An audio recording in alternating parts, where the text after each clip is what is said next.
Chapter 1, Prologue. Gah. I hastily opened my eyes and looked around. My vision was quite blurry, but I was able to understand that I was in a building. And I could smell the very familiar scent of oil, metal, and rubber. Blinking a couple of more times I was able to get a hold of myself. I was in a very familiar garage. Isn't this Dad's garage? I asked with wide eyes as I saw the familiar racks of tools and boxes with screws of all shapes and sizes. More importantly, most of the garage was taken by a car. The totaled BMW M3 my father got for me with pennies when he was drunk. Yet, when you want something from your parents, always try to get it when they are drunk. My father was drinking with my uncle back in the countryside. Over there I saw a brand new but very much totaled BMW M3. The car was going for parts and then into a junkyard. But, at that time, I was in the phase where I was head over heels for anything mechanical. And so my dad bought it for pennies. The point of me reminiscing about this is that I'd already fixed the car and it should have already been fully tuned up and in my LA mansion. And, why the fuck are my hands are this small? Oh shit, my voice. Why do I sound like a kid? For a moment, panic fully settled in as I rushed myself toward the car's door to take a good look at myself from the car's side mirror. Oh god. I am back to my boy self? Wait. This doesn't make any sense. My brain, at that moment, tried to come up with variables to this situation. I don't remember working with stuff related to time travel. The last thing I remember was working on an energy source for my house. I mean, I got tired of paying the large electrical bills. And decided to build a reactor from some experimental data. Right, that white burst of energy. I should have done that in a proper research lab instead of my garage. I said while trying to remember more. It turns out, I had miscalculated how much energy it would produce. I suppose my house couldn't handle it and went boom. But, this doesn't make any sense. The energy should have at least turned me into dust. There was no quantum physics involved in it. Unless the large amount of energy started affecting it. Right, and I think I saw a person dressed in all white, strange. Still though, if I am indeed back to my young self again, I could do a lot of stuff, lots of stuff before anyone else could. Thinking about all the discoveries I had made throughout my life, I nearly started salivating at the chance of profiting on that and having some fun tinkering along the way. Marcus. You up? What did I tell you about sleeping in the garage? Oh shit, and comes the bad stuff of being a kid. Sorry, Mom. I got carried away. I quickly got out my puppy eye technique. I should use it while it still works. Sigh. I know you are gifted when it comes to machines, son. But you can't just spend the entire night in the garage. What if you catch a cold? My mother walked over to me, and there was that scrutinizing gaze of hers which I had seen for over 20 years. Sorry. Just go and take a shower. You reek of oil. She motioned for me to get back inside the house and fix myself up. Sheesh. As if she had never seen a guy working his craft. If only I had my... Right, all my stuff. It's gone. Marcus, what's wrong? Why are you crying? My mother asked with a concerned tone, as she saw me, with tears welling up in my eyes. Take a deep breath, it's only Tesla, Microsoft, Lexus, all the Italian supercars companies, nothing much. I can always buy them back. Nothing. I think some dust just got into my eyes. Sniff, I swiftly said as I rushed back into the house. And quickly went upstairs to get as cold a shower as possible. I really needed a reality check. A.S.A.P can't cry like a baby each time remembering what I had lost.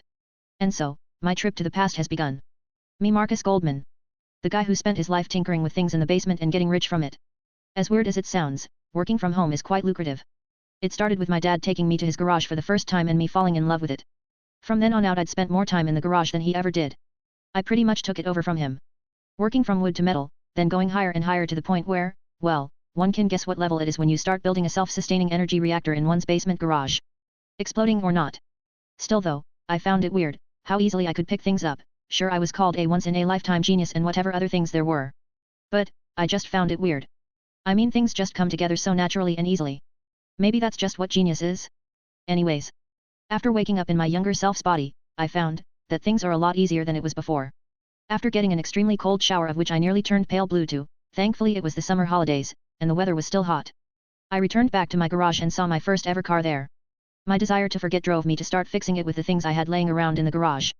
That moment I found out that I already knew the vehicle from the inside out. It reached the point where I could improve on the already existing design of this German car. It was at that exact moment that I realized I may not be in my past self but instead I may have possessed or fused with another version of Marcus Goldman. The reason I was thinking like that was because I was certain things were different. For example, some companies which I used to work with and used to own a portion of the stocks on don't exist, and most importantly, the dates don't match. I remember getting my car back in 2004 but this time I already have it in 2003. It's either I am missing something or that blast has sent me to an alternate reality, like in one of those light novels I used to read in my free time.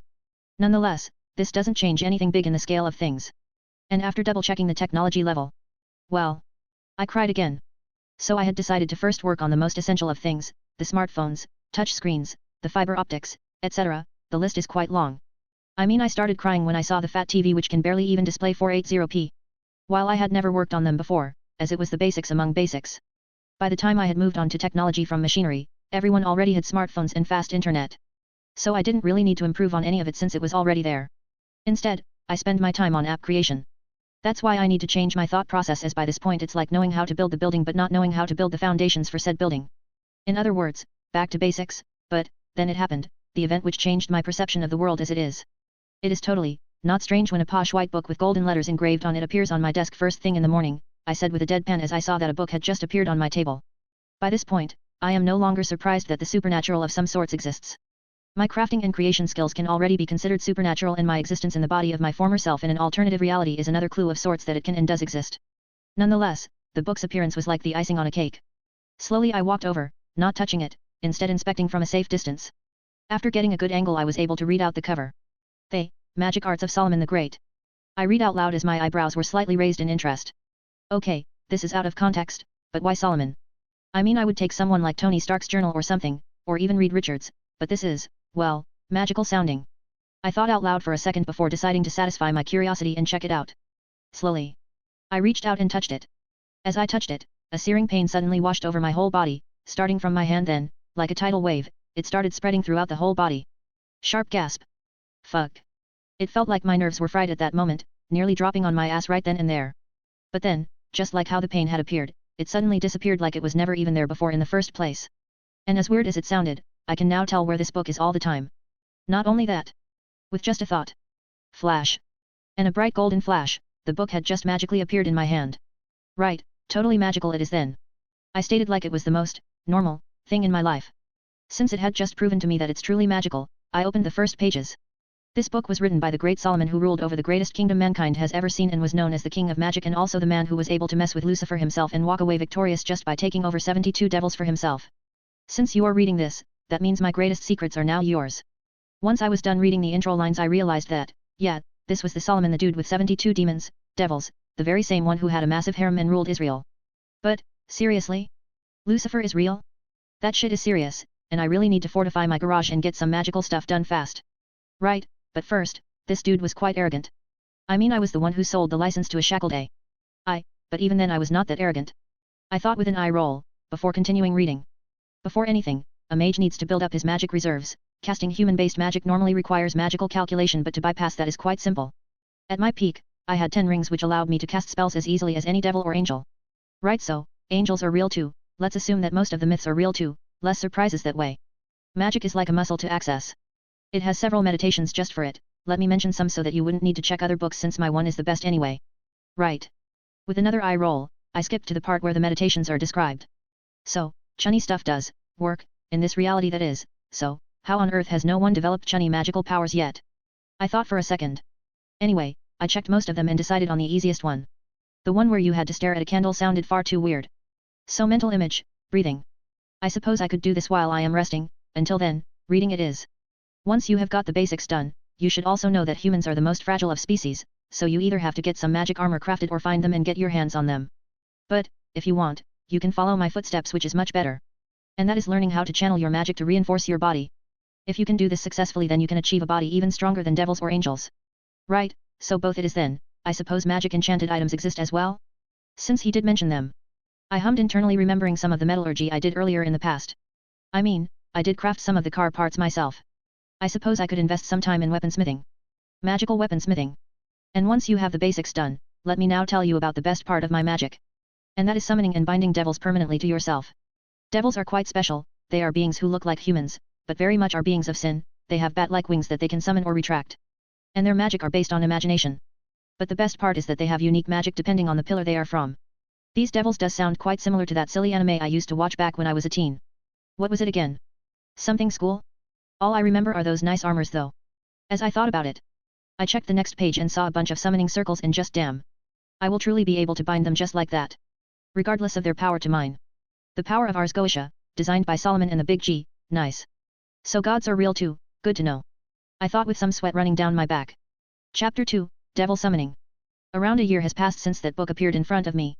That means I was now 12 years old, and boy oh boy, how much I did nothing. Normally I would beat myself up for wasting a whole year and not even fixing up a mere totaled car. But, no. I had instead spent the entire year reading and memorizing the grimoire, or is it a book? More like a journal, yes, a journal it is then. By this point, I came to realize that I was the successor to the guy who had lived around 1000 BC, meaning 3000 years before me. The summoning circles were easy, so was the whole alphabet of runes. The Solomon dude constantly mentioned how difficult these runes are and how factions like the Norse are extremely proud of their runes. I found them ridiculously easy. Maybe that's just the inner programmer inside of me. I was the person who programmed an AI after all, several of them, in fact. Mainly for my cars and homes. Nonetheless, the summoning circles I had mastered in the first week. And in the next few weeks, I got the whole Hebraic, Norse, Egyptian, Greek, and Japanese runes, I mean calligraphy down. All that was left was to test them out. That's where the hardest part was. Meditation, accessing magic and drawing magic letters. Well, for that I had chosen the attic since the basement is where all the firewoods were kept, yet. I am now back to an era where firewoods are still in use. Nonetheless, after I was done with cleaning, and moving some scraps, like an old TV. From around 1990, which I was planning to turn into scraps and reuse, and now that I have magic I can quite literally use alchemy to remold it into the parts I know from 2030 and use them just like that. And yet. Solomon learned some alchemy and enchantment from Big G, so all that stuff was also in his book, which is now mine. I'd already found some ways to improve the formulas that they used back in the day with the stuff I had already developed through programming, since higher level enchanting is pretty much just the magical version of programming. Well, that will come when I start making stuff, but for now, it's time to call forth my first familiar. Using chalk to write on the wooden floor was child's play. It felt quite weird to undertake in a cult. Especially since I'd always teased my sister about it. Thankfully she graduated and moved away from home, otherwise she will be the one teasing me for doing the exact same thing she did. Eventually, a perfect circle was drawn with runic letters in Hebraic language written in between, creating a complex system in the circle. What Solomon and Big G devised was to use their own devil essence against them. Since devils were basically preying on humans. The Big G decided to also allow humans to prey on devils. And basically turn them into human slaves. By using Lucifer's pillars and their own devil summoning against them, a devil is summoned through this specific circle. It only works with pure-blooded devils though, so half-bloods who were born from a devil and a human are impossible to bind since Ars Goetia doesn't recognize them as a pillar devil. And so once the circle was done, I started channeling my magic. The only issue with this was that the summoning requires a considerable amount of mana, well for me that is. It took me a whole year of pure magic training to even reach the level where I could summon the devils through the circle. The circle had a drawing of the Baal symbol of the Great King Pillar. If I am to summon a familiar then it will be the best one it can offer. By the covenant drawn between God and the human king. For punishment against humankind. The 72 pillars of Lucifer shall be punished by the power of Ars Goetia. Come forth, pillar of the Great King Baal. By the will of Ars Goetia, you shall be bound to the King of Man. As the chant was completed, the circle was already glowing white and gold. The glow continued to increase to the point where I needed to cover my eyes. Underworld. A brown-haired woman with a voluptuous body to kill for was enjoying morning tea when suddenly underneath her feet, a white circle started to be drawn on its own. What is this? She looked underneath her feet and then looked around. She saw white letters as well as the symbol of 10 rings. Where have I seen this before? She tried to remember the symbol without thinking much on this for the simple reason that she can feel it's a devil summoning. Meaning a. Then she remembered who used 10 rings as his symbol. Her entire face turned pale. Before she could even do anything the summoning had already been finished and she felt her devil energy rebelling and doing something to her very being. Solomon's magic. How? She said with a horrified look. And again, before she could do anything she was teleported away from her house. And just like that, one of the pillar devils was summoned away without anyone ever realizing what had just happened. After all, it was just a simple devil summoning that was used in the first place. Back with Marcus. When the light had settled down and I was able to see who I had summoned. My eyes slightly widened. What I saw was a woman with shoulder-length brown hair. What truly stands out about her is her enormous breasts, which defies the physics of the world. With a rack this big, she should definitely have a lot of back pain. But, what truly stands out is that I think I recognize her from somewhere else. Nonetheless, the summoning was a complete success as I could feel her being completely tied to me. Ars Goetia was successfully formed. You must be the devil from the Baal house. I asked her while walking over with crossed arms. My mind was already coming up with how useful this devil could be. I went with Baal because it was the highest house right after Lucifer. It means they should be quite powerful and knowledgeable with magic and magic-related stuff. I am by birth, though I am now a Grimoire. I could tell Ars Goetia was working successfully, as it's already completely overriding anything dodgy the devil is thinking. The Big G and Solomon were extra careful as to mention all about devils and their nature, so countless amounts of runic programming, as I call it, went into finding solutions to make them tell only the truth and no lies. Nonetheless, this was still not enough because half-truths can still be told by the devil, so wording has to come into play as well. I see, well it doesn't matter since you are now my Baal pillar, I said with a shrug. The brown-haired woman slightly frowned. From the looks of it, she wanted to be extremely angry, but Ars Goetia binding is absolute. You know what you did with this summoning? She asked coolly. I used Ars Goetia's summoning to summon myself a devil from Lucifer's 72 pillars. Since you were pulled, that means you'd sinned enough to be pulled by this circle. I explained smoothly, I am not feeling bad for doing this. No matter what I am, I have summoned someone quite evil, not that I am hiding the fact that I am not a good guy either. Sinned enough? She asked with disbelief. The biblical God saw us all as sinners, regardless of anything we did. Oh, I know that. That's why I altered and improved the requirements for the summoning circles. Even so, you met the criteria. I said with a shrug. And what is the criteria? She asked seriously. Killing an innocent, ruining innocent life, and several others. If one of those are met, then I can summon someone as my pillar. Those are quite simple requirements. Devils, one way or another, did one of those things, especially in the older times. She said while grimacing. I assumed that she just remembered her past. I have no idea what older times you are talking about, and that's why you are here. You will be teaching me everything I want to know. I said as her eyes widened. I see. May I know how you achieved this? Where did you even find the means to summon a devil and bind one to yourself? The brown-haired devil asked me curiously. Maybe I will tell you one day.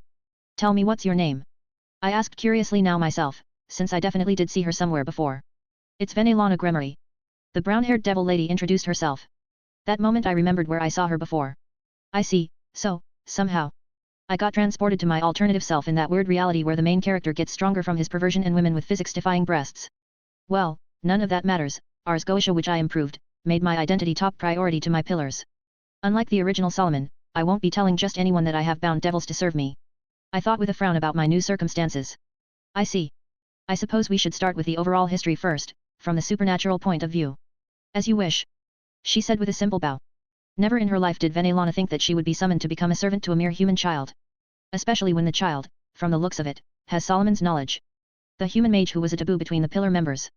The Baal devil only knows about the man's existence because she was taught about him by Zekrom Baal himself. The human mage with help from vindictive biblical God created the Ars Goetia summoning system based on the same teleportation principle, of which the devils of old used, to prey on humans. Reverse summoning a specific devil and binding it to himself for the rest of the human's life. But Venelana realized that her summoning was even more special, as her new master has said, he improved the circle considerably.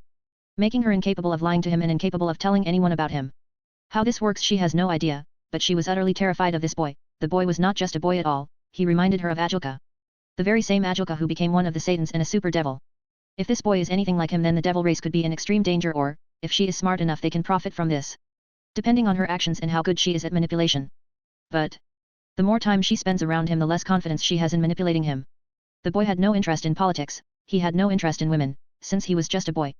Worst of all, she could only tell the truth and nothing else, making manipulation very difficult. Not only that, but she could not make him see devils in a good light. The argument they had about the evil pieces only made her cringe in defeat. And so, she spent several weeks teaching anything she knew about devils, angels, fallen angels, all the tricks he needed to be hidden from them, the theories on barriers and such. After that, it was magic. All her life's work on magic knowledge was drained by him in less than a year. She taught him all about how magic flows, the difference between devils, angels, fallen angels, and other species and their unique magical energies. After that, Venelana was finally able to see the boy's genius in action. That moment the comparison of Ajilka and her new master was very evident. First, she saw what he calls a transmutation circle. Magic that she had never seen before. She assumed that it was the very same magic that allowed Solomon to craft his artifacts, the infamous 10 rings. Changing everything, including dust, into a plain-looking material of which she can only assume was some sort of clay. Then what followed was the use of runes from various different pantheons. She has no idea how he made them all work together just like that. And all to craft a ring made from pure-looking gold. Is this one of Solomon's rings? She asked with some trepidation. No, this is my foci, the boy explained to her as he picked up the ring from the circle. Foci? Like a mage's staff? She asked with much more relief. Indeed, this will allow me to cast magic similarly to how devils do. He very simply explained to her. His tone was that of someone who did something extremely simple, but if information about this kind of foci was to be spread out, then the devils will lose a large edge in their human recruitments. After all, devil magic is one of the main reasons humans accept the proposition to become a reincarnated devil. A magic that can be used through nothing but imagination is extremely versatile and deadly. And this boy who was no older than 12 created an artifact which can utilize it. What could he achieve with more resources? Or just time? It made the brown-haired woman shiver in fear just from the thought of it alone. You can use your magic to build a floor below that garage, yes? I asked Venelana, who was standing next to me. The Ars Goetia abilities were quite fascinating, as I could just summon Venelana anywhere I wanted. The devil's magic were quite something else, and using their own magic against them gives me a sense of satisfaction. I did also remember more about high school DXD. I remembered watching it when I was in that horny teenager stage back in the day. After that, I barely remember following it since I'd spend most of my time buying stocks and getting rich by selling licenses from phone apps to computer apps. It was a time where I went from mindless fan service anime like DXD to seinen in my free time. The amount of plot I could remember is bare bones. All I remember was that Kaur, a city on the other side of the globe, is the pivotal point of all action. That means that I will be staying right here. More than 8,000 kilometers away from Japan. Yes. All devils can do basic things like these. Do you have any specifics? Master. She asked simply, still trying to get over the fact that she is calling me master subconsciously. A trick old Solomon added to the system it seems. I'd glossed over it since I found no point in checking the part of how devils will be addressing their master. As expected from a man who had a harem and an army of wives. We will start with the stairs. Then a main room followed by several sets of corridors. You wish for an underground base? That's quite childish of you, master. Venelana said with a giggle. Snort. I do not think a lot of people will take a liking to the light show I would be doing in the attic, I said with an eye roll. Her trying to poke a reaction out of me like this was not the first time it has happened. I can assume she was trying to find more about me as we progressed through this master-servant relationship. Yes, I suppose you are right. I could use some of my family resources to buy you some land. She offered with a very kind smile. Nice try. But, no. I shook my head at the devil ladies try to snag me into their network. What about your family? Should I continue to alter their memories? She asked me on another note. Yes, but once you are done with the basement, we won't be needing to hypnotize them anymore. Yes, my family almost immediately found out something was not quite right with me when I had summoned Venelana. The devil lady needed to alter their memories with hypnosis. I haven't learned any hypnotic magic yet, but I will touch on that once I start studying mind-related arts. After some alterations were done, I was able to move around my house more freely. No major alteration was done though, only the fact that I can now freely practice magic. And of course Venelana's existence, the less they know the better. Once we walked over to the garage, I found the spot on where I wanted the stairs under the garage to be. The brown-haired devil lady with a casual hand wave summoned several Gremory magic circles and started quite literally digging the ground. Well, more like removing it from existence. And in less than 30 minutes, I was now standing in a room of which the newly created stairs descends to. While the creation of the room was rapid, there is quite a lot of ambient magic in the air, I said after feeling the magic in the air. The method of which was quite simple, it's part of the training to strengthen one's body. You channel magic through your body as much as possible until you are tired, rinse and repeat. Eventually you will develop a natural sense of magic. It helps having a magical connection to someone as well. For me, it was the brown-haired devil woman next to me. Thus accelerating the whole process of developing the sense. Is it bad? Venelana asked with a raised eyebrow as she heard my comment. Normally? No. But I am planning to make artifacts and tinker with rituals and magic circles, so devil energy will be mixed in with regular human magic energy or whatever else energy I will be emulating in future. I explained casually to her since there was no need for me to hold anything from her on that front. What kind of artifacts are we talking about? Like the 10 rings.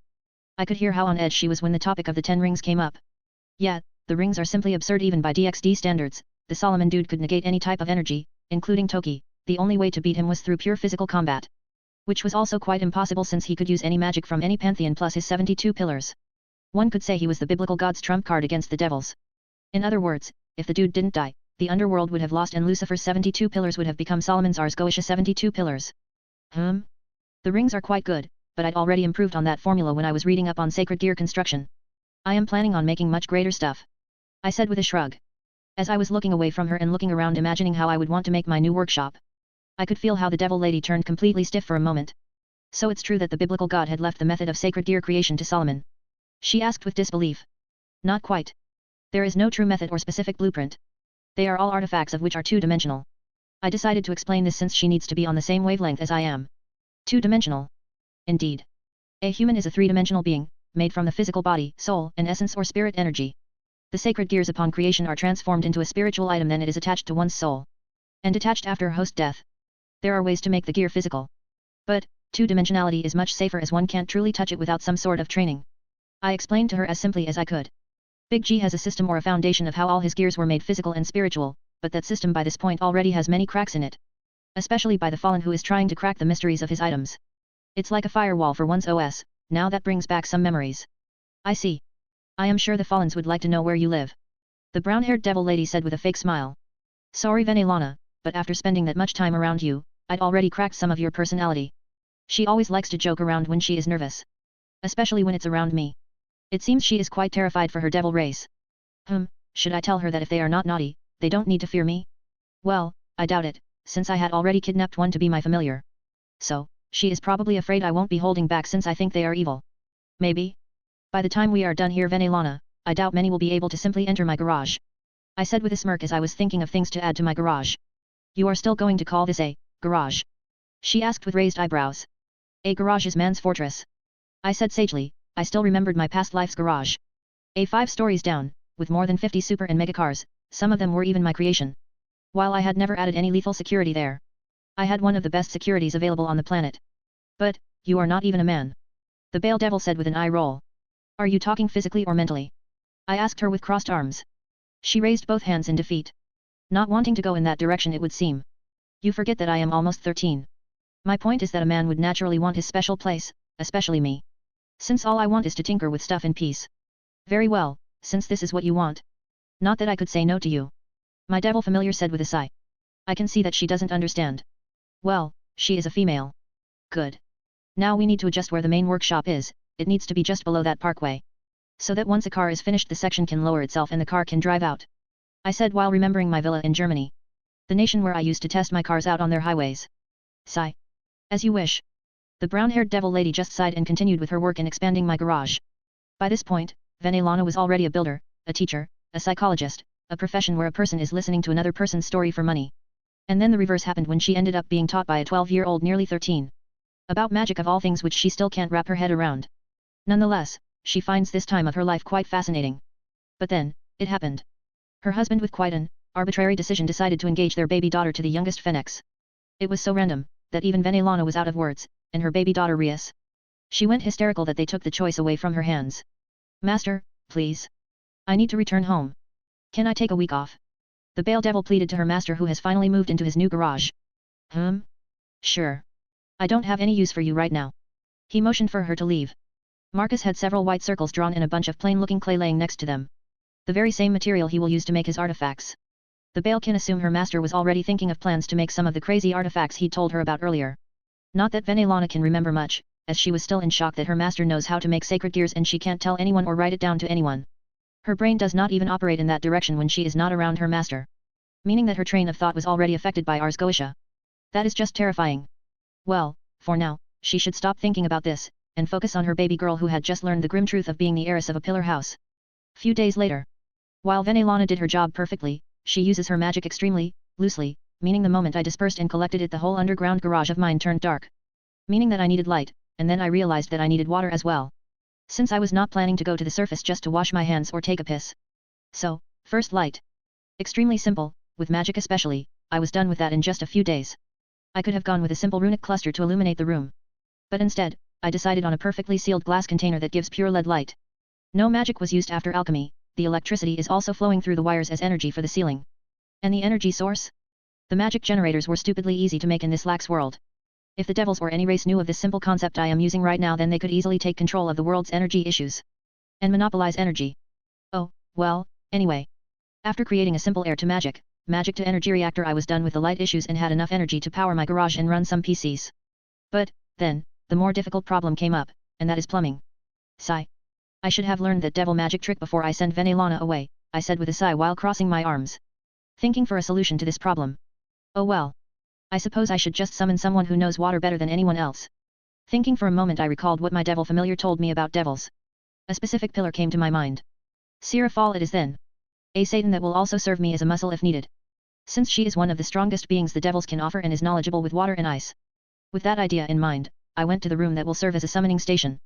Moments later I started drawing another Ars Goetia summoning circle. Underworld. In the capital of the devil race, the city Lilith, in the main office of the Satan Leviathan, a certain Satan was doing her work with a slightly annoyed look. The black-haired devil was annoyed with the amount of paperwork she had to do every single day. As someone responsible for diplomatic relationships between her devil race and other pantheons, she constantly has to deal with things related to high-class devils snatching humans from right under some deities' noses. Most of the time it's just for some gods to bitch around since they are bored and looking for an excuse to cause some trouble. Then she also had to deal with the Elder Council who were bitching about some nonsensical things. Seraphal couldn't even remember if there were even any real issues she had to deal with apart from those hot air nonsense constantly popping up and making her deal with the paperwork. What now? She snapped out from her documents and looked around. Her sensitive magical senses were picking up some weird devil energy that had just appeared underneath her. Her gaze went down and she saw a white magic circle forming there. I don't remember having a scheduled contract summoning. The black-haired devil said to herself before she noticed the symbol of the house of which belonged to the person that was summoning her. What house is this?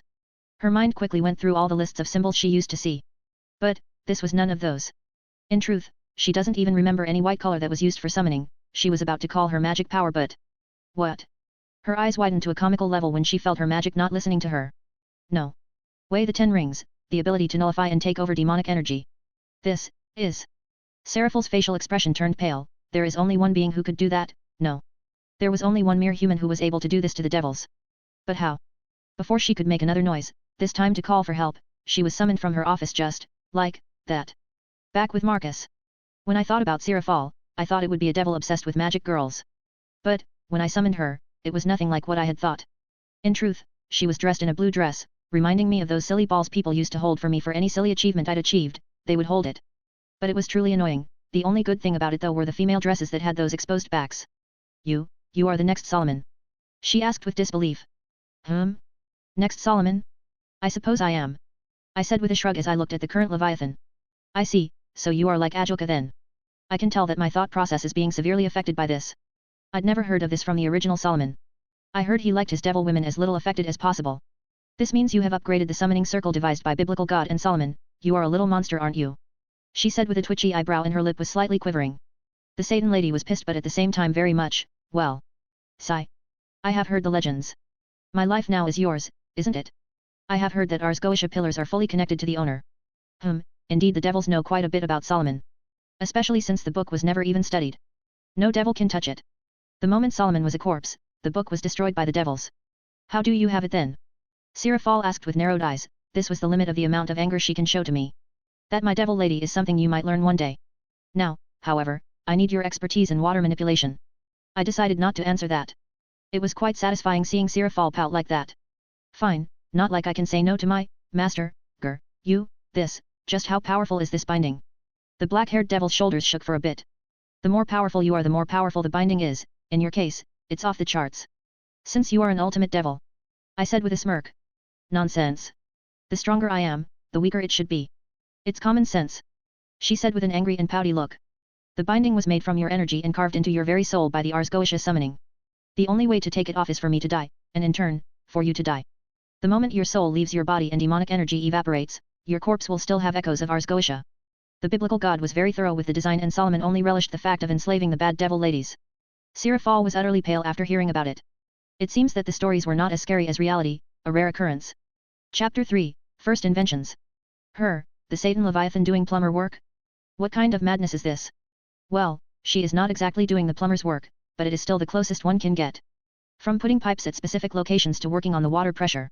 She has never done any of this kind of work before. But, the moment her master, that brat, told her how useless she was, the Satan Leviathan decided to just suck it up and do it. And so, within a few days she was finally done. His underground garage now had working water. The consequences of her actions? She was now behind on her work.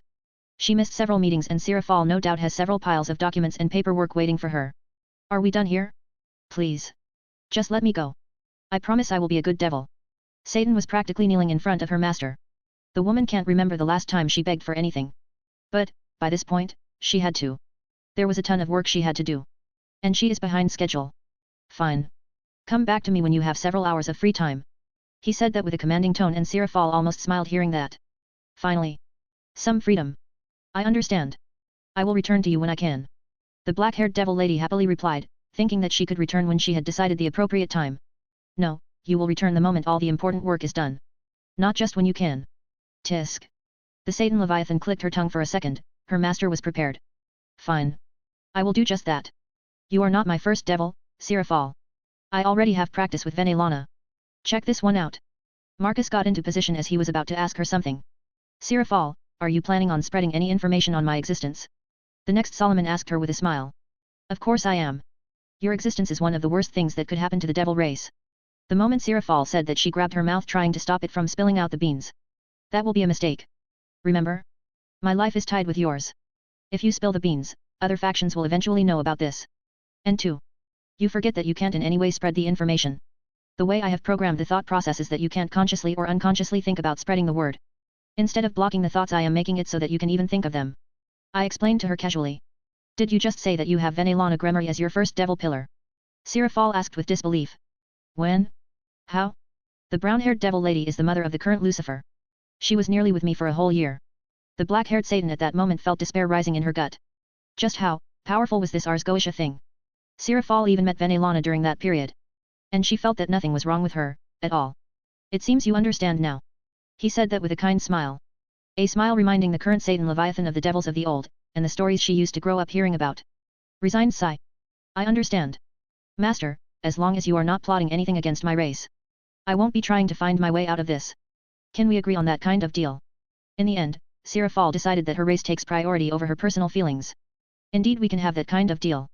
My hobby and my lifestyle is crafting, and it is always going to be crafting and tinkering. As long as I can get things for my craft, I won't interfere with your race. The only reason I had summoned Venelana was because she was a Baal and a member of the Great King House. Your summoning was because of your water manipulation and the strength of an ultimate class devil. I see. So he is like Ajoka. This is good news and bad news. The good news is that he won't care about devil politics. Which is bad news as well. I need to establish some ground rules. Easier said than done, especially from such a weak standpoint. Sirafal then quickly realized that she could use secrecy against him as well. I see, then we have an understanding? As Satan Leviathan, I have a very busy schedule. And if you were to summon me in the middle of a meeting, or worse, when I have a meeting with members of the other pantheons, it would be a disaster. The black-haired devil said very seriously. Indeed. This is where we will use our mental link. What? Sirafal asked with raised eyebrows. Ars Goetia attached you to me, I can feel your emotions to a certain level and... Marcus stopped talking and instead. Do this, we can start talking mentally with each other. Started talking directly into her head. This made the Satan Leviathan just gulp down nervously again. Such power over her was simply terrifying. No wonder Solomon was a top-class taboo secret. When she first heard stories about this human mage, she thought that it was just a human boogeyman, a made-up story so that devils would prey less on humans or otherwise Solomon would enslave them. Turns out he was so real that she even ended up as one of his pillars, well, not the original one but his successor. I see. Then, please, ask me mentally first before summoning me, all right? The less people know about this, the better it is for you, yes.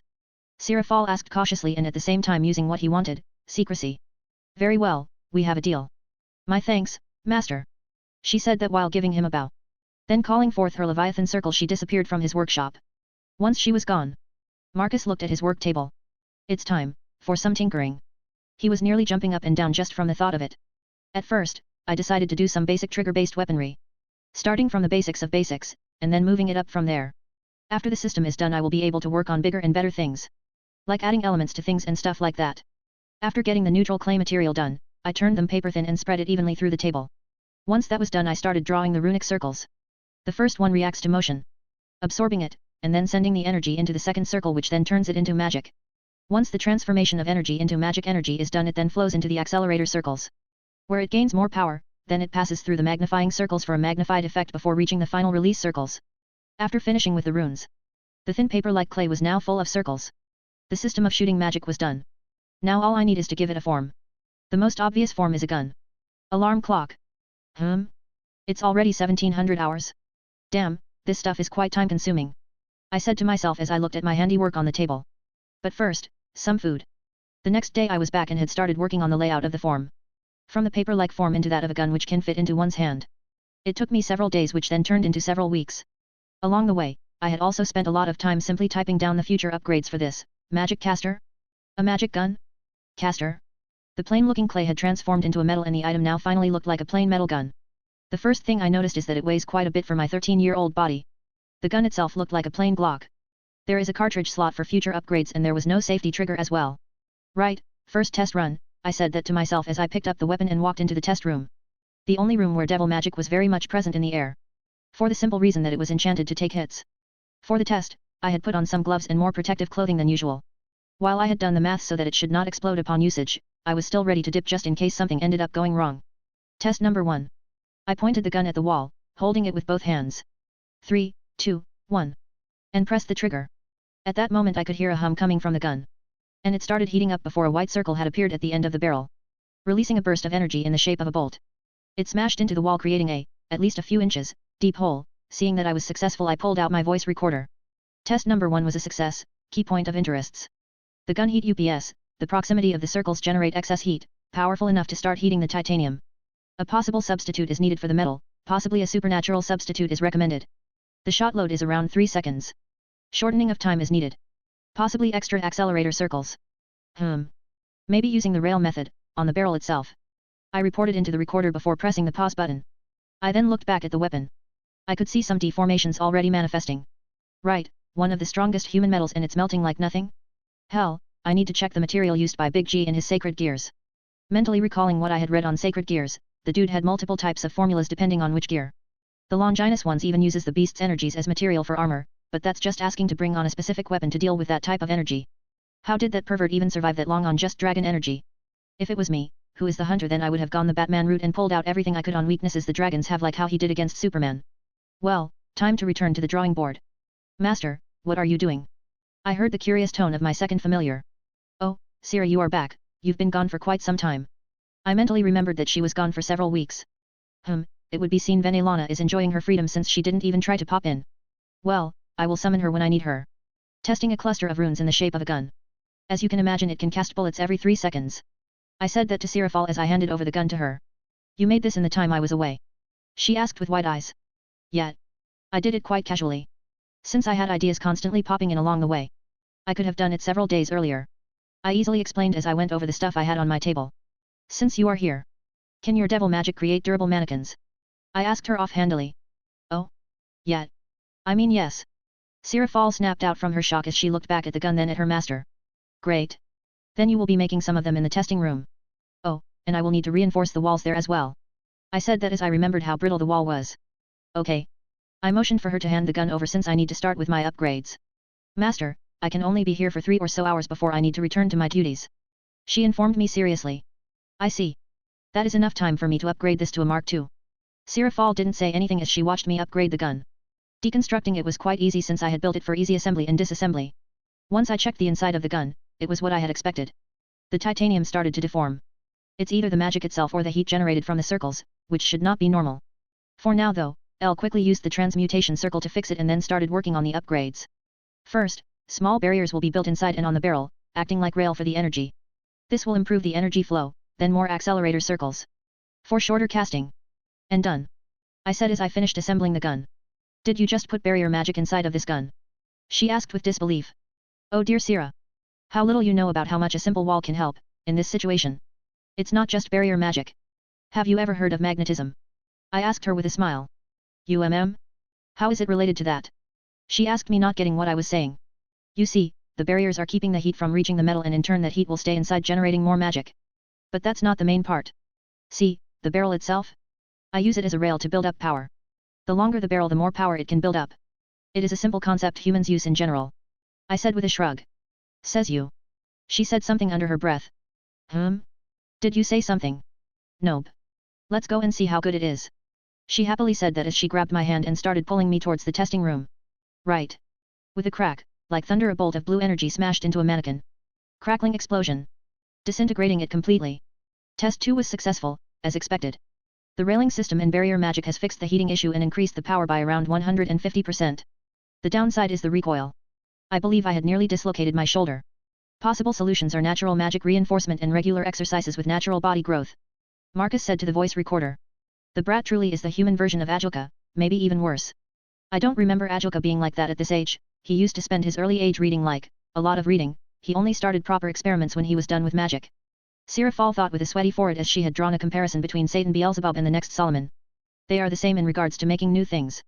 While Satan Beelzebub is left to his devices for the simple reason that no one can't control him, as he would simply leave and still do his thing.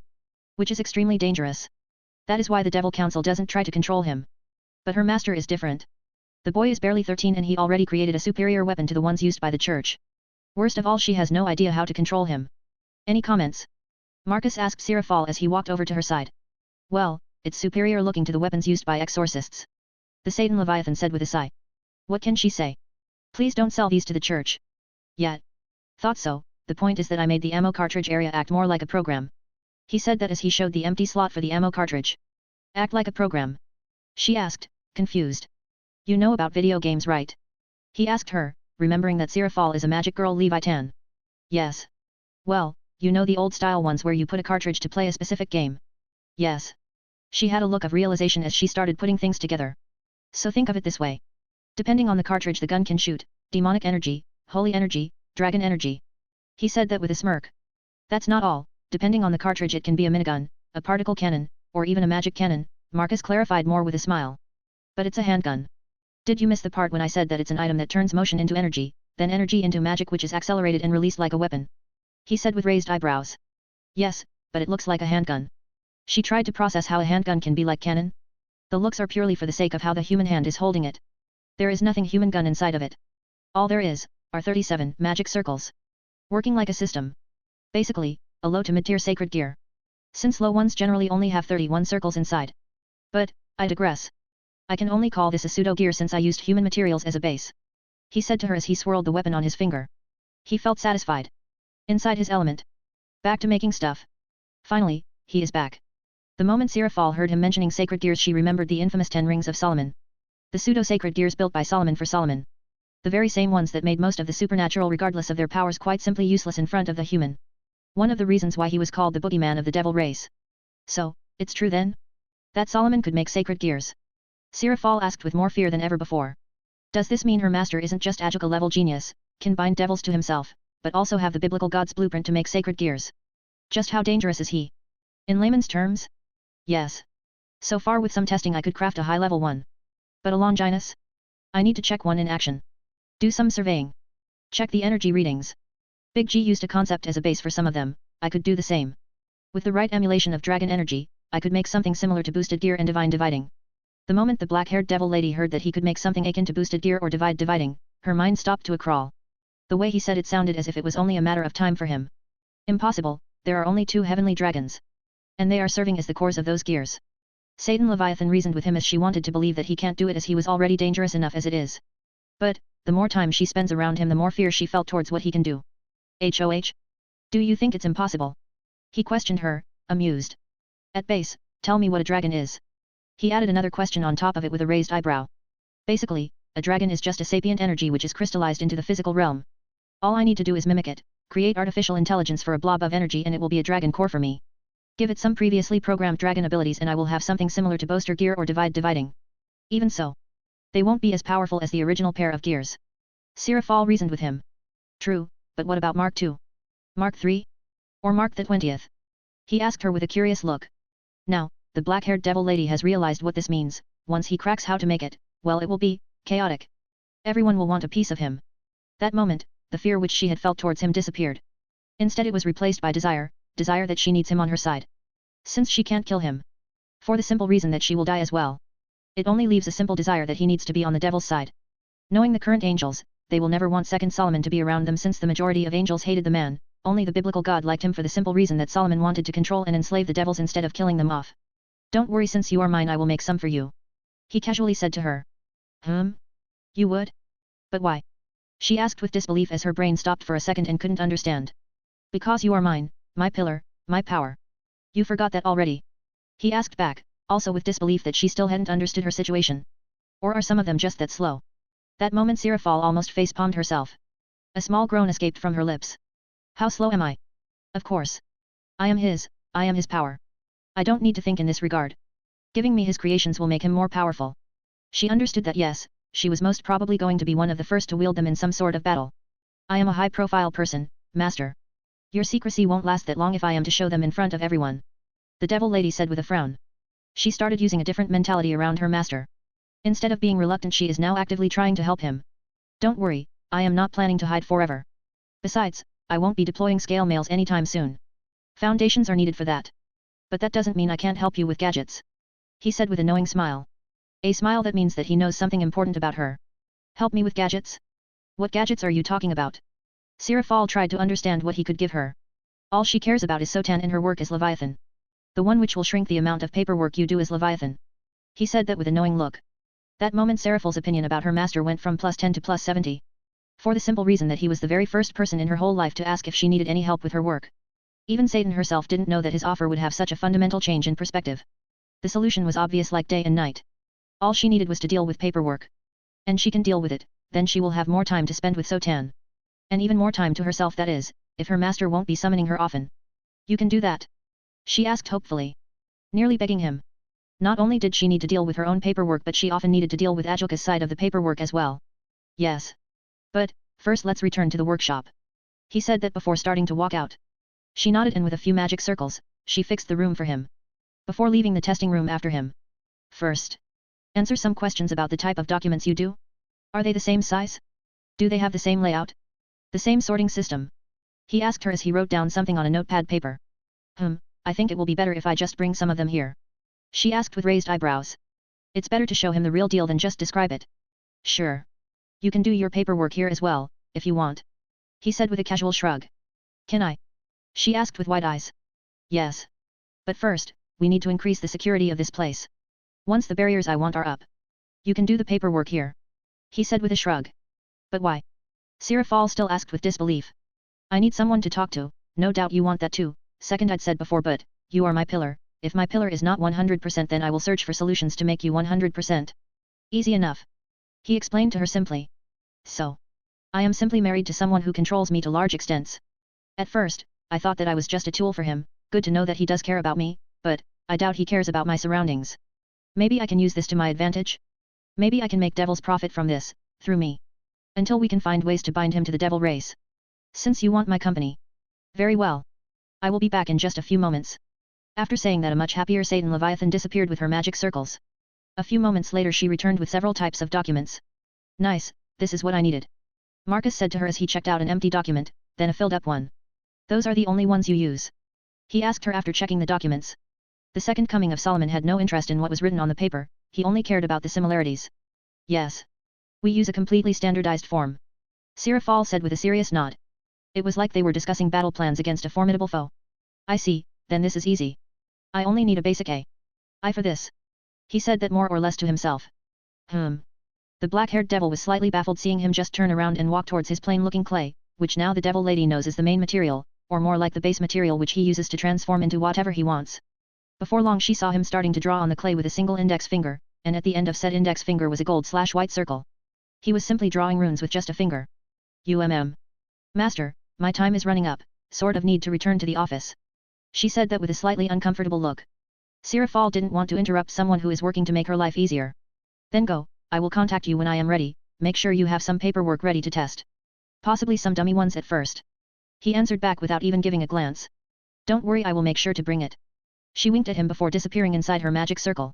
Once the devil lady was back in her office. She grinned silly. Her gaze went to the stack of paper on her table. A sinister smile worthy of a devil appeared on her beautiful face. Soon your reign of terror will be over. He ha ha ha. She laughed sinisterly. The laugh was borderline creepy. No one probably knew but Satan Leviathan and Satan Lucifer were going borderline insane from the amount of paperwork they had to do. So, Sirafal was feeling like she was on the edge of being reborn the moment she heard there was a solution to this insanity-inducing bureaucracy of her office. She never signed up for paperwork when she won against Graphia for the position of Leviathan. And she never signed up for this when they won the Civil War. Nope. She was supposed to be one of the most important people in the underworld. One of the leaders. The whole paperwork nonsense is a conspiracy created by those old devils in the council. Once I have the tool, those fools can go and kiss their own asses. Once I have more time I will be able to spend it with Sotan. She giggled happily thinking about her baby sister. But then, her crazy grin suddenly disappeared and was instead replaced by a thoughtful look. Instead of walking back to her office table, she went to the couch and got herself comfortable laying there and looking at the ceiling with a curious look. Now, the black-haired Satan was thinking about the enigma which was her master and his personality. She was able to build a solid profile on him, mentally that is. And of course, find out how much her thought process is affected by Ars Goetia. She can safely assume he cares about her, to the point where he even wants her to spend time with him. This means that he didn't have any sort of prejudice against the devils, and doesn't think about them as dispensable tools. Right, he'd only summoned me because he wanted someone with expertise in water. Since he had Solomon's knowledge, he used that to bind a powerful devil who will be useful to him even after using my water knowledge. This means that I can also get items for someone like Sotan. But how should I persuade him? For a second she thought about the most obvious way of persuading him, and she is a devil after all, but then again, once she starts doing that with him, she won't be able to stop him. So timing and reason should be the most important factor. And that is when he starts caring about females, and knowing the human bodies, her master should hit puberty soon. Once there, she can move in. For a second Sirafal had a very lewd look on her face. For some reason having lewd thoughts about doing it with someone who can build stuff like Longinus's makes her hot? Is it a devil thing? Thinking of corrupting someone who can recreate biblical gods' work? Well, master, just wait. Leviathan shall teach you all you need to know about the ladies. The Satan Leviathan said with a hot but bubbly tone. A few days later Sirafal was summoned by her master. She had a small pile of dummy files ready for the test. When she arrived, she saw something akin to a printer. No, it was an actual looking printer, more like a futuristic one with those sharp edges. Is this it? The black-haired devil lady asked with a curious gaze. Was this her salvation? Yep. Let me explain. Marcus said with quite an excited tone. The Satan Leviathan quite quickly picked up his happiness with the item. Internally she smiled. Yes, if she wants his attention then all she needs to do is talk about his stuff. See that screen? When you put a document inside of the mass signing work simplifying machine, or signer for short, it works out the key points of the document for you. Instead of reading a few paragraphs, you only need to read a few lines and all you need to do is press yes or no. And the machine will sign your signature for you. If you don't understand the simplification, then you can always press no and the signer will pull that paper out for you to read normally. He explained to Sirafal, who was already drooling halfway into the explanation. She had already understood what this does. And it was simply amazing. Why did Ajoka never come up with this? By this point, her master was already a better inventor. Well, that's probably her bias because of this machine. But still. Chapter 4, Diamond Core Heart. Master, this island. Amazing. Sirafal nearly started dancing after returning from finishing her work in absolutely records time. I did a whole day of paperwork in less than an hour. And like you suggested, I also tested it out for a bit, tried more difficult documents. But the thing worked just like magic. And I know that there was no magic inside of it. She proudly said to me. I see. I am happy that the signer works just as intended. I said that with a nod. That's what being an inventor is all about. When someone is happy with one's invention. Yes. You have no idea, Master. Sirafal walked over and hugged me quite tightly. I was being squashed by her considerable breasts. She was still slightly taller than me, but I would take over her height soon enough. Nonetheless, having a sexy devil Satan lady's breast in one's face is a nice reward. Then she took a step forward as I could feel her wrapping her hands around me even more. I could feel her cuddling me properly now. Master, you know? No one has ever given me this kind of gift before. You are the first person ever to even think about making my work easier. And for that, Sira is very grateful. The black-haired devil released me from her hold after thanking me. Not going to lie. She knows what to say. So, what are you working on next? Sirafal asked as she walked over and took a seat on one of the couches I have transmuted recently. The change in her was monumental. Now she reminded me of a succubus, and not a cosplaying magic girl. Especially when she changed her position. She laid there and looked at me with those curious blue eyes of hers. Before I can do anything big, I will need to cast some barriers around my house and even more around my garage. I told her my next step. While I can cast barriers, they are not my specialty. And anything I do will also leave a residue. Since we are in a Roman Catholic-controlled country, this nation is also under the watchful eyes of heaven. Sirafal explained casually as she got comfortable on the couch. There was annoyance evident in her voice though. I see, that does make sense. After all, less than 800 kilometers north from here is Scandinavia. I said that while stroking my chin. I needed to develop a proper filter in my geopolitical understanding. Indeed, you are right. The majority of the Baltic countries are under the eyes of the Church. And since the population is quite small, much more supernatural things could occur here. She explained our current situation from a supernatural standpoint. A line of border nations. I get it. I said with a thoughtful look. From what I know about Norse, they have their runes magic. Loki is a dick, Odin is an old pervert. Fafnir, their dragon has been resurrected. Another is sleeping at the bottom of the Baltic Sea, I believe, with the name of Hormungand. A lazy ass. And their Valkyries are dressed quite sexy. That's all I can remember in depth about them. The rest are just the basic knowledge I got from Venelana. Which tells me that most of their stories are true. Except for Ragnarok, which was just a war, or more like a civil war and not some world cataclysmic event. Yes. If I am to cast barriers here, it might cause a stir from the two pantheons, as the signature was from me specifically. A Satan. The diplomatic repercussion would be massive for my race. So, Master. Please don't send me to do it. For a second she tried to show me a tearful look, but it failed spectacularly. Yeah, I get it. I won't be doing that. And I already have an idea on what I want. I said with a sigh after seeing her fail. The devil in question just pouted at me for not allowing her to act all cute around me. Oh? You will do something amazing and not regularly done right? She asked me after quickly recovering from her failed attempt to act cute. Indeed, from what Venelana has taught me, barrier magic is quite simply a wall of magic. It can be in all types of form, from a physical to a sensory one. I told her what I remembered from my studies with my first devil familiar. Yes, that's about it. I assume you are planning something special? She asked me with a very curious tone. Indeed, Sira, you will see something interesting, hopefully, I said to her as I took some of my plain-looking clay and started channeling my magic into it, molding the clay into the shape of a ball. Once the shape was done, I took the ball to my transmutation circle and started channeling more magic into it. By this point, Sirafal had already walked over to take a look at what the ball had started to transform into. Is that a diamond? A basketball-sized diamond? What kind of transmutation circle is this? The black-haired devil asked with a shocked look. Don't tell you can't create diamonds with devil magic. I asked with a raised eyebrow. We can, obviously. But it's not permanent like this. While devil magic is imagination-based, it lasts as long as there is magic in it. What you did is a pure miracle at this point. Sirafal said while shaking her head. From the looks of it, she was truly impressed by the transmutation circle. Sirafal realized that she might have developed a sort of new thing. Seeing things come together like this is another type of magic, it's more impactful, permanent. As a devil, she could make things appear from her imagination. But, it was not permanent. What she is seeing right now though, is permanent magic done through her master's hands. She saw him turn that clay into pure diamond.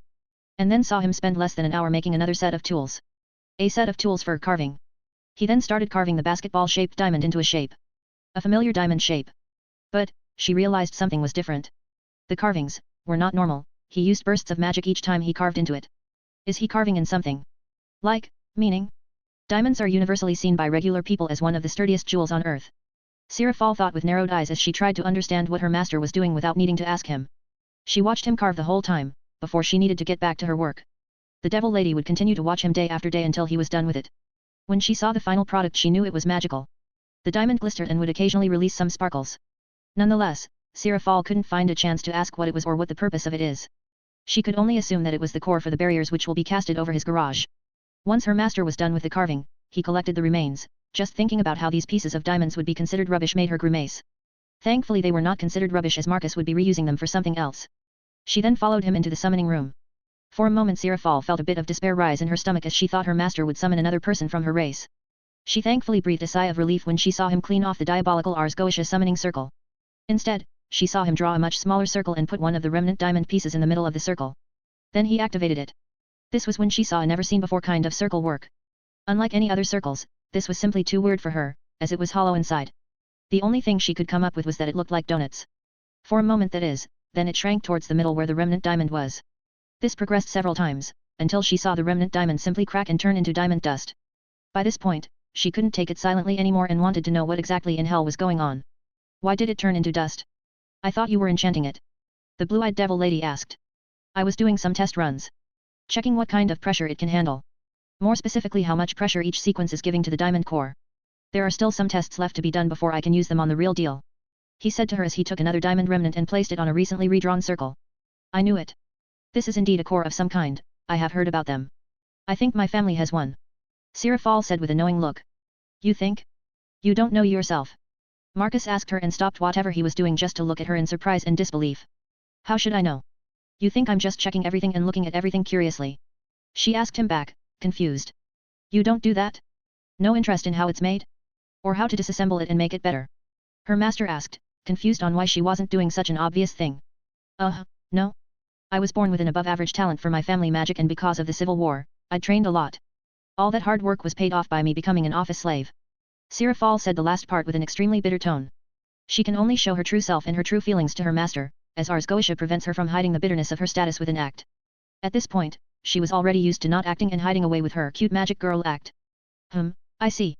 I guess it's just my thing to be interested in how everything was made and how it all came together. That's the trait of an inventor and someone who builds things. Honestly, I don't understand more than half of the things you do. But I simply know that it is amazing. Sirafal said that with a sincere and honest smile. By this point, she doesn't even need to try and pretend that what he does is not amazing. Makes sense. Still through. Do you want to know what this core was based on? I bet you will be quite shocked after hearing it. Oh? Do tell. She asked curiously. The black-haired devil lady even leaned forward a little bit. This method was based on the very same one which the Heavens system uses. Seriously. Very much so. While the scale, the material, and the purpose is different, the method of programming magic is very much the same. Marcus said in an excited and very serious tone. He likes this thing a lot. Master, does this mean you could, theoretically speaking, make your very own system like Heaven have? Sirafal asked with a gulp. Her mind was going thousands of miles per hour, as she realized the possibilities of this. He could control the flow of souls, sacred gears. Or even create his very own angels.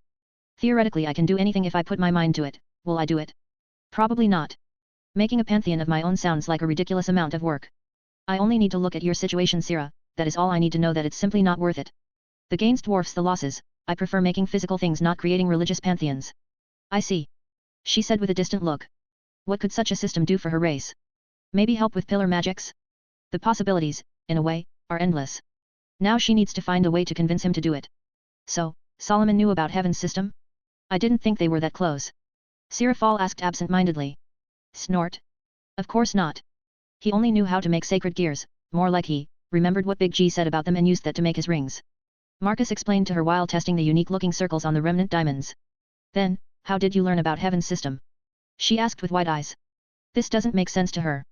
In simple terms, they were talking about the engine of a car. At this point, I already know how the engine looks, so the only thing I need to do is design and make the car. And the best part? I can design it however I want. Marcus said that to her with a smile. A smile telling her that he might or might not possibly just come up with something which will make everyone gulp down in astonishment. Isn't that just great? He asked her with an even brighter smile, like he found a truly fascinating tool. Yes, great indeed. She said with a small gulp of her own. After the discussion on Heaven's system, Sierra Fall continued to watch his progress. She was able to pick something up herself. Through all of this, she was able to get some understanding on the whole magic energy stuff. With Marcus' explanations she was able to understand more about magic in general. As someone who solely uses water and ice magic to fight while occasionally using devil magic on casual stuff, she'd never delved too deeply into the whole energy thingies. While her master, he was already a monster in this whole magic synergy system. She remembered that Solomon was known as the king of magic who knew all the energies and found a way to negate and take over other beings' magic and use it against them. An ability never seen before, especially since he could do it with all known energies, not just magic in general. If this was true and Marcus can replicate it, then her master in combat will be a monster not seen for over 3,000 years. Eventually, the testing was done and Sierra Fall was ready to watch how the large diamond will become the core of the barrier system. It took around 2 weeks of constant testing, at least that's what the black-haired Satan counted. She has a feeling that her master did even more testing when she was not around as the remnant diamonds were all gone by this point, turned into diamond dust. The whole summoning room was now turned into a ritual room, the circles were drawn from magic itself and Sierra Fall counted at least 14 different runic languages which were used. To her knowledge, her master only knew 7, now he knows 14? What is he even doing in school at this point? Well, are you ready? This is going to get a little bit shaky. Marcus said to her after doing his last checkup for the ritual. How shaky are we talking about? The current Leviathan asked him with slight trepidation. The type where I needed to reinforce the whole garage's structural integrity. He simply told her. Shouldn't you, do this kind of experiment only when there are barriers already in place? She asked nervously. Nervous that they will be discovered. We are doing this one so that we can do bigger ones in future. He said in an obvious tone. But, with the size of these circles, the drain in magic would be felt all over the whole of East Europe. She pointed out the obvious after seeing the overlapping circles in the room. Drain? What are you talking about? Why would I need to drain anything? I make stuff, recycling things is one of my expertise. I won't be draining anything. I will be using the M.T.M method, the last experiment with Castor led me to this. The gun experiment led you to this? How does that even work? She had an extremely confused look. Sierra Fall wanted to comprehend how a gun leads to diamond-shaped core's birth. The gun was a test for the M.T.M technique, all I need to power this? Is a brush of my finger. We are going completely green, Sierra. For real. He did exactly what he just said, he simply brushed his index finger on the white circle next to him on a wall. His motion was absorbed by the circle which then sent it to the largest circle in the room. What Sierra Fall saw next was probably the most insane thing she has ever seen in her entire life. The energy from the motion-absorbing circle entered the largest circle and then started rushing forward, making a lap around the whole room-size circle. Getting bigger and bigger. Each lap around the large circle causes the other inner circles to come to life one by one. This meant that the largest circle generates more energy each lap, one by one powering each of them. Before long the diamond in the middle received the magic. And then it happened. The diamond started to float and with it, the circles started to float too. Then suddenly the ground started shaking, the amount of energy being generated was considerable. And it only continued to grow rapidly. Sierra Fall saw the amount of circles that were around this generator, she counted at least 40-something layers and each layer had multiple of those circles. She might not be the best with maths, unlike her baby sister, but she knew that it was a lot of circles. Then, all of a sudden, the circles started to shrink towards the diamond core. The black-haired devil lady immediately understood what this meant. Now, she understood how the core worked, all those circles will enter the diamond transforming into a barrier heart. This will probably be the most powerful barrier core she has ever seen. And it's only the beginning. Sierra Fall has this certain feeling that there will be more in the future. A few moments later, it was done. The diamond glowed, bright white light consuming the whole room as it shined with its radiance. After the blinding light settled down, and the current Leviathan was finally able to open her eyes, she saw how the beautiful diamond core was releasing whitish particles. This looks so beautiful. I wonder. Could I get this particle stuff for my place? Preferably blue?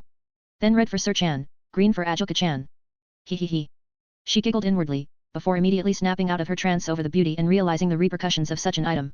As it is now, the underworld doesn't have any pillar house that could produce such specialized barriers. Meaning that if this gets out. Sigh. What's the point? Everyone would want a part of him. This just cements it more and more. Sierra Fall, just focus on the fact that you have the best shot of getting him yourself. For the devil race, of course. She slightly blushed as she realized, he was now at her height. Oh, his growth is so fast. So how does this work? Sierra asked me as we were standing in the new room meant only for the core. It was another floor below. So, with 2 floors underneath, my garage has finally reached the next stage. We are going to mark the areas as this could theoretically cover the whole globe, I said with a thoughtful look. It could. She squeaked out with disbelief as she stared intently at the core. I said theoretically, the diamond size is too small for that. At most, it would only be able to cover the whole nation. But, I am only going to focus on my town. Anyways, there are 3 layers to it. First is the recon which covers the whole city. Then the in-depth observation which covers the entire block we are in right now, and the core security which is my garage. This means that you can't just teleport in, you can't even use magic if you don't have the permission. And most importantly, it will all be connected to the garage's structural integrity. Which means it can reinforce the walls, power the tech inside of it. And it's also going to last as long as the diamond lasts. And how many years is that? She asked him, trying to remember how long diamonds last. If it was exposed to the weather conditions of the outside world it would last for 3 to 4 billion years, but since it is fully encased and the case itself is powered by the very same magic, it would last pretty much forever since the core can just last that long. I explained the loop of my barrier core. But, the diamond is only... Wait. Those circles.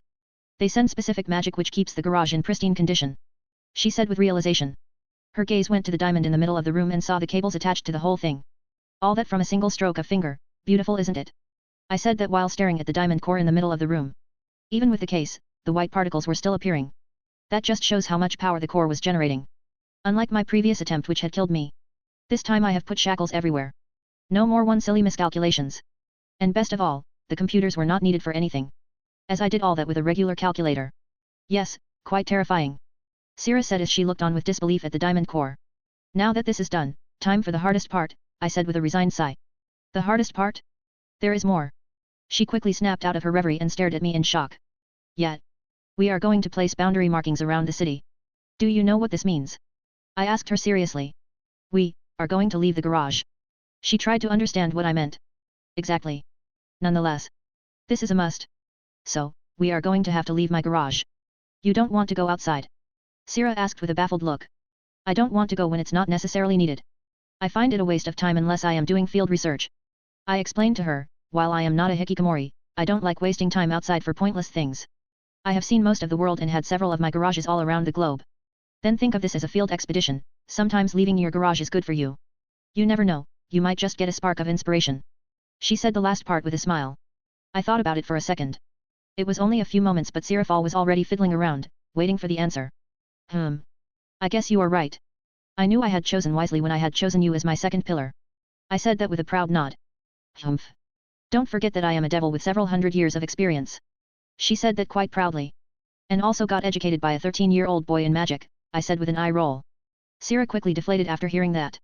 Right. After the activation of the barriers, Marcus' pace truly exploded. For Sirafal though, it was just like a blur. As someone who has a long lifespan, she doesn't have the urge to rapidly do things or be in a hurry. But her master thought differently. The black-haired Satan saw how rapidly things were changing in his garage. One day she had appeared in his workplace just to see it at least twice as big. The floors have been laid down with tiles. The day after that she saw the walls redone, repainted in a soft blue accent, then the day after, the lighting was redone. There was now a unique chandelier placed in the main working area. The progress of his workshop was monumental, especially for a human who was not even using any devil magic. She can't remember the last time she truly helped him. While she was more than disappointed and even annoyed at herself, Sirafal didn't give up. She knows that there will come a time where she will be able to truly help. And so, days turned into weeks and weeks turned into months.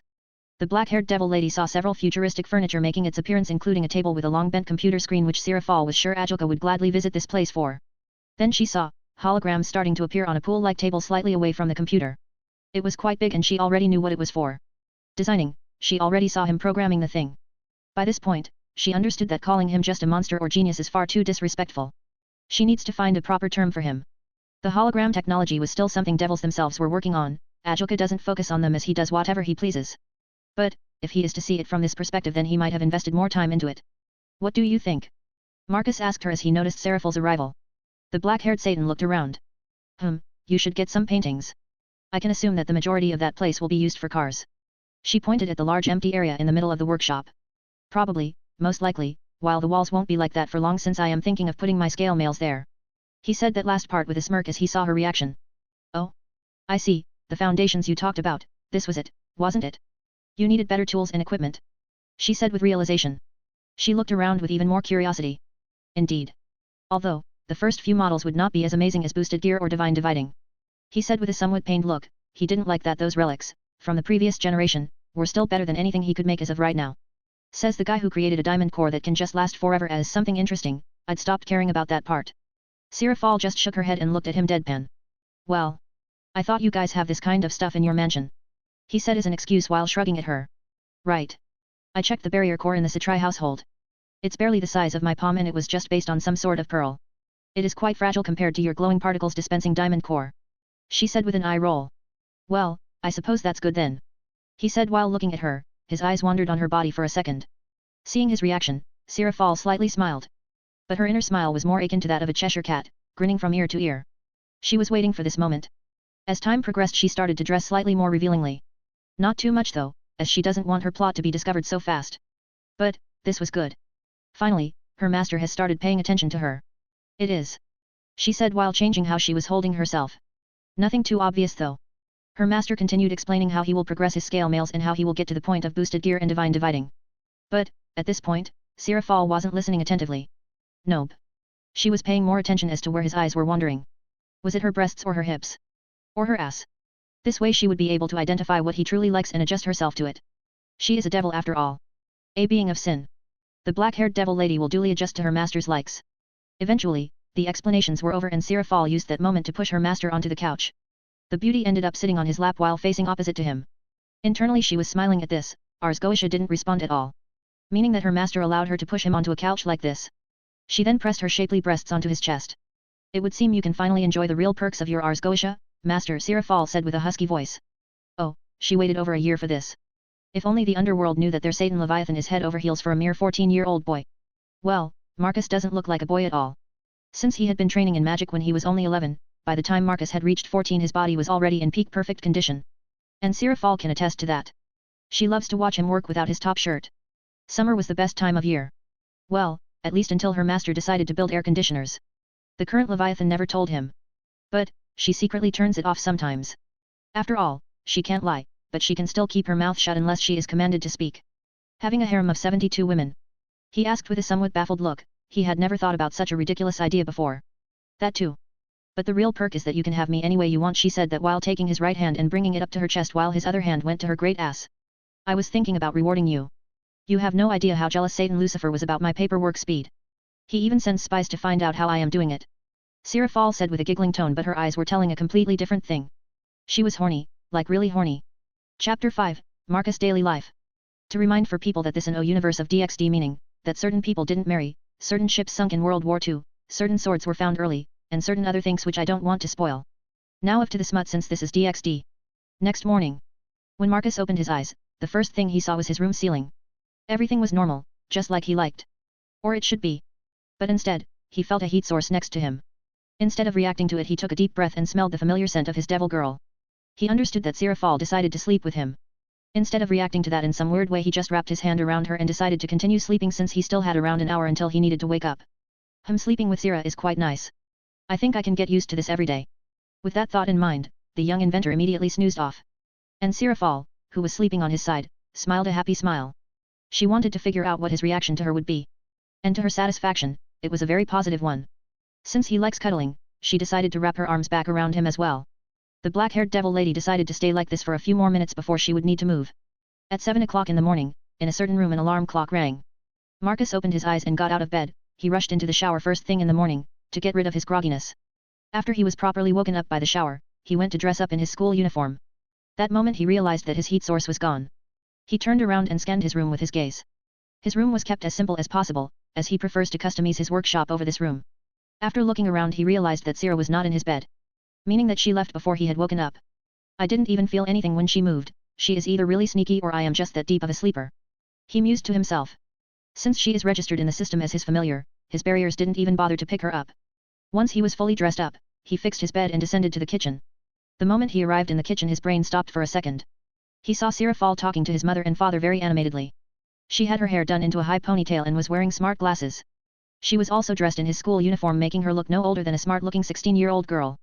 That's the thing about the current Leviathan, she can easily pass as an early adult or a late teen. Mark.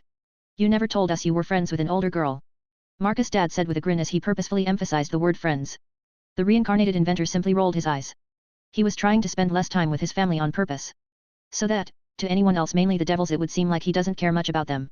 The less attachment his enemies knew he had, the more leverage he had over them. But it would seem that the moment he gave some space to Sira she took it to the next level. Fortunately, he knew that she has a large amount of affection towards him, and his Ars Goetia was telling him that she was only curious and wanted to learn about his parents. And not use them. That was the only reason he was allowing her to act like a 16-year-old cute girl who is interested in the loner Marcus. Yes, we are for quite some time now. She only decided to come here now because it was convenient. The teen inventor said with a sigh as he took his seat. Amusingly enough, it was right next to Sirafal. Seeing the coincidence, both his parents were grinning like idiots. Indeed, I have known him for over a year now. And yet, I still find new things about him each day.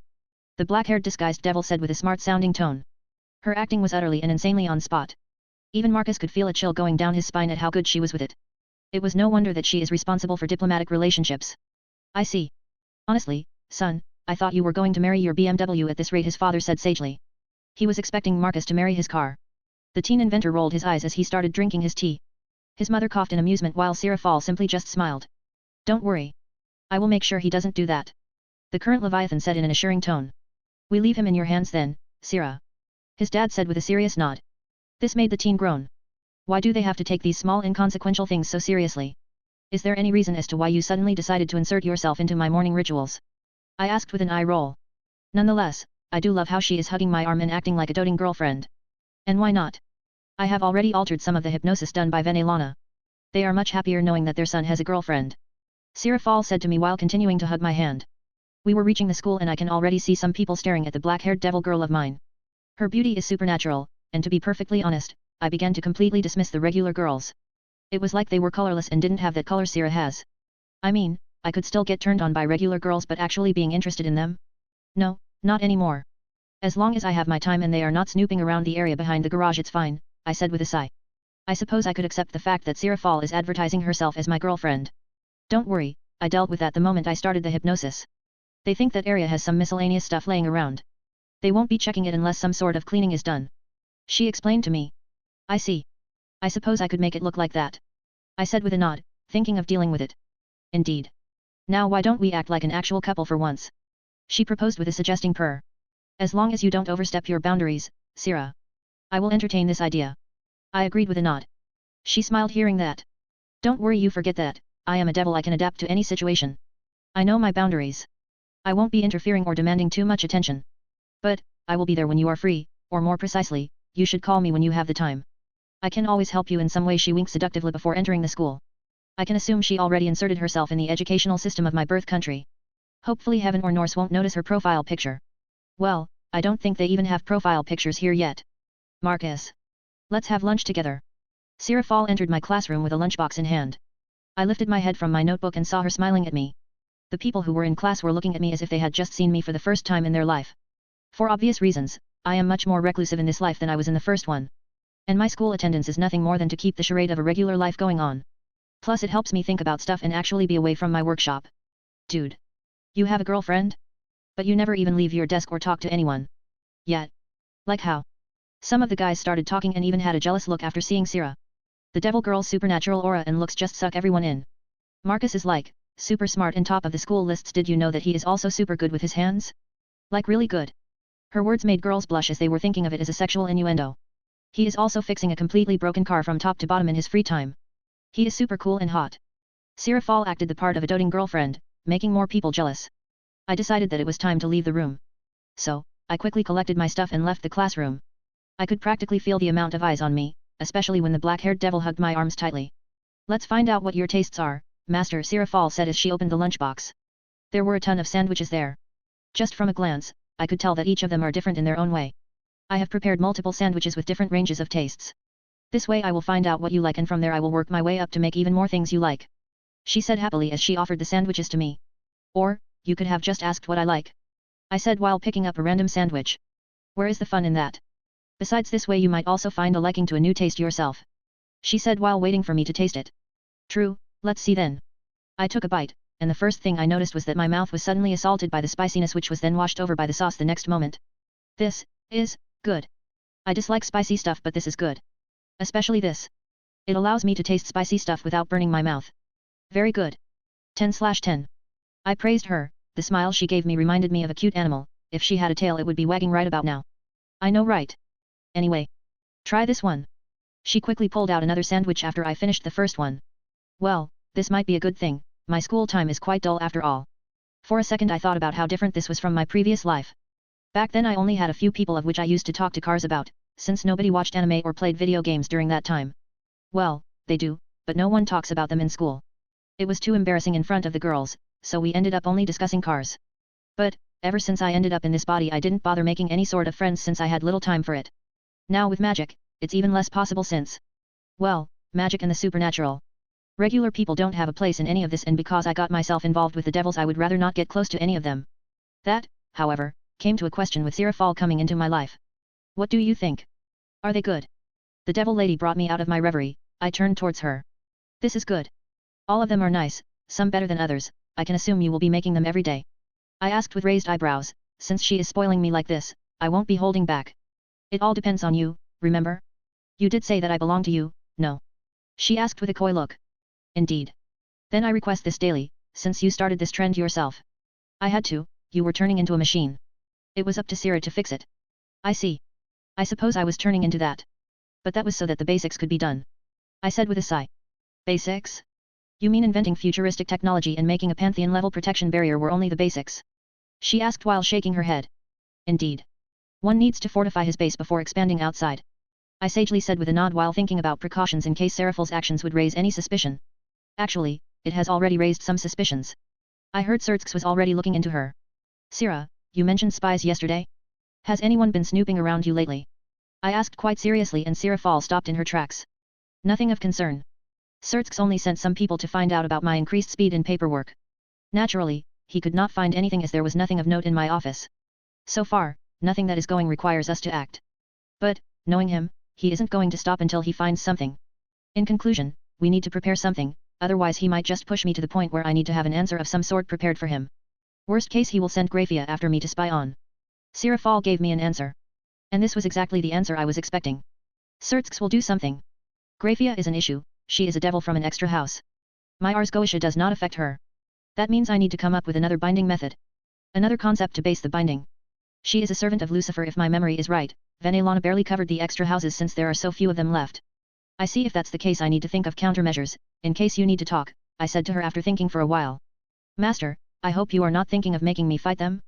I might be strong, but Sertsk's is on a completely different level. No such thing. There is no need for you to fight anything. Ars Goetia will pull you to my side in case you fall under some sort of suspicion. The course of action for you is to reveal that you have a contract with a genius inventor. This will cause some publicity for me, but it's better than you losing your position. If it comes to that, we can think of future actions once we reach that point. For now, we need to think about countermeasures in case my location is discovered. I said while continuing to think. Sirafal released a sigh of relief before thinking for a moment. Doesn't the diamond heart core make it nearly impossible to pinpoint the coordinates of teleportation? She asked me with a thoughtful look.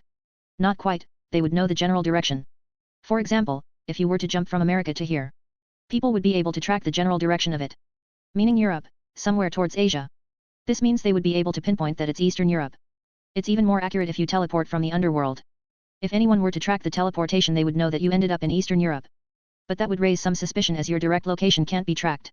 This means they will be suspicious because I am hiding something. Correct. That's why you need an alibi. Underworld, some time ago. A certain red-haired man was sitting in his office. He was radiating an extremely serious aura. Grafia, I need you to find out how Sirafal is doing her paperwork. It's of utmost importance that you find out. The current Lucifer said with a deadly serious tone. Can't you just ask her how she is doing it? His queen asked with a confused look. She was baffled that he asked her to spy on a fellow Satan. Already did, she dodged the question multiple times. I realized that she didn't want to share it, the red-haired man explained to her. Then, there should be a reason as to why she doesn't want to share it. Grafia reasoned with him. Indeed. But, I need the truth. She finishes all her work before midday. Such a thing is unheard of. If I could do such a thing then I would have much more time for other things than just paperwork. He said the last part with a chilly icy tone. His eyes slightly glowed red as he looked at the mountain of papers at the edge of his desk. He was about to use power of destruction on it but changed his mind at the very last second. Very well. If this is what you wish, I will do this for you. My thanks, Grafia. The current Lucifer nodded before returning to his work. While his queen left after bowing to him. Few weeks later. The strongest queen has been trying to figure out what was going on with Satan Leviathan. At first, it was just her mission entrusted by her king. But then she realized something was going on with one of the strongest members of their race. Sirafal was much happier. Not that fake magic girl act. In truth, she has not seen Leviathan wearing a magical girl outfit for some time now. This points towards something that is going on with the fellow devil. Grafia concluded that the black-haired Satan was most likely dating someone. The happiness, the changed behavior, she has seen this kind of thing before. But, this still does not answer the question, How is Sirafal doing her paperwork this fast? While the silver-haired maid didn't like the fact that she had to continue with her spying, she still tried but, in the end, she couldn't find anything. This only leaves her with the fact that she needed to track her down in the human world. Easier said than done, as Sirafal really doesn't want to be discovered. Secrecy to this kind of level for some reason disturbs the silver-haired maid. She can get the fact that Leviathan is a public figure and she wants her own private life, but this amount of secrecy even towards the teleportation circles is over the top. No one in the underworld hides their teleportation destination to this level. Eastern Europe, that's dangerous. Sirafal, why are you going to church-controlled territory? Grafia tried to pinpoint the teleportation with her magic but she found out that she had immediately lost the black-haired Satan in Eastern Europe. Nonetheless, she now knows the general location, although this might take several weeks, maybe even months, of careful searching. Marcus. It was finally time to test the holographic design table. After finishing the basic OS, the table was now functioning to a usable level. The whole PC and table designs were done months ago. But the OS took ages to program. Even with my augmented talent, it still took months since I was working on making it a self-updating one for the sake of saving time. There are shackles in places. I don't want a rogue AI capable of designing tech and magic weaponry running in the supernatural world after all. So it has certain restrictions on how it can self-update. Nonetheless, it will eventually be a virtual butler capable of helping me in the field. After thinking about it for a bit I decided to upgrade M.T.M Caster Mk2 to the next level. For that, I scanned the paper design and uploaded it to my PC. Going through several filters I could now see the 3D image of the gun. At the current level, to interact with the holograms, I still needed to wear specific gloves. These gloves will help collect all the data on my movement and cross-reference it with the hologram. This will help to improve the hologram and the interaction from humans to the hologram. Eventually in the next level, I won't need to wear gloves to interact with the hologram. But to reach that level, I needed to use the table in the first place. That's why I am already using it although it was quite uncomfortable. First I stripped the gun of its case and left only the M.T.M circle technique. Then I upgraded the M.T.M onto the next level, with more accelerator circles, magnifying circles, as well as booster ones. This made the system much bigger but that's the point. The gun will be bigger, if the gun is bigger then, the rail can also be longer. The longer the rail is, the more power it can create. Speaking of the rail. Next is the barrier rail technique, or in this case barrier rail system. For this one I decided to make diamond rails powered by magic. Not only will it accelerate even further, it will generate heat and friction both of which will be absorbed by the barriers around and then added to the load at the very end. This whole thing would increase the power of the shot from around 300% to 400%.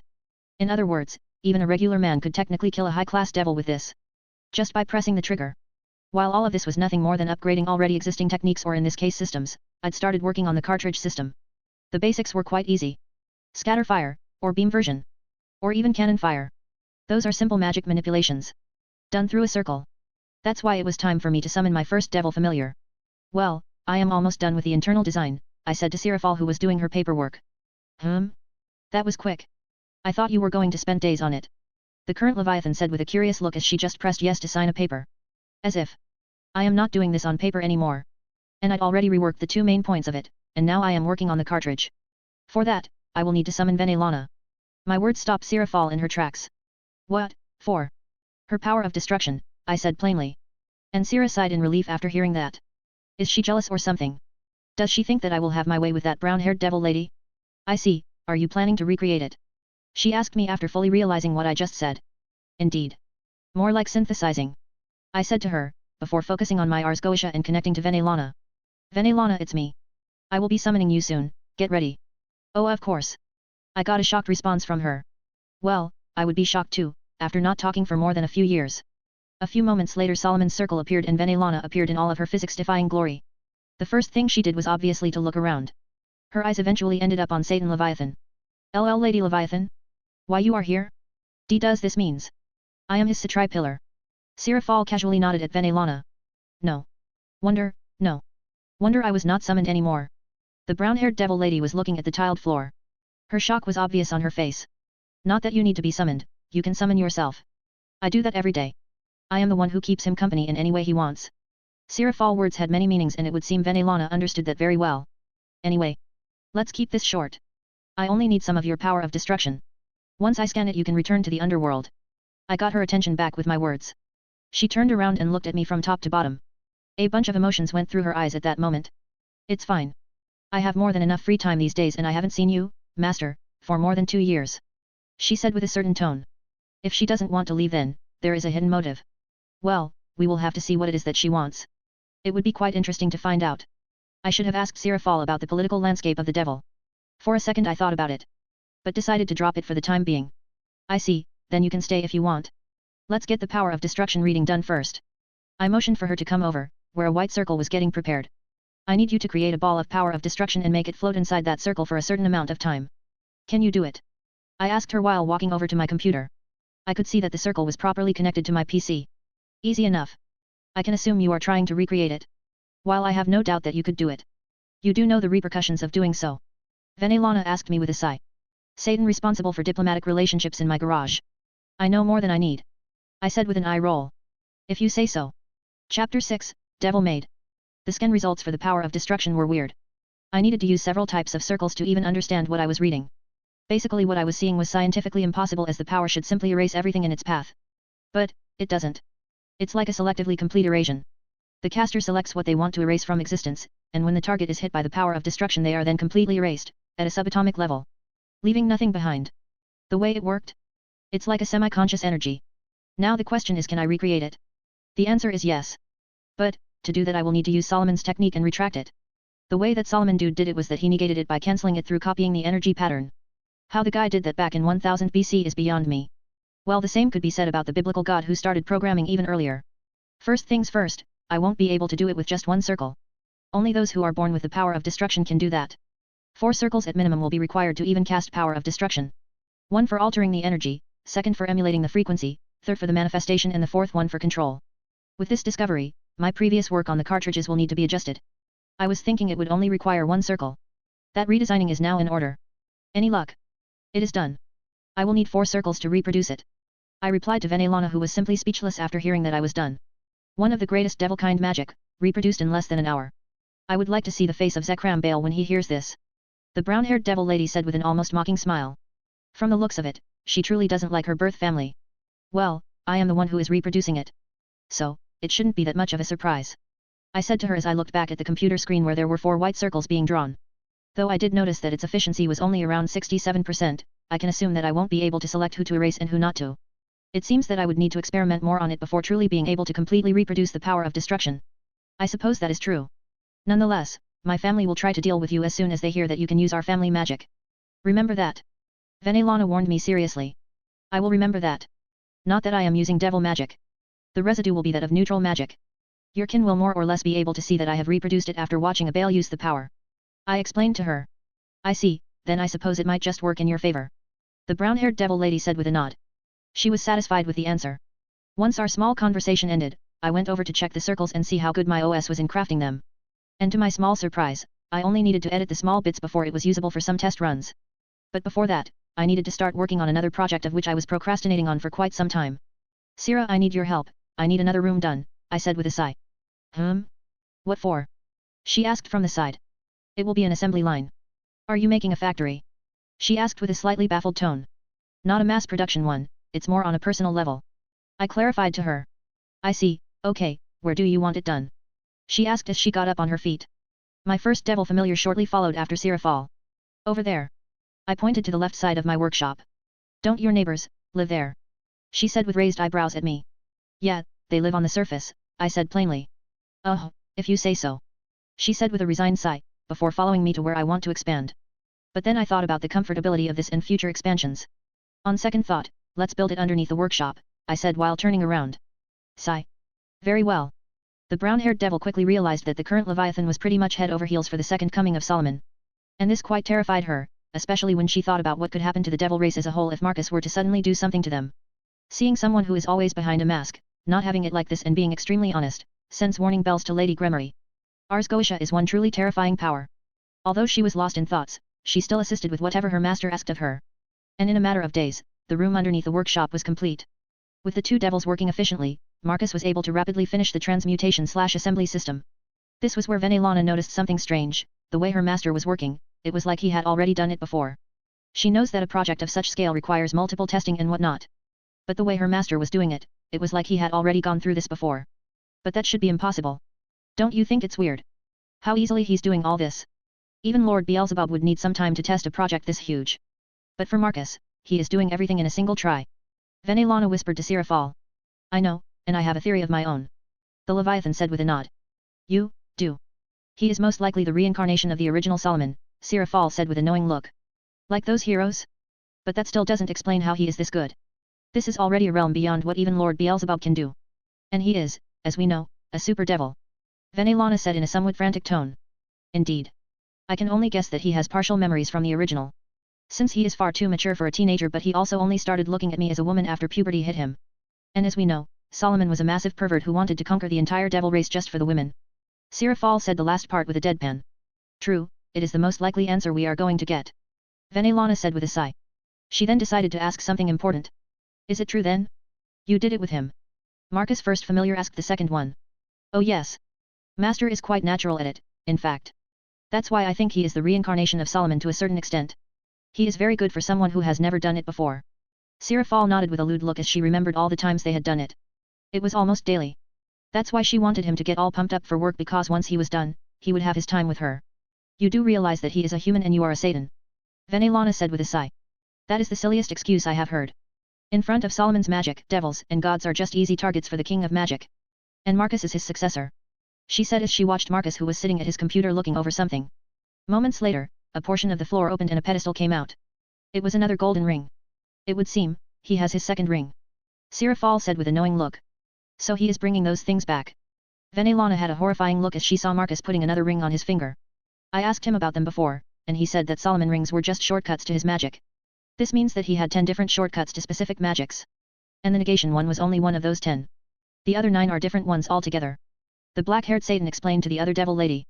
That makes it even more terrifying, don't you think? How can a human achieve such power? Venelana said while using one hand to cover her face. No idea. That's why I am watching over him as much as I can. That's why I am afraid of what he will do to our race if we are to cross him. You don't know, but he has already established barriers worthy of a pantheon around his house. Before he even had a proper setup for his workshop. Sirafal said seriously as she remembered the diamond core heart. I see. I suppose we should try guiding him away from our race and towards other races, the brown-haired devil suggested. That's the wrong way of thinking. He doesn't care for the race, only what it can offer him. As long as no devil offends him, the devil's race is safe. The current Leviathan said with a knowing look as she already had a clear image of their master. You think that he would just erase an entire race? Venelana asked with wide eyes. I have a feeling that it would escalate to the point where Satans would need to act as soon as he revealed Solomon's magic. Devils would panic and would want him to get captured. Which would lead to a very bloody and one-sided fight. The Leviathan said as she had already predicted how the fight would progress. Marcus is not a fighter. He would simply crush what is in his way. He doesn't have that sportsmanship spirit that many devils or just fighters in general have. I see, then let's hope nothing like that will happen. Let's go and test this ring out. Both of the devils were brought back from their thoughts when they heard their master's words. Marcus and the pair of devils entered the testing room. Venelana noticed that it was much bigger than she had initially remembered and the flooring had been improved considerably. There were also rows of mannequins at the end of it. The teen inventor pointed his right-hand palm at one of the mannequins. There was an around 50 meters distance between them. In the next moment, 4 circles that were very close to each other appeared at the end of Marcus' palm. And at the last one a familiar black/reddish orb started to form. Power of destruction. It's familiar, but different, there is no demonic energy in it, Venelana said after she had felt it. After all, she was very familiar with the demonic energy in the power of destruction. Marcus didn't say anything, and instead was focusing on controlling it. The power of destruction started going through several forms. From a lance, to small orbs, then other shapes such as a rectangle or a triangle. Is it just me or is Master better at controlling it than most Baal? Sirafal whispered to Venelana. It appears so. The brown-haired devil lady replied with twitchy lips. Marcus then decided to test its destruction capacities.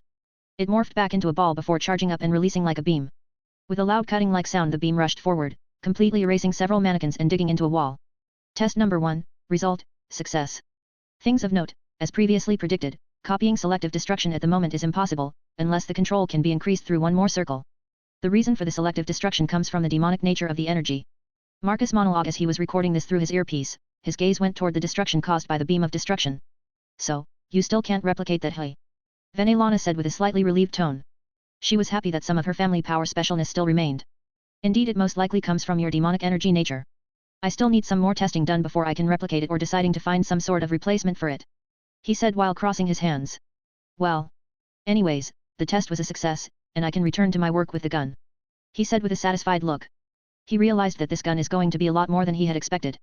For the simple reason that if he plans to shoot beams of destruction then he needs to revamp the whole M.T.M system he has created. The cartridges need another makeup, while the variations of what form the gun is releasing will need to be added directly into the gun itself. Possibly a voice-based system at first then an intent one later on. Sira, if you would. Marcus asked the devil lady. One moment. Sirafal called forth her circles which fixed the entire room in just a few moments. The teen inventor returned to his workshop where he immediately went over to the holographic table and started working on the design of the gun. He reworked the whole M.T.M system once again, this time with the idea of the cartridges having more than one circle. If the power of destruction has 4, possibly 5. Then he was planning to add that extra control. So that other powers, like healing, will also have more than 5. It's better if he doesn't have a limit in mind. Once again he needed to work on the design as he needed to add a 4th system into it. This time it will be at the back of the barrier rail and above the M.T.M system, Marcus calls it the revolver system. For now though, it is only going to have bullets, beams, cannons, and scattered versions of the things which the weapon can eject. This means that it will have 4 circles in rotation. Possibly the easiest system in the whole of the gun. Finally, after several hours of tinkering, right before it was time to call it a day, he was done with the internal design. Now for the hardest part, the gun's outer design.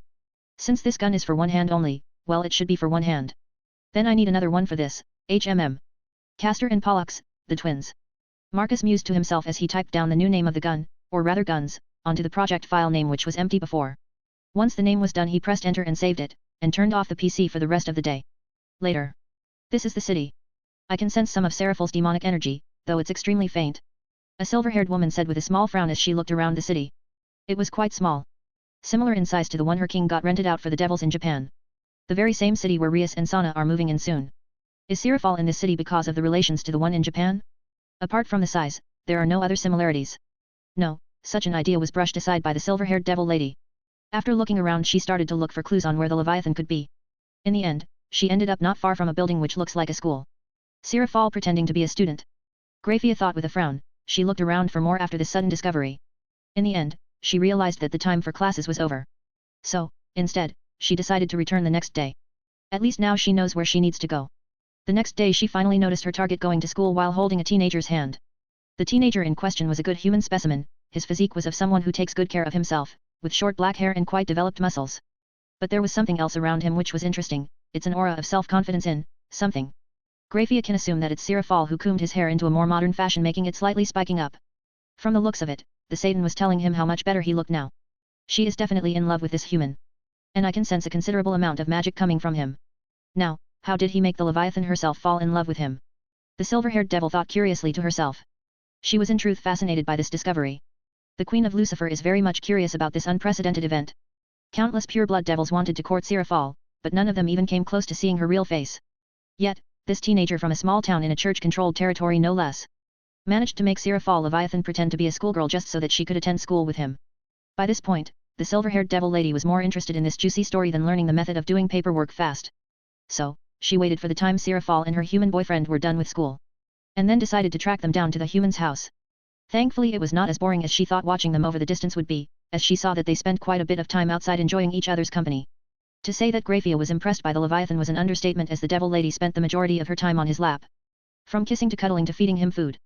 If not for the fact that the Queen of Lucifer personally knew how dangerous Seraphal is on the battlefield or with her ice magic, then the one she was looking at could easily pass as a normal teenage human girl in love. Eventually, her wait was over and she tracked them down to the house of the teenager. Once she was in front of the 2-floor regular-looking house she decided to ring the doorbell. Only that, the moment she stepped into the territory of his house did she feel her magic stop listening to her. Her eyes went wide as she quickly looked around. Cold sweat started rolling down her forehead. What is this? I am sorry Graphia, you should have not have tried to track me down. A familiar voice of Seraphal appeared behind her. Seraphal, what is they? Before she could say anything more, she lost consciousness. Marcus. I wasn't expecting for Sertx to send his queen after me like that, Sera said to me as she was looking down at the form of the silver-haired devil. Not going to lie, the silver-haired devil lady has the same type of body Venelana does. What is with these female devils and their absurd bodies? So she is the strongest queen and the rival to your title? I asked curiously as I looked at her. The amount of magic she was emitting is off the charts. Thankfully we were inside my workshop, otherwise someone would have picked it up. Was rival to my title. But I won and she decided to stick with being Sertx's queen and his maid. Maid? As in a real maid? And not his wife or something? I asked her. This is where it was truly getting weird, as I remember she was supposed to be Sertx's wife. Well, I can't truly recall all the stuff I watched nearly 40 years ago. No. She is not. The council didn't want the current Lucifer to marry a servant of the previous. Instead, they allowed him to have her as his queen for the legitimacy of his title. As no Lucifer should be without a Lucifuge to serve him. Seraphal explained to me, slightly annoyed and distressed. This council has quite a bit of say in the affairs of Satans. I said with a frown. This reminds me of a constitutional monarchy of some sort with politicians bitching constantly at their king. They are ruled by Zekram Baal, the first-generation devil and great king. One could say he is the one who is truly running the underworld. The man is old and very knowledgeable on pretty much anything.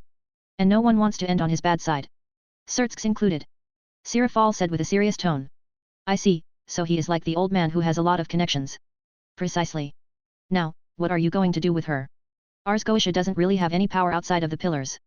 The black-haired devil asked with a slightly nervous tone. Indeed. Ars Goetia doesn't work, so I am going to make one for the extra houses. I said with a shrug. That's. I guess my concern was not needed here. She sighed in relief before turning back to look at Grafia. Just make sure she does leave the workshop, I said seriously, before going over to my PC. Going over the list of countermeasures I had, I selected the in case a high-ranking devil arrived option. Once I'd selected that, there were several other countermeasures I had cooked up. Since she is Lucifer's queen, I have a good chance of having the perfect spy at the very top. So, I selected a new form of Ars Goetia. Since she is from Lucifer's servant house, the binding is even stronger as Ars Goetia was originally made to bind Lucifer's pillars. A branch system can easily be done. All I needed was to alter a few lines in the chant and change some runes in the circle. It was done in less than 5 minutes. After that, I took my seat. Done. Take her to the summoning room. I said to Sirafal, as I got back on my feet. Already? How easy is it to bind devils for you? She asked with a fearful and shell-shocked look. Sira, the hardest part was to invent Ars Goetia. Once reinvented I could run in circles with this binding. If applied properly I could even enslave gods. I said with an eye roll. Making her even more ghostly white. You are a scary one. Then it's a good thing that you are on my side, I said with a smile to which she automatically nodded. Good, now bring her to the room. Let's get this over with. I still need to return to drawing the design for my guns. Guns. Yeah, it's going to be a pair. I can't wait. When Grafia opened her eyes, she saw an unfamiliar ceiling. One thing for sure was that she was laying on some sort of couch and the sound of multiple fans reminded her of the computers in Ajilka's lab. Was she moved to some sort of lab? She tried to move but was then assaulted by head pain. You're finally up. I hope I didn't hit you too hard. That moment she heard the familiar voice of Sirafal. Grafia quickly moved through the pain and looked around. Finding the black-haired Satan Leviathan sitting not far from her on another couch. You knocked me out. What is the meaning of this? Grafia's red eyes nearly glowed as she snapped at the fellow devil. Because you can't tell anyone what you find here. There is a reason why I am hiding my movement. Sirafal said with a sigh. Who possibly requires such secrecy? Even from Lucifer himself. The silver-haired maid was not buying this at all. Because my allegiance, just like yours, has changed. The black-haired devil said sharply. What? What are you talking about? Just check yourself out and tell me what you feel. The current Leviathan simply said to her. Grafia quickly inspected herself, and she felt something has happened to her very being. It's like she was rearranged at a spiritual level. What is this? Ars Goetia. Impossible. Solomon is dead. His heirs are dead, his magic is lost to time. The silver-haired devil lady screamed while shaking her head. She was in denial, but she can tell that it truly was what had happened to her. How did a simple, even absurd mission end with her in the hands of the devil race boogeyman? Well, he is indeed dead without any heirs, but his magic is very much alive. Then suddenly she heard a male voice from behind. That moment the Queen of Lucifer simply knew it was her master. It was a gut feeling, a strong gut feeling. This quite terrified her as her instincts were telling no, screaming at her to serve him. Why, you are the successor to that man's magic. Grafia turned around and looked at him. Now she was not seeing him as just a mere human. Nope. That evaporated the moment she understood that he inherited that man's diabolical magic. Not just succeeded in his magic, but improved it considerably. To the point where I can enslave extra house members like you. He said that with a simple shrug. I see. Indeed. You will be working for me now as well. But, don't worry though. Sirafal does more than an admirable job at keeping me company. So you can return to your usual duties of being Lucifer's queen. He said plainly to her. I see, you want me to spy on my king. She asked with a dull look. She looked like she wanted to kill herself. I have no interest in regular things. I am an inventor. I would prefer if you were Ajilka's queen, but beggars can't be choosers. So I will stick with Lucifer's queen instead. He explained simply and shrugged at her again. Showing that he truly doesn't care. That's the best part, Grafia. He is better at inventing than Ajilka. Sirafal found the perfect moment to brag about her man in this situation. Nonetheless, she followed the black-haired devil's gaze and saw something entirely from the sci-fi movies she had to watch with Rias a couple of times as her babysitter. A holographic display which showed some sort of magical circles and pieces which looked like a gun of some sort. Master is designing something which can be considered a high-level sacred gear. The Leviathan's words were like thunder in clear skies. That moment the maid remembered that Solomon was biblical God's only true disciple to an extent, and he inherited the secrets of the sacred gears, thus the 10 rings. Grafia put her hand on her mouth trying to process what this could possibly mean to the devil race. Beautiful, isn't it? I saw this weapon evolve from nothing more than a mere metal construct. When it's finished, even a regular person will be able to easily kill a high-class devil without any issues. Sirafal said with a proud tone. By this point, Grafia has realized that Leviathan has truly completely gone to the second Solomon's side. Do you even realize what this means for our race? We were this close to being enslaved by a human 3,000 years ago. Grafia motioned with her fingers how close they were to getting enslaved by Solomon. The only reason they lost was because Solomon was getting old. That's it. Quite simply because of his natural human limits. Nothing could stop him before that. While the biblical god just sat back, relaxed and watched how Lucifer was getting owned by a mere human again and again. And who said we are getting enslaved by him now? Seraphal asked Grafia with raised eyebrows. After all, Leviathan observed Marcus for a few years now. There is no indication that he wants to enslave her devil race. Well, you were enslaved. The silver-haired maid reasoned with her. Right, so you two can discuss my invasion of the devil race while I return to my work. I love conspiracy theories but I prefer the technological ones. I mean I usually try those out for shits and giggles, but possible invasion? Those are discussed by nerds who like military stuff. Marcus said while shaking his head. He turned around and walked back to his PC. As I was saying. I was enslaved simply because he wanted an expert on water manipulation. And because I was a Satan. Seraphal clarified to Grafia who was blushing red like a tomato. The maid was extremely embarrassed. The unnatural fear she had for Solomon which she never thought she would have, has manifested the moment she realized that the boogeyman of devil race was the real deal. And she was now his pet, slave, or whatever, since she definitely feels a strong urge to serve him. Most likely an effect of this new type of binding which was used on her. I see, so he has no interest in invading the underworld and enslaving our people. The Queen of Lucifer asked with a relieved tone. Most likely not. As long as our people don't provoke him, to the point where he has to move out with force then there is no need to fear him. Seraphal explained to her.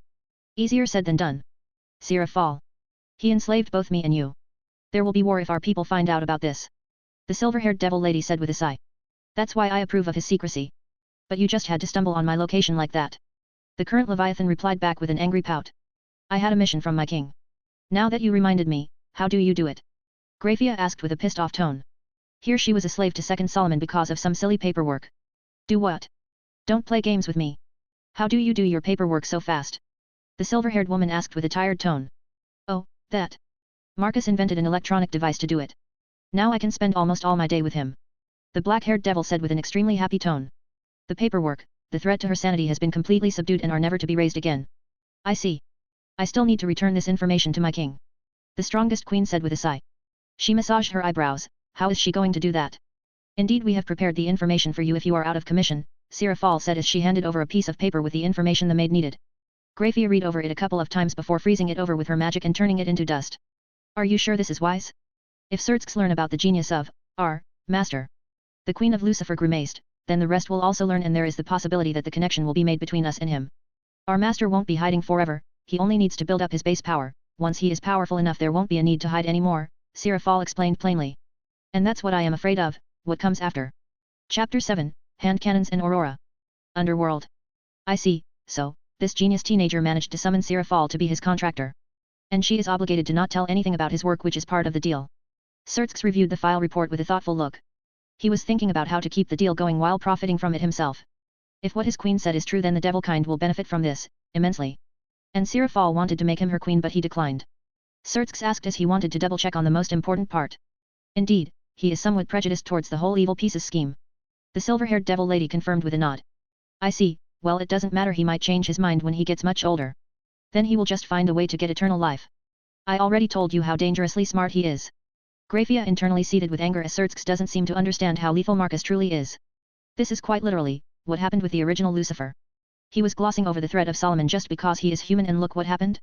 They nearly got conquered by the very same man. Alone. A lone human marched to their world, picked up some devil ladies and left like he owned the place. As you wish. I have fulfilled the mission you requested of me. Grafia said that with a small bow. Yes. Now I need to contact Seraphal and request one of those signers for myself. I suggest we contact him through her. It would be best if he doesn't get the idea that Seraphal has failed on her side, but instead, you have picked up on her increased productivity and want the same thing. Surtsks' queen suggested what Marcus had just told her through the mental connection they share. Exactly my thoughts. Surtsks smiled at the idea of doing less paperwork and at the same time allowing Seraphal to keep her contract with this genius human inventor. He has no idea how the teenager managed to summon a Satan of all people but if he can do that then his potential is noteworthy. The Crimson Lucifer decided to keep a note on this human for future recruitment while Grafia kept her poker face. She tried to fight her bindings. Well, trying is the wrong choice of words. As soon as she even had the idea of fighting her bindings, the moment that idea comes up, she forgets about it. The power of Arsgoisha or whatever subspecies of it is simply too powerful, especially towards her very being. As Seraphal had said to her, the maid's bindings are even stronger as she is from a house that was a direct Lucifer servant. making her have an even stronger connection to Ars Goetia. Back in the garage. Did you just say that Grafia was added to the fold? Venelana's knees gave up as she collapsed onto the couch. A member of her family just got added into this mess. She quickly realized that the pillars are quite literally the same as Lucifer's, meaning that the Gremory pillar is still empty and Marcus can just up and summon either her son, who is the leader of their race, basically making him the de facto ruler of the underworld, or summoning her baby daughter. Both of these ideas simply terrified her. Yes. Turns out she has been tracking my movement for months. The diamond core heart has been masking me for months from her. Which is amazing, to say the least. The brown-haired devil lady slowly nodded. She instantly remembered the beautiful diamond the size of a basketball downstairs and then thought about something like this being installed in Kuah to protect her daughter. But how should she approach this? Some sort of deal? Money? She instantly snorted at the idea of cash for someone who can make jewelry from clay. Possible magic information exchange? But he can simply ask her anything and she will tell him either way. Then she started thinking of it from a different perspective. What if he visits Japan? Kuah specifically? Since it is devil territory, they have living targets like stray devils appear there much more often. In the end, she decided. Since he is an inventor and researcher at heart, he will be interested in more data. Lady Leviathan.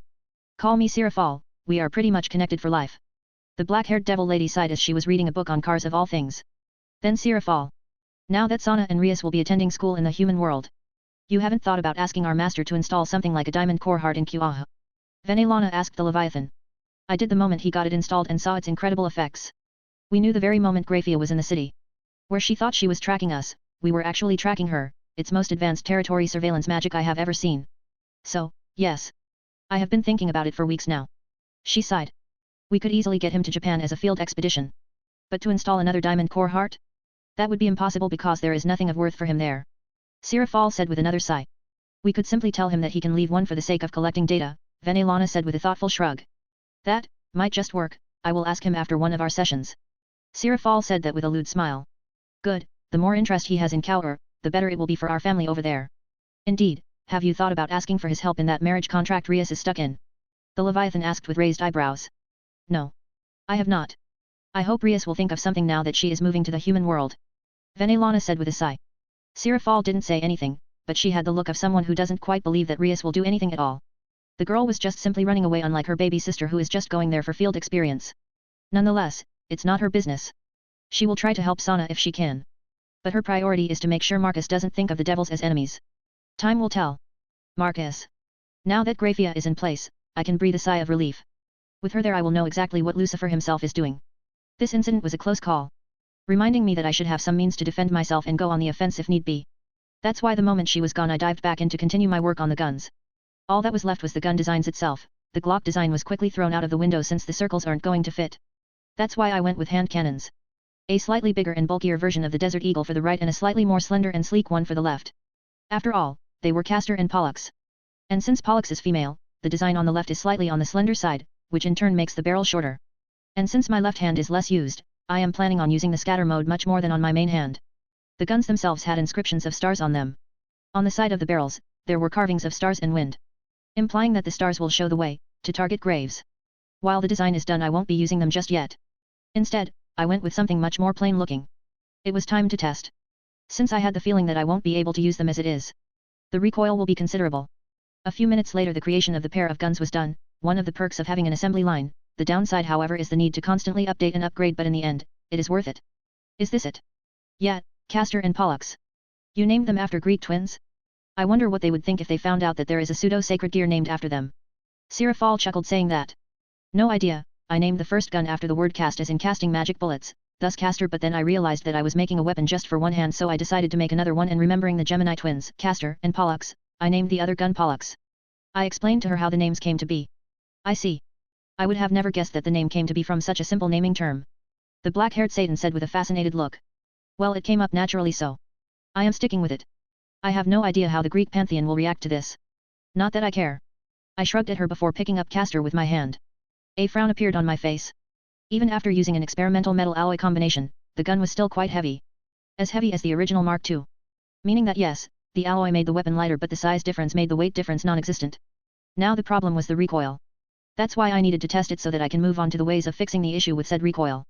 Well, I doubt they will react too harshly, probably, not sure. From the words, even she wasn't sure of it herself. Aren't you responsible for the diplomatic side of things? I asked her while inspecting Castor. Having a feel for the weight. I am, but the Greek pantheon is old. And they don't quite like our faction in general, calling us the newcomers and such. And I would have no idea how they would act if they found out that a sacred gear was named after one of their lesser gods while the bigger ones doesn't have one. As you can imagine, it could either be quite good or very bad. Zeus would go on a jealousy streak. Poseidon would join him, because why not? As I said, it would be like a coin toss, depending on their current mood. She explained that in a single breath surprisingly. Wow, I thought around the same lines as you had just explained, and here I am. I haven't even met them yet. I said while shaking my head, they were exactly as I had just thought. I guess the myths are not that far-fetched. Most of the myths are true in some way. They are either extremely exaggerated or are just right on spot. Anyway, let's stop with this discussion. I am starting to get a migraine just remembering some of the meetings I had with certain deities. She said while messaging her temples. From the looks of it, she didn't like these meetings one bit. Right, let's go and test the gun first. I motioned for her to follow me to the testing ground. Less than a minute later I was standing in position for the testing. I suggest you use all of the magic you can to augment yourself, Sirafal said with a serious look. You think? Woman's intuition. Just do it. She said with crossed arms. Sure thing. I was thinking of using all of my magic for this. When I said that, she just rolled her eyes at me, not buying it one bit. I really was thinking of reinforcing it a bit, although not fully. Nonetheless, I followed her suggestion and channeled all of my magic, took a deep breath and pointed caster at the mannequin on the other side of the room. Here comes the first test of caster MK3. 3, 2, 1 and Fire. I pressed the trigger. I could just feel the energy being created in the gun, it was like a tidal wave. A few seconds later around 2 or so white circles appeared at the end of the barrel and a bolt of energy loud enough to sound like a clap of thunder escaped. Bang. In the next moment it passed through the mannequin as if it was made from paper and slammed into the wall. A massive explosion followed after. Earth shook for a moment. The dust from this was enough to darken the whole of the room. And my hand? I feel. I couldn't even feel it, well it was there. But, it was so numb that I could not feel it. Thankfully because of my augmentation I did not dislocate my shoulder. Nonetheless.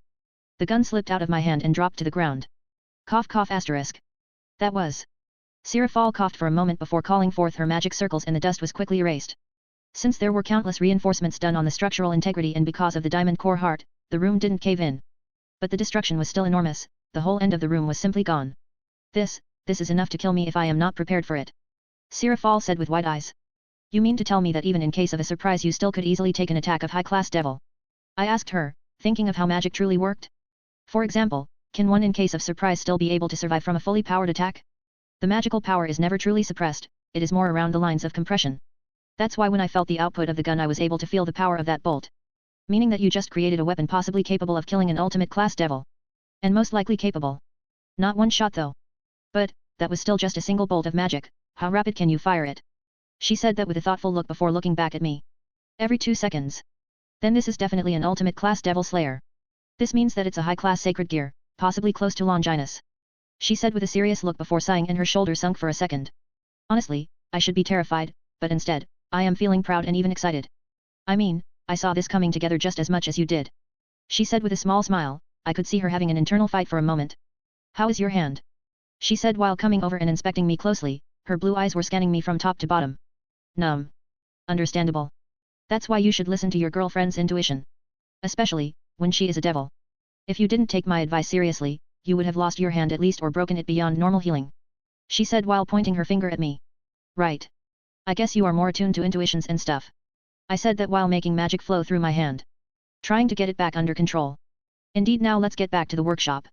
Your hand needs some rest. She picked up the weapon before taking my left hand and pulling me back into the main room. We still need to patch up the room. Don't worry, Sira will fix it for you later. When Venelana teleported into the workshop, the first thing she saw was her master using Seraphal's lap as a pillow as his right hand was encased in a makeshift holder made of ice. What happened here? She asked with raised eyebrows. What's with her and always arriving late to these events? Master tested his gun. It was a complete success. Well, it was too big of a success and his hand could handle the recoil. Sirafal said with a sigh as she was stroking her master's hair gently. I see. You can see it for yourself in the test room. The black-haired Satan said. And Venelana was far too curious to not check it out. So she quickly went there and saw how the other end of the room was destroyed. It's like a massive explosion completely erased the far end of the room. She gulped down, realizing that was just a single shot. The weapon power is off the charts. Now, more than ever, did she realize how truly important it was to get him on their side. And at the same time, this made her even more reluctant. Knowing full well how likely he was to simply enslave her family members, like how he did with her son's queen. But that was just a small price to pay in the end. In the end, Sirafal profited from this. She can see how the Leviathan is living right now. She had never seen her like this before, not fake. As long as my family doesn't suffer. It doesn't matter. Venelana thought to herself as she turned around and left the testing room. Going back to the workshop and walking towards the sitting area. By this point, the workshop was one massive room. It had Marcus' main designing and PC area. Then it had a big empty area which Venelana believes will be for his creations. Then on the left side, there is a summoning/ritual room. On the right side, there is a testing room, and at the back, there is the entry lobby room with a small kitchen and bathroom. With a size even larger than his entire house territory. She does wonder if the diamond core heart handled the explosion properly, otherwise people will be calling the authorities to find out what happened. That is quite the destruction. Is it truly a single shot? Venelana walked over and took her seat opposite to Sirafal and her master. It is. I can safely classify it as high-class sacred gear or even lower-tier Longinus gear. Leviathan quite proudly said that. Venelana had cold sweat going down her spine. Well, it's now or never. This is the perfect opportunity to offer him to visit Kuah with the intent of testing the gun in a more live setting. I see, still though testing it inside is not recommended as the area above is church controlled. You need to test it properly. The brown-haired devil lady started with her idea. What do you suggest? Going to devil-controlled land. Indeed. An area directly under Gremory and Citre control. There you could easily test your guns. Venelana offered and looked at Sirafal, motioning with her eyes to help her in this. If you want something, Venelana, then do tell me directly. There is no need for you to talk in circles. Marcus said with a sigh. He didn't even bother to open his eyes. He prefers just to enjoy the soft tights of his devil lady. Very well. Both my daughter and Seraphal's younger sister are moving into Kuah starting next Japanese school semester. The city doesn't have a proper barrier system, and that area is frequently known for having stray devils. So, my suggestion is that you can set up a system and test your guns there. Venelana said with a sigh. She doesn't like speaking bluntly like this. It sounds like she is desperate.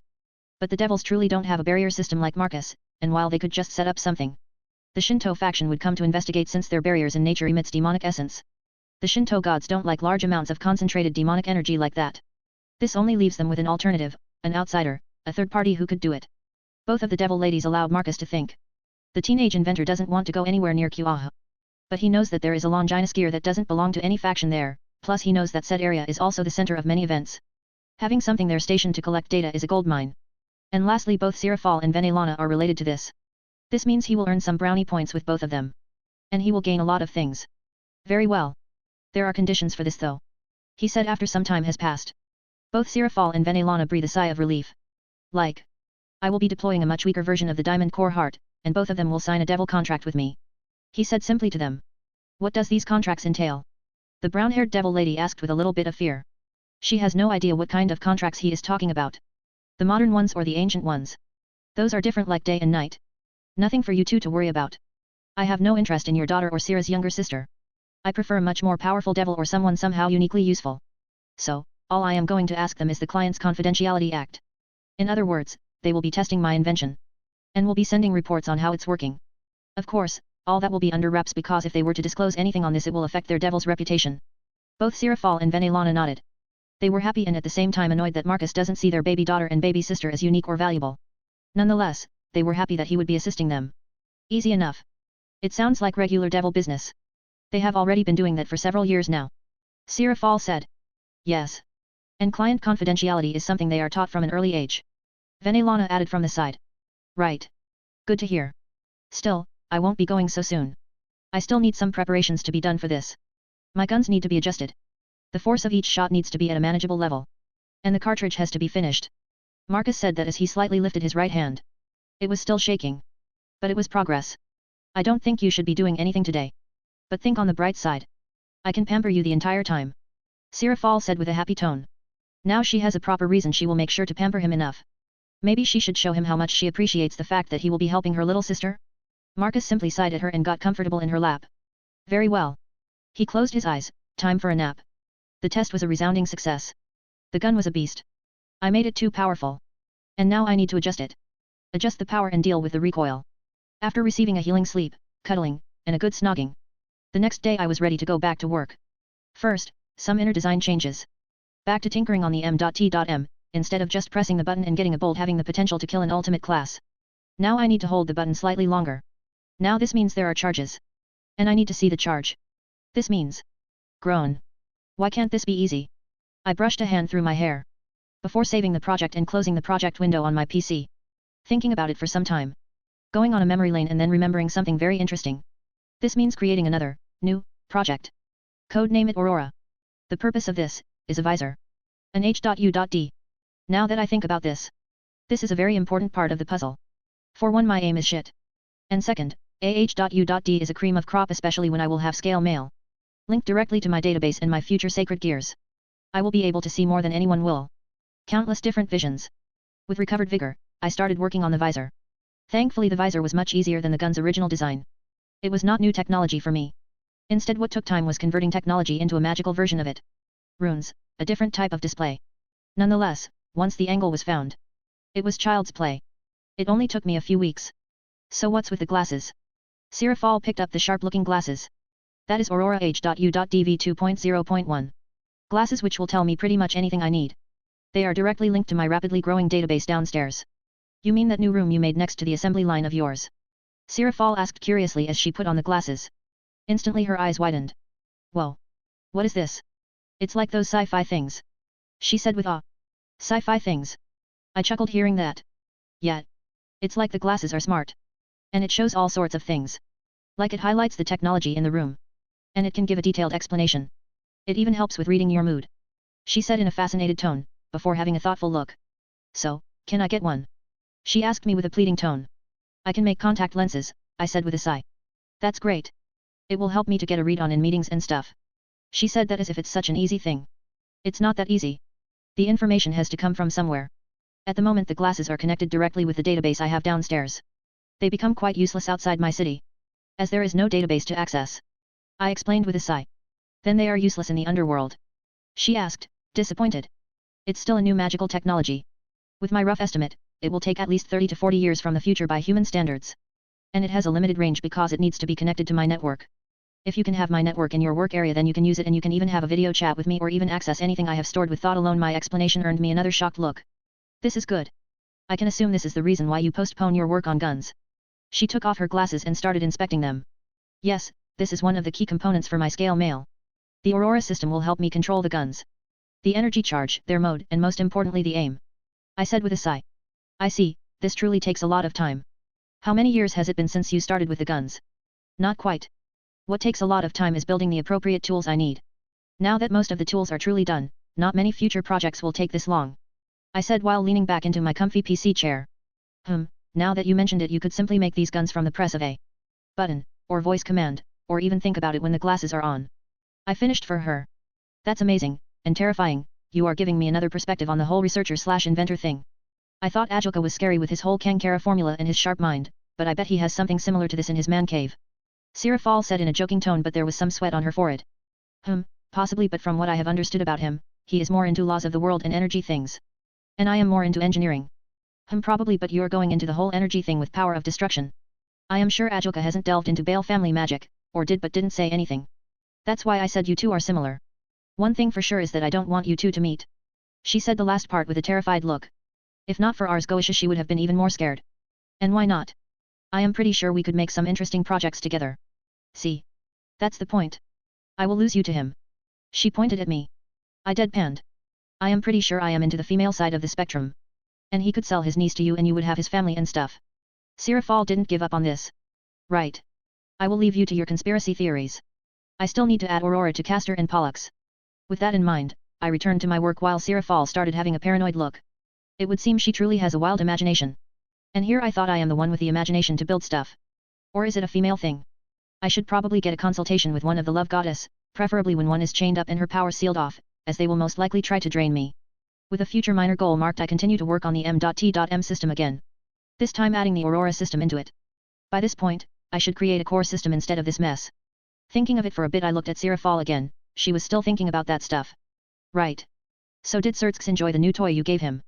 Oh, that. You only now remembered that you gave him one. She asked me with a deadpan. It's already a finished invention. I forget about those quickly enough. I said while shrugging my shoulders. Besides, I needed her to forget that weird idea she started to think about. I am getting goosebumps. Right, he said that you have a favor from Lucifer himself. It's a big deal. I don't know how long this will be under wraps, but the rest of the devil kind will eventually find about this favor. Since Sertskis is over the moon with his signer, and yes, it's the greatest invention any civilization has ever seen. Sirafal said that with a serious look, her blue eyes slightly glowed. I could feel the sheer presence she was radiating. The paperwork, just how deadly was it for them? I mean, she fell in love with me because of it. This is strange, this world is strange. I internally shook my head, at least she forgot about the whole Ajoka nonsense. Chapter 8, Lewd Maid in Kuaha.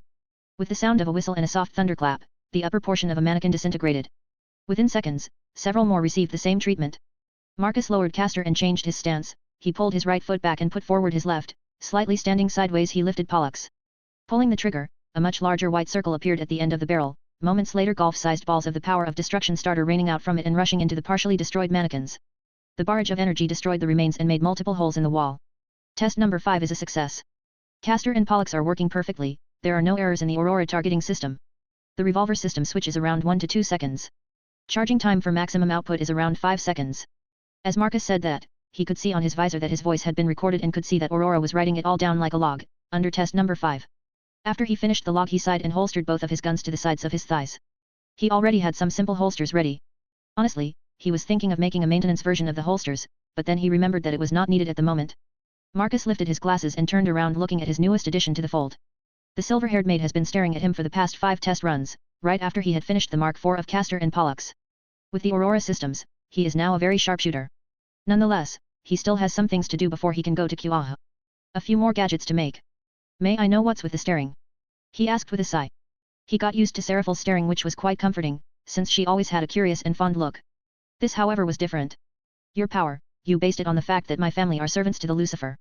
You made a simple servitude into power, which crystallized into some sort of bond of servitude. Now, I have an instinct to serve you. It is like trying to fight a water current. I could only resist it for several weeks before it fully consumed me. She explained in a single breath. Her gaze never left him. So, what you want to say is that, you want to serve me? He couldn't help but ask her with raised eyebrows. He never could have predicted that it would have developed into an instinct to serve. There was no calculation that she would have developed it. Which means it is just her feelings mixed into it. In other words, she has a fetish to serve. Marcus realized that after remembering how she was still a maid even though she was the wife of Lucifer, both in the anime and light novel version. Correct, while serving my king is an order from you, it doesn't give me true satisfaction. That is why I am here. She explained plainly. Through his modified version of Ars Goetia, he could tell that she got over her dislike for him. Which was surprisingly fast. Even faster than Seraphal. Now, all that was left was her need to serve. Her servitude consumed her dislike. This woman truly had that deep of a desire to be a maid. The teenage inventor quickly realized, that was most likely how those extra devil families were created, with absolute servitude in mind. I see, so you want to be my maid in all sense and form? He asked her, starting to walk towards her. Graphia simply nodded at him with a bow, realizing full well what kind of hole she was getting herself into. I know quite well what all of it implies, and yes, I have no desire to resist it anymore. The silver-haired maid said plainly. Marcus simply nodded. He won't deny that having such an utterly beautiful woman with a body that breaks the laws of the world is quite the turn-on. The teenage inventor removed his gloves before lifting his right hand and gently stroking her cheek. She didn't say anything or react in any way. Since you are so insistent, I will have to make you my maid in every sense. He said while looking directly into her eyes. This time she slightly blushed. She felt goosebumps going through her whole body. Graphia didn't know if it was a natural response or a response amplified by her binding. Nonetheless, she was getting excited to serve. Underworld. Both Rias Gremory and Sana Citrai were fiddling nervously as they were just called by Satan Leviathan herself to come to see her. The younger Citrai has been slightly weirded out by her sister's behavior for the past several years. Her older sister out of nowhere stopped her whole magic girl act thing. She had been doing it since the 1990s. So it was very weird that her sister suddenly stopped. And each time Sana would ask about her older sister's change, she would hear only one answer. That it was utterly silly and she got tired of it. While she sighed with relief since it was embarrassing, she knew that there was something more to it. Do you know why we suddenly got requested to meet your older sister? Sana's best friend asked with a slight bit of weariness. Strangely, they got this meeting just around the time that they had to move to the human world. No, I am just as clueless as you are. Sana said that while shaking her head. I see, this is just weird. I heard a rumor that Satan Leviathan has been spending a lot of time in the human world. Ria said, a bit jealous. I have heard the same. And weirdly enough my sister has said nothing about her trips there. Sana said while fixing glasses. She looked quite sharp thinking about the reasons. That's because I can't tell you anything about it. Both girls heard Seraphal's voice as the Leviathan circle appeared, and with a burst of dark blue one of the Satans appeared dressed in a blue dress and high heels. She looked like she was about to go into a ball. Both of the younger girls slightly gulped down seeing a serious-looking Satan Leviathan. You can't.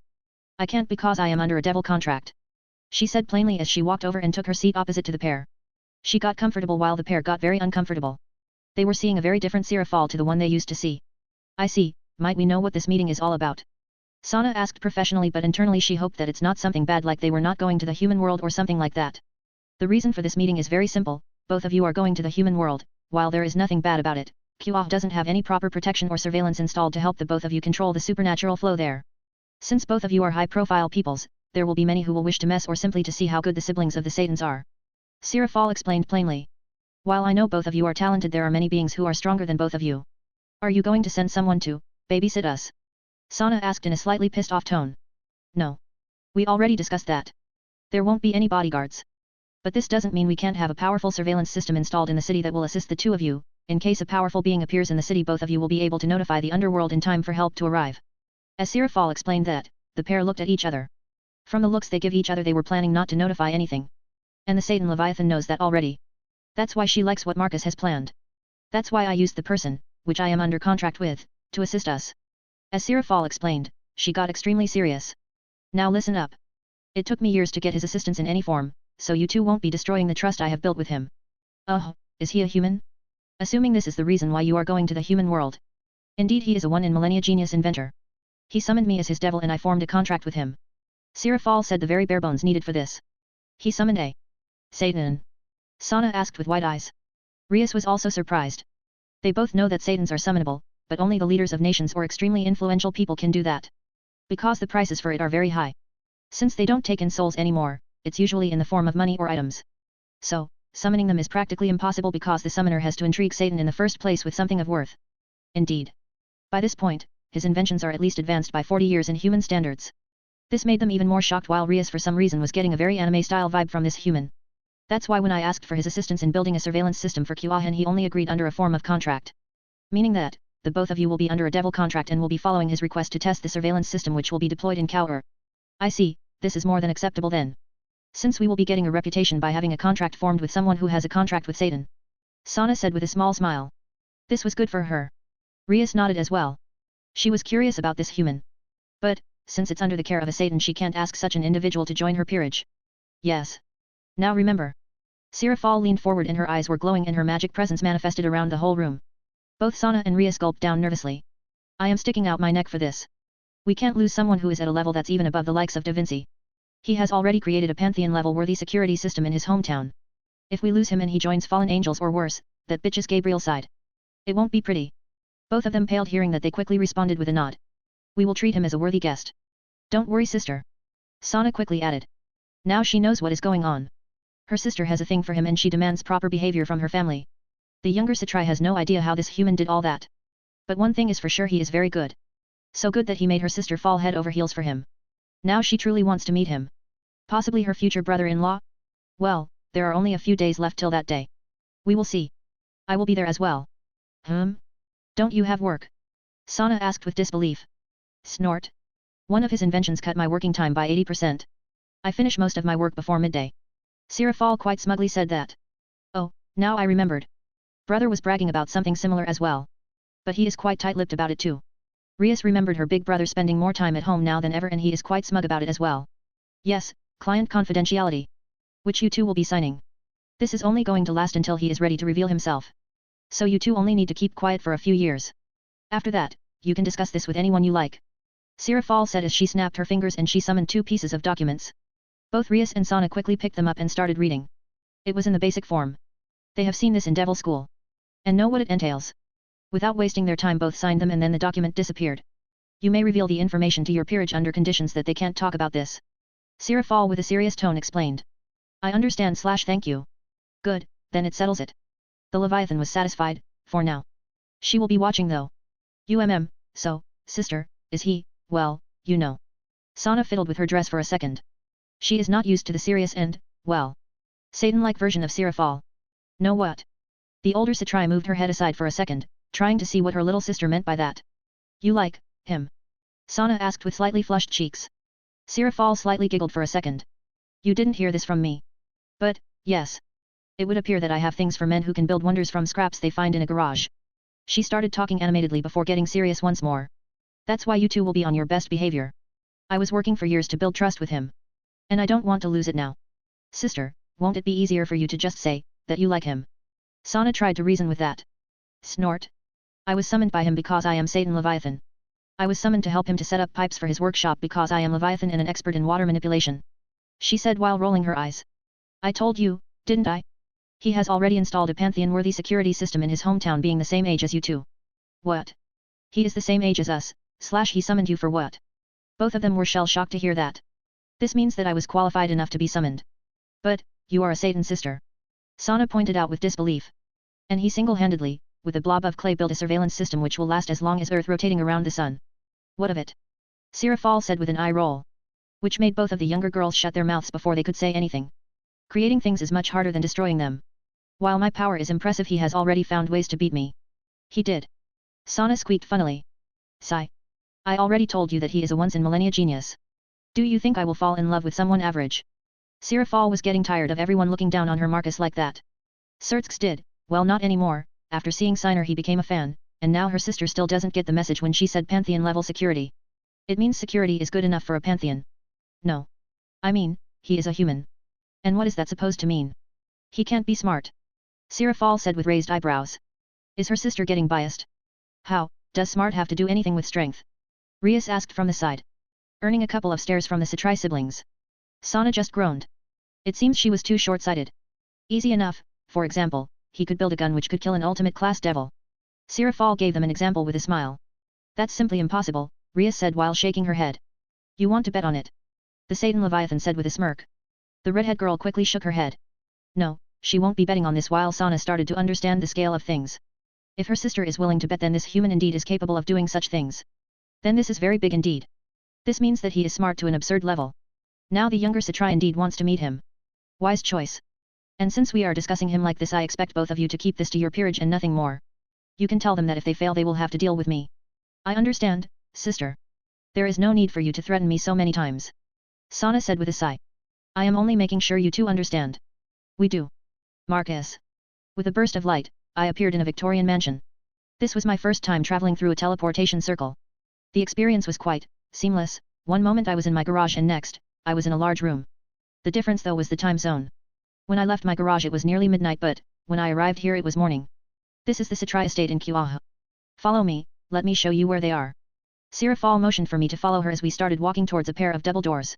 Without wasting any time she opened them and entered inside while I followed after her. The first thing I saw were 4 females waiting for me. The one standing out the most was the redhead. For the simple reason that she was a pure redhead. I have never seen someone with pure crimson hair like that before. A ginger? Yes, I saw plenty of those. But a redhead like that? Nope. Well, I am in what is considered an anime world, not that I saw any black lines on my body or anything like that. I am pretty sure some world governing laws are much weaker, my technology is a proof of that. I am having a much easier time with them. Either that or, my genius simply went up to a completely different plateau, so much so that I find making things much easier. Back to the matter at hand. Apart from that beautiful hair, she was a carbon copy of Venelana. A younger and much more naive version with longer hair. Next was the black-haired girl next to Rias Gremory. Her queen Akeno Heimjima, a girl who is the daughter of Barikil. One of the top dogs of Grigori and Lightning of the God, a girl who doesn't want to use her inborn powers because she doesn't like her father. My only comment to that is, she's stupid and wasteful. Next on the other side of Rias, is Seraphal's little sister Sana Satrai.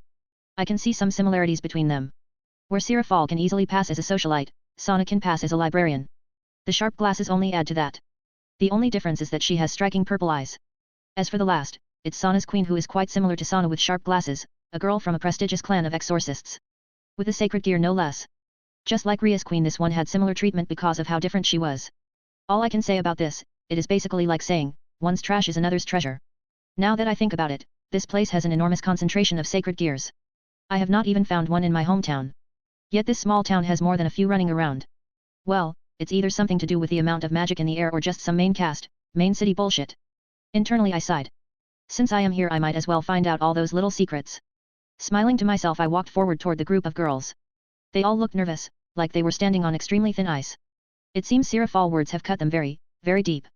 The small group of devil ladies waited with a nervous look as they knew the current Leviathan would soon bring over the genius inventor Marcus Goldman. The moment they learned his name they tried to find anything they could about him.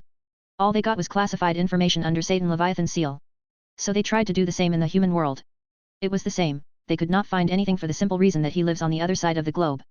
In other words, there was nothing on him. Even if it was, it's under Seraphal's watchful eye. They didn't even know what he looked like. When the doors opened their backs strengthened and they tried to look as professional as they could. The moment Sana and Rias saw him they were having a hard time believing that he was the same age as they. He looked far too mature. Broad shoulders, short black hair, striking brown eyes, he looked as if he knew what he was doing, but the most striking thing about him was his magic level is even bigger than ours. Sana thought with a little bit of sweat rolling down her forehead. Her queen was the same as she fixed her glasses for a second. She has never met someone their age with this much magic. Is he truly a human? Rias tried to comprehend how this guy has this much magic. While Akeno wanted to lick her lips after seeing him. Marcus, here they are. The girl with sharp-looking glasses similar to me is Sana, the one to her right is her queen Tsubaki Shinra. And to my sister's left is Rias Gremory and her queen Akeno Haimjima. Sirafal introduced them all in a single breath. This made the girls slightly out of the element, they expected a proper introduction. Well, ladies, you are responsible for the QA from now on, correct? He asked with a harmless smile. Why yes. Both Rias and myself will be sharing the burden. I will be watching over the city during the daytime while she will do it at nighttime. Sana quickly explained simply and as professionally as possible. I see, simple enough. Have you two decided where you want the core of the barrier system to be placed? He asked them as he instantly moved towards the main dish. Both devil heiresses did not expect for him to move directly at that. Now they know why Sirafal did such a simple introduction. He simply wants to get this over with. Well, I suppose since QA Academy is our seat of power here, so maybe the school basement. Sana answered after thinking for a bit. She then looked for Rias who nodded back at her. Very well.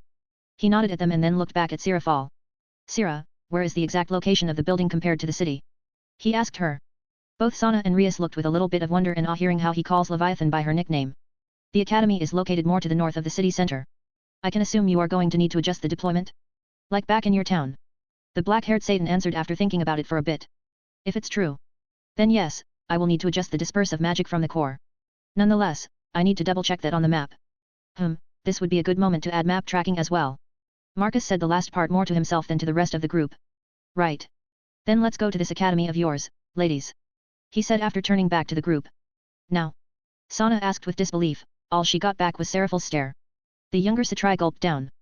Sure, we can teleport there before anyone comes for classes. The Satrai heiress said while fixing her glasses and hiding her sweaty forehead. This was way too fast for her. While Marcus simply nodded at her.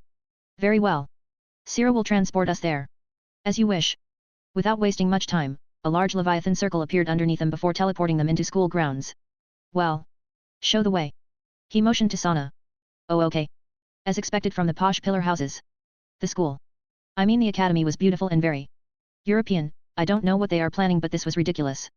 If you are moving in, at least try to adapt to their culture. At least they have the whole shoes policy in place, I will be able to enjoy some of the cultural things. Though, I don't think I will be coming here often unless of course there is some loot, I mean some profitable enemies to fight. Nonetheless, the walk was not silent as Sirafal kept telling me things about the academy. Trying to rope me in and trying to transfer me here. Her little sister quickly picked it up and started chipping in from time to time. My reaction to all that was an eye roll. Sirafal saw that and showed her tongue at me. All she got was another eye roll. Very cute, especially when it comes from one of the top leaders of a supernatural faction. Who is acting all cute and cuddly with me. It was even better when Rias and the other two saw our little exchange. They were quite shocked. This is the basement.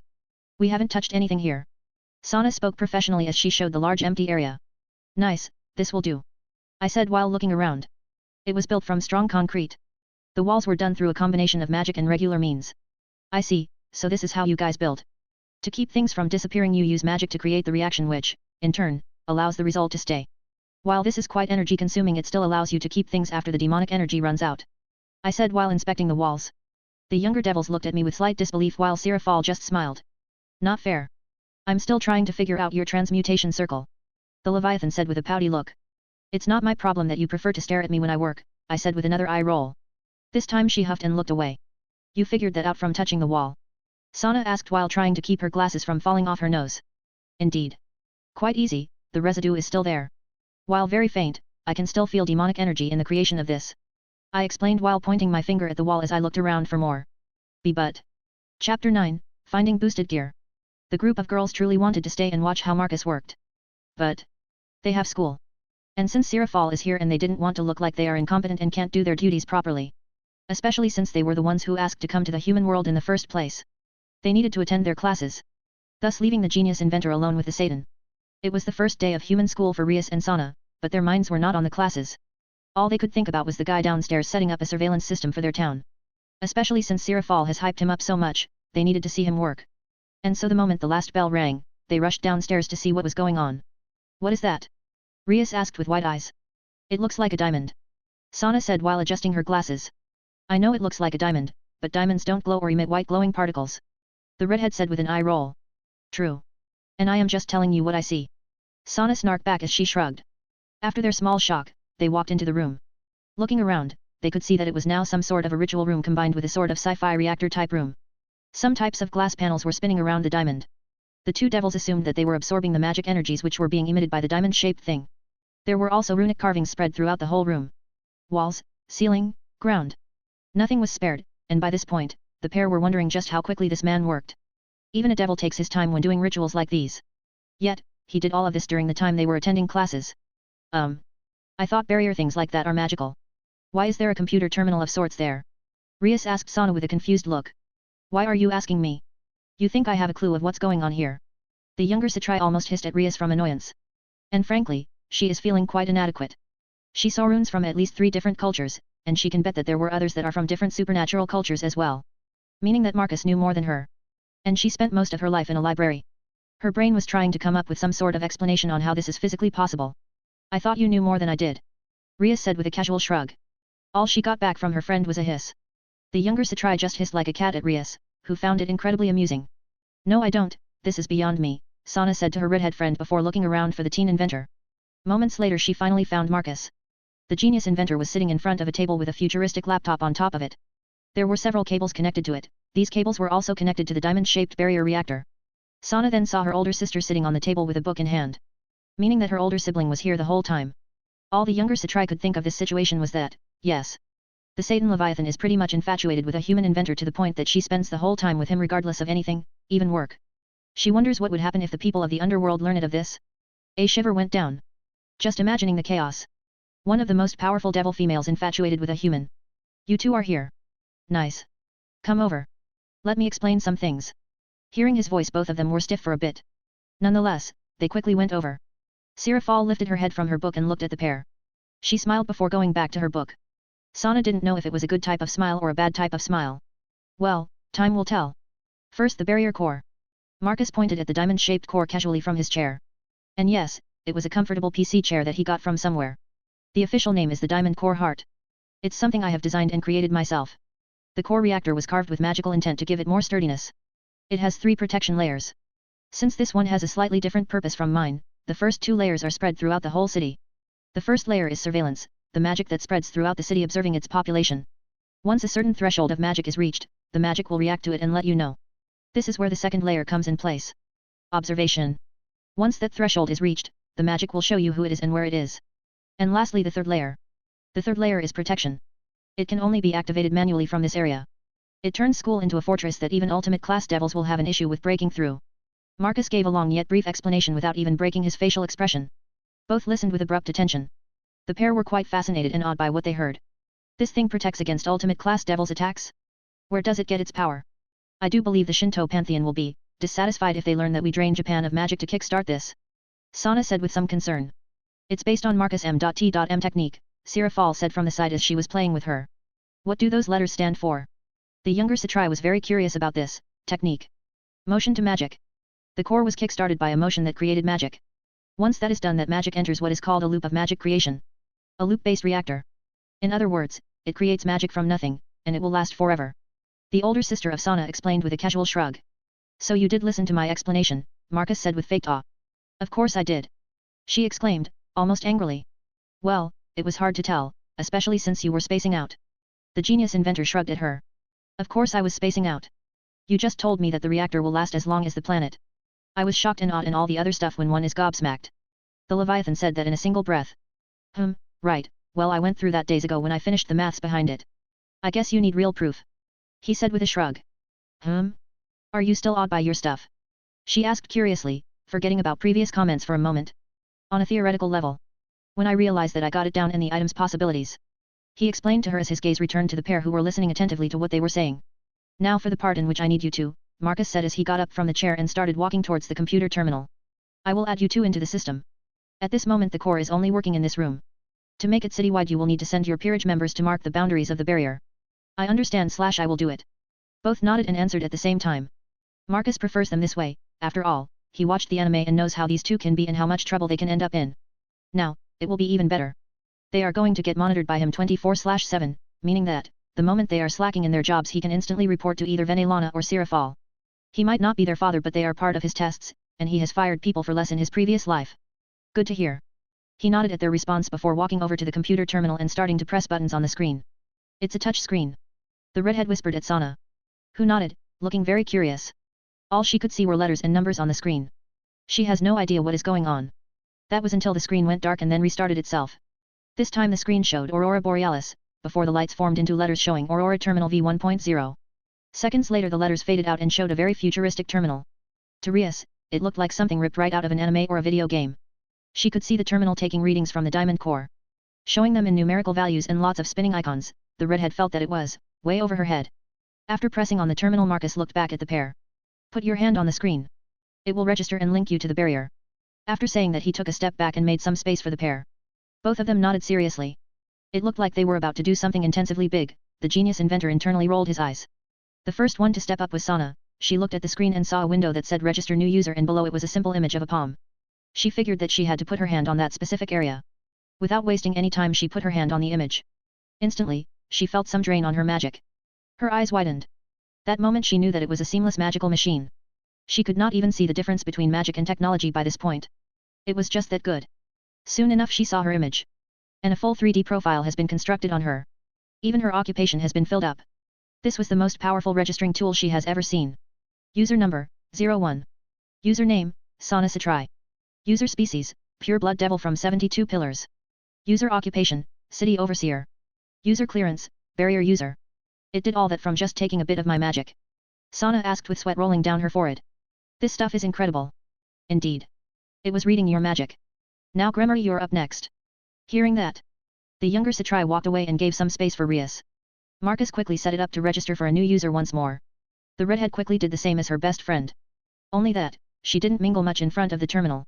She was very satisfied seeing how perfect the 3D copy of her was. User number, 02. Username, Rias Gremory. User species, pure blood devil from 72 pillars. User occupation, city overseer. User clearance, barrier user. Now that you two are connected, let's test it out. He said that before looking at Sira Fall. Sira, make your presence known. Hearing his command, the Leviathan called forth her magic. At that moment both Sana Satrai and Rias Gremory experienced something akin to a vision. They saw Sira Fall channeling her magic in the basement next to the diamond core heart. This is incredible. Will we be able to sense anyone in the town? Sana asked while making sure her glasses didn't fall off. Now she understood the full scale of this barrier system. It's simply priceless. Sira Fall smiled seeing how her little sister finally understood what this meant. Indeed. The moment someone raises their power beyond a certain level, it will react. I made it especially potent against non-devil magic users. Meaning that you will be notified the moment someone like an angel or a fallen angel appears in the city. Marcus explained to them. This is incredible, it's like a system of some sort of barriers. Sana said after realizing what this means. Sira Fall smiled for a bit. If only her baby sister knew that this was based on the heaven system. She would probably pass out. You can see it in more detail if you get closer to the diamond core. He said with a smile. And Sana quickly walked over and got a closer look. Seconds later the younger Satrai gasped. It's like a complete ecosystem of some sort. Seeing how Sana reacted, Rias walked over and checked it herself. It's beautiful. And complex. Most importantly, it's magically based. It's like technology but created through pure magic. The younger black-haired devil said with the awe of a small child. She then looked at Marcus with stars in her eyes. How did you make all those magics from different pantheons work so seamlessly? This is simply incredible. Well, they were like a puzzle, the difficult part is figuring out the shape and where you have to place it in a big image. He explained simply. But, that should take hundreds of years of studying. Or someone a little bit smarter than normal, finds a pattern and figures it out. He said with a shrug. Yes. Little bit. Sana said, her eyebrows twitching. She had the urge to punch him but she resisted it. A little bit does not describe what he just did. In layman terms, Marcus basically unified the whole world's magical languages into one universal language and then used it to make the magical equivalent of a computer. If that's a little bit, then she should be considered a vegetable. And the rest of humanity drooling meatbags. Indeed. This is nothing more than a little brother compared to what I have built in my place. Sana gulped down hearing that. If this was just a little brother, then how complex and big was the diamond core in his place? Wait. Sister said that he has pantheon-worthy protection. Does she mean in the literal sense?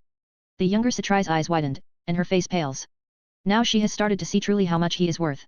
No wonder Sira Fall threatened her multiple times over that meeting. For the next part, I want your peerage members to split up and place these markers just outside the city limit. It will work like boundaries. Once it's done, the diamond core heart surveillance will activate. Marcus pulled out a pair of briefcases from thin air and gave them to the confused pair of girls. Inside of these, there are instructions on how to do it. Think of this as the first mission from me as my devil contractors. He said, quite seriously, and the pair quickly nodded. Leave it to us.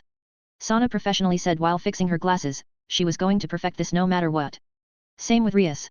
Few days later. For the past several days, Marcus has been living in the Citri estate in Kuaha. Even then, Sana had no chance to even have a proper conversation with him. And it was just infuriating. A man which she sees as the next genius of the millennia is living under the same roof as her and she has no chance to ask tons of questions. It was just annoying. Nonetheless, it was partially her fault as well. Because she spent countless hours with the markers and testing this incredible surveillance system. Once it was set up, she could utilize something akin to the view from the eyes of a bird and check the city from the top. It was just that great. Not that her happiness will last for long, as she soon realized that Marcus will be leaving. Since officially he was just on a holiday leave. And because Japan doesn't have those 2 weeks of Christmas holidays like the European countries do. On paper, he was just on holiday in Japan. And he will be going back to his country soon. This means she doesn't have much time left. That's why she decided to look for him and befriend? Maybe get some missions? Learn something from him? This was one of those moments when she didn't quite have the time to even think of a proper plan.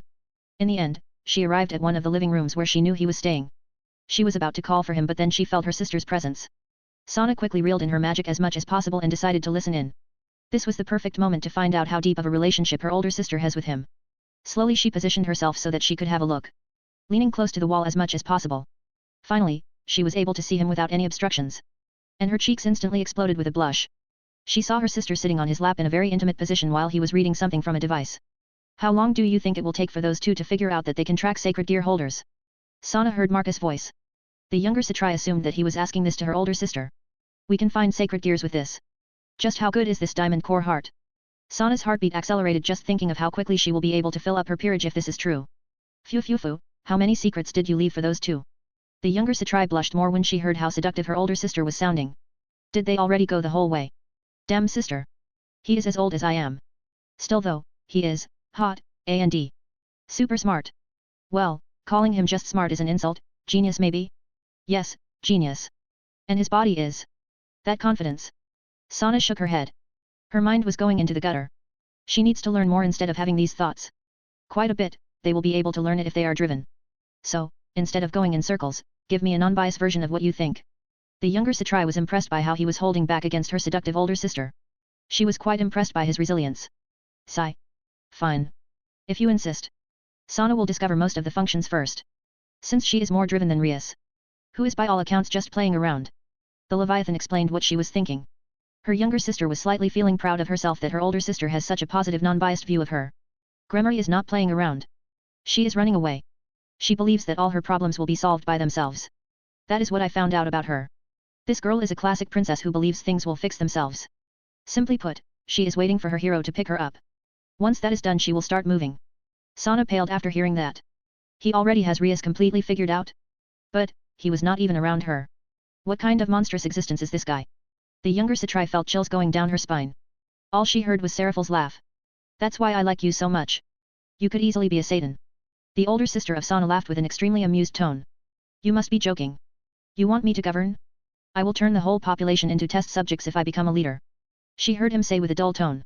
Just imagining a whole population turned into test subjects made Sana shiver. This sounds like what a real diabolic devil would do. Ha! You didn't see Sana or Rias complain. They were excited to test your things. That moment the younger Citri realized that yes, she is already a test subject. And she didn't even realize it. Nope. You just want me to become a devil and take Lucifer's position or something. He said that with a sigh.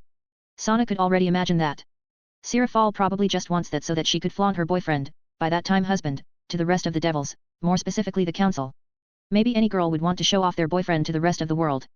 The Leviathan said with a cute voice. By this point, Sana can see that her sister is getting very touchy with the genius inventor. And your way is by making me an office worker. He asked her with a dumbfounded look. He already stopped reading from the device and instead looked at Seraphal. Who knows, by that point you could revolutionize paperwork. Maybe it would even become an interesting activity. Probably, I already have several ideas just by thinking in that direction. See? You can do anything. If you put your mind into it, and you would be the most perfect and most powerful Lucifer if you truly would want it. Oh, by Satans, she wants him to reincarnate. Well, that is obvious, but would he? Sana was shell-shocked and at the same time excited and terrified by this idea. Snort. You need better offers than that. Little Sira. Slap. The younger Citri blushed seeing and hearing that. He just slapped Seraphal's ass. All I can offer is myself, in any form you want. I need to get out of here. Sana quickly realized what was going to happen next. She quickly dashed off. Her blushing reached a completely different level. Never did she expect Marcus to do things like that to her sister, who is one of Underworld's strongest and is a leader. This was beyond anything she could have thought. Next morning. The next morning in the living room, Sana was having breakfast when her older sister entered the room. Sirafal walked over to her little sister, who could not even look at her older sibling without blushing. The older Satrai leaned forward and started whispering into her ear. Marcus gave you a head start yesterday, don't waste it. It's very rare for him to do that. It would seem my countless hours and days of seductions paid off, in some way. The Leviathan's words made Sana pale and turn whiter than she ever was.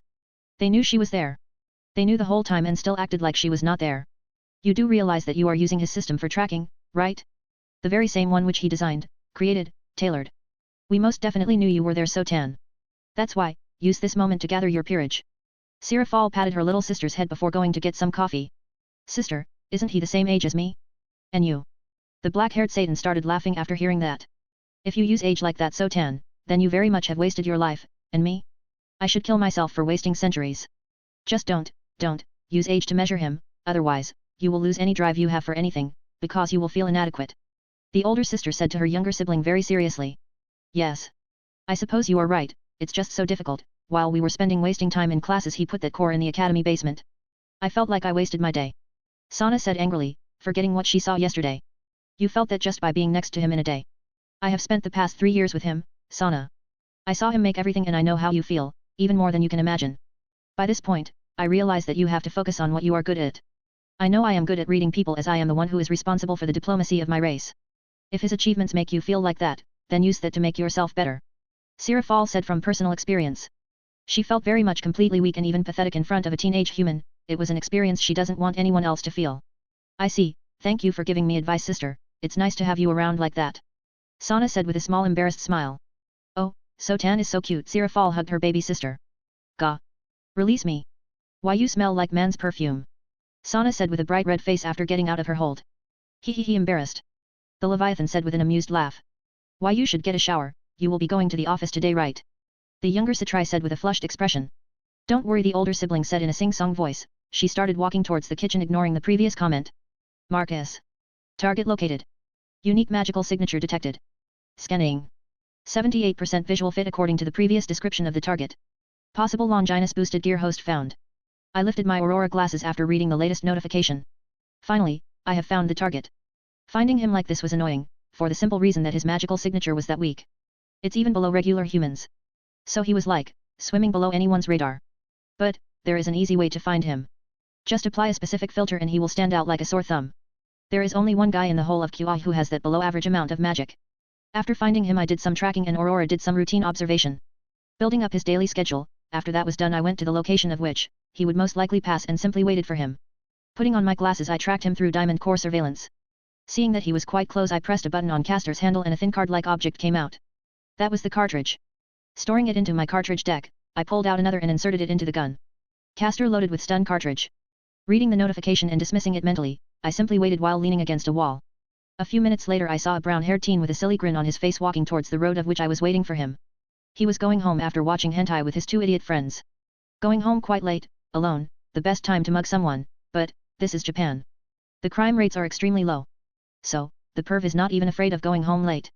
Nonetheless, this time it's going to be different. Lifting Castor, I pointed at him and pressed the trigger. The brown-haired teen turned around and saw a bolt of electricity slam into him. His whole body twitched as quite a bit of electricity smashed into him. Before collapsing on the ground, I holstered the gun and walked over. Aurora did a scan on him through magic. The guy was perfectly fine, his body just went into an unconscious state. I got on one of my knees and put my right hand on him. Several white magic circles appeared around him.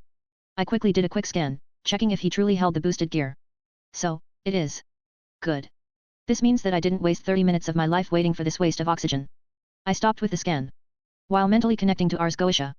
Sira, come to me, I said while getting back on my feet.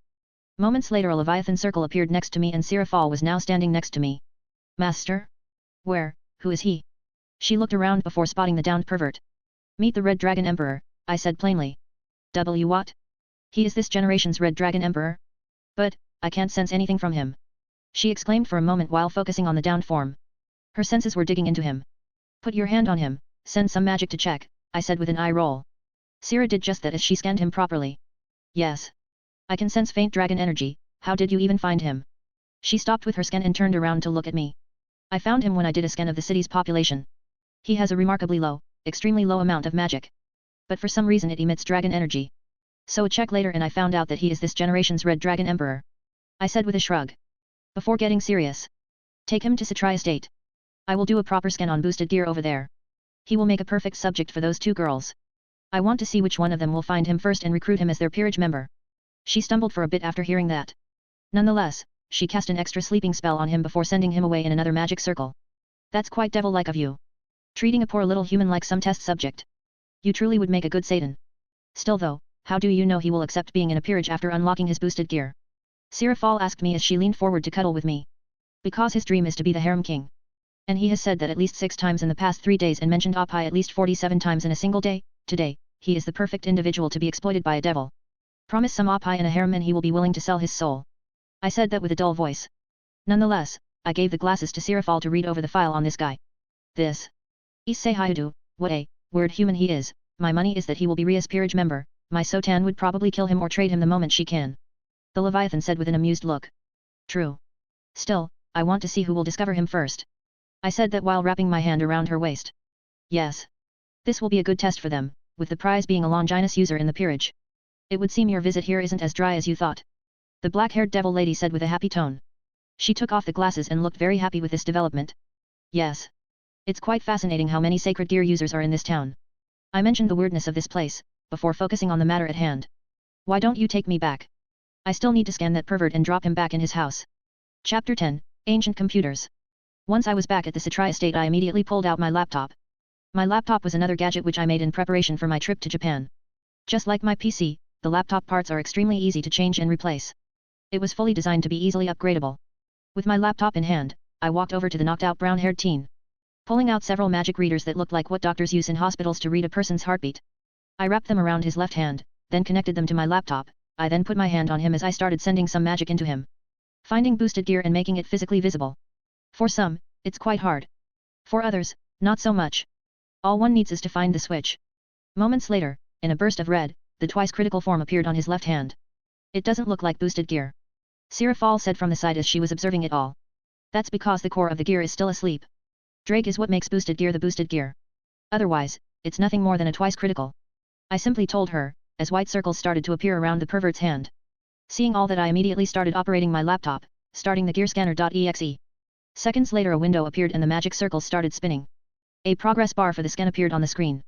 Once the scan started I leaned back into the Victorian-era couch and simply waited for the basic scan result. Scan completed. Sacred Gear Boosted Gear Scan complete. Scan uploaded to Aurora Network. Do you wish to read the log? Without wasting any more time I pressed yes. I saw the 3D image of boosted gear and its core, Drake. The scan has fully scanned the dragon's signature and its energy readings. Meaning that just from the readings alone, I could now start developing either dragons since they are beings of pure energy or start creating weapons to fight against them. Finding out how energy got consciousness will be an interesting side activity. Nonetheless, the dragon's soul at the moment was not interesting. What is interesting though, is the data boosted gear has collected over the centuries. The moment I pressed on it, my laptop lagged for a second. The amount of information it had was astounding even for me. When I started reading, I realized that all of boosted gear's previous hosts had left a small bit of themselves after their death. Basically, it's like a cache of an app or something like that. According to the logs, the admin of the system should be cleaning it after each cycle. But since the admin, the big G, kicked the bucket, no one could maintain the gears at their proper condition. Thus the cache continued to pile up, eventually starting to affect the gear itself. Since the gear is directly linked to the host's emotional level it can also affect it fundamentally. If this was any less sturdy then boosted gear should by this point crumble and turn into dust, but instead, it started mutating. I explained to Sirafal since I knew she was waiting for an explanation. What do you mean? The black-haired devil lady asked with bated breath. She is super focused now that we were researching one of the Longinus. The boosted gear is full of the remnants of previous hosts. It reached to the point where the gear started mutating, unlocking something classified as Juggernaut Drive by the system. It's something that should not be possible and dangerous for the gear and it would most likely kill the host. It's quite simply tapping into Drake's power without any restraints. No human should be able to do that without decades of training. There are logs stating that it has killed countless hosts over the past 2,500 years. I explained to her as I showed her the, now sorted out, logs. Showing a host's name and reason of death being error Juggernaut Drive. The gears are like miniatures computers or something. She asked with confusion and lots of disbelief. In a sense. They are magical computers, yes. But boosted gear is extremely simple, it's like tinkering with the very first windows. I answered honestly. Then again, they were first created when humans were still playing around with clay and trying to figure out how to make bronze weapons. Snort. Tell that to Azazel, who has been tinkering with them for the past 1,000 or so years. Sirafal snorted at me with a cute pout as she crossed her arms and looked away. It's not my fault that he is cluelessly walking through a forest without the right direction, I said with an eye roll before returning to the logs and digging deeper, finding the files related to the balance breaker, which is recorded as system error //bug// Welsh Dragon Scale Mail. It's amusing how everyone is praising the scale mails and its power, which in truth is recorded as nothing more than an error in the system. I pointed at the screen. By this point, Sirafal had walked over and ended up sitting comfortably on my lap. So it's true then. Balance breakers didn't exist when the biblical god was around. The black-haired devil lady said with wide eyes. No. Because they are spiritual level artifacts, they get affected by the host's raw emotions. Most of the time rage, on a lesser scale than willpower. For example, our boosted gear here has an 86% ratio of achieving scale mail through anger and rage alone. The other ones are the need for power or lust for more power. I explained to her while pointing at the statistics. This is incredible, the boosted gear is like an open book to you, could you recreate it? She asked that while thinking for a bit. I am already using what you all know as the boost ability of the Welsh Dragon. It's in the Diamond Core Heart and Caster and Pollux. I said with an eye roll before checking out more on the scale mail. What I found is extremely disappointing. Well, this is primitive beyond belief. I thought the scale mails were a masterpiece worthy of studying. But this is basic. The dragon energy is spread throughout the whole body and is then crystallized as an armor. It's simple. I said with disgust. All I need to counter this is an anti-dragon field. The crystallization will fail, and the boost in energy will disappear, the gear user will be naked after that. And that's just an anti-dragon energy field. I could also just use anti-dragon magic and this Longinus user would simply be dead. Tell me, Sira, you call this God Slayer worthy? It's nothing but the basics among basics. If gods are this basics, then it's just sad. I said while shaking my head. I thought there was more. But this is just sad. If they are so reliant on a single thing like this, then I will abuse it, until they learn their lesson. After my short outburst, Sira didn't say anything else. She knew that she was not so different as she was purely reliant on her demonic magic. Still, there were some noteworthy stuff to look over. Specifically, boosted gear's boost ability. Turns out it's not that mysterious after all. So to use it you just need to transform willpower into magic, I said while having a thoughtful look. A perfect ability for an emotional being, I said to Sira. Who nodded back. Indeed. Dragons in general are very emotional beings. The pair of heavenly dragons were especially like that. At least that's what I have heard. They were killed way before my birth. Sirafal added her own 2 bits. I nodded at her before continuing to look for more. I do know that Drake had piercing ability. But none of the recent hosts had it, so I went to older logs. The last Drake host to have the pierce ability was around 1,500 years ago. After that, there was a spell of the average host, resulting in the ability being drowned in the remnants of the lost souls. Truly? I don't even remember boosted gear having such ability. The current Leviathan exclaimed, from the looks of it she never knew the gear even had this ability. That's because the last host to have it was around 1,500 years ago, I said simply. That's a long time ago even by our standards. And the world started to move away from the supernatural as the supernatural started to hide. Meaning that there were fewer chances of boosted gear even awakening. The logs prove that. The period between awakening of the gear is getting wider and wider as time progresses. The world was simply a less dangerous place. I sorted out the files before focusing on the last host, which didn't even have the scale mail. The last host was around the Napoleon Wars, making it close to 200 years ago. And the guy didn't even achieve the bug stage. I gave her an overall view from what I have read. Bug stage? She asked with a confused and slightly amused look. The balance breaker is a bug stage which developed from the fact that no maintenance has been done to the sacred gears for the past 2,000 years, I explained to the beauty as my fingers stroked her long hair. I thought it was because no one was sitting in the chair upstairs there. She said while pointing her finger towards the sky. It's the same. The fact that the chair is empty and because no one can properly maintain the system. I said with a disappointed sigh. Pity that the dude is dead. He would have made a good friend to chat over stuff with. I can assume that his art would have been much better after so many years have passed. You sound disappointed. Of course. I lost an interesting individual to chat with. I bet his gears would have been much better if he was around.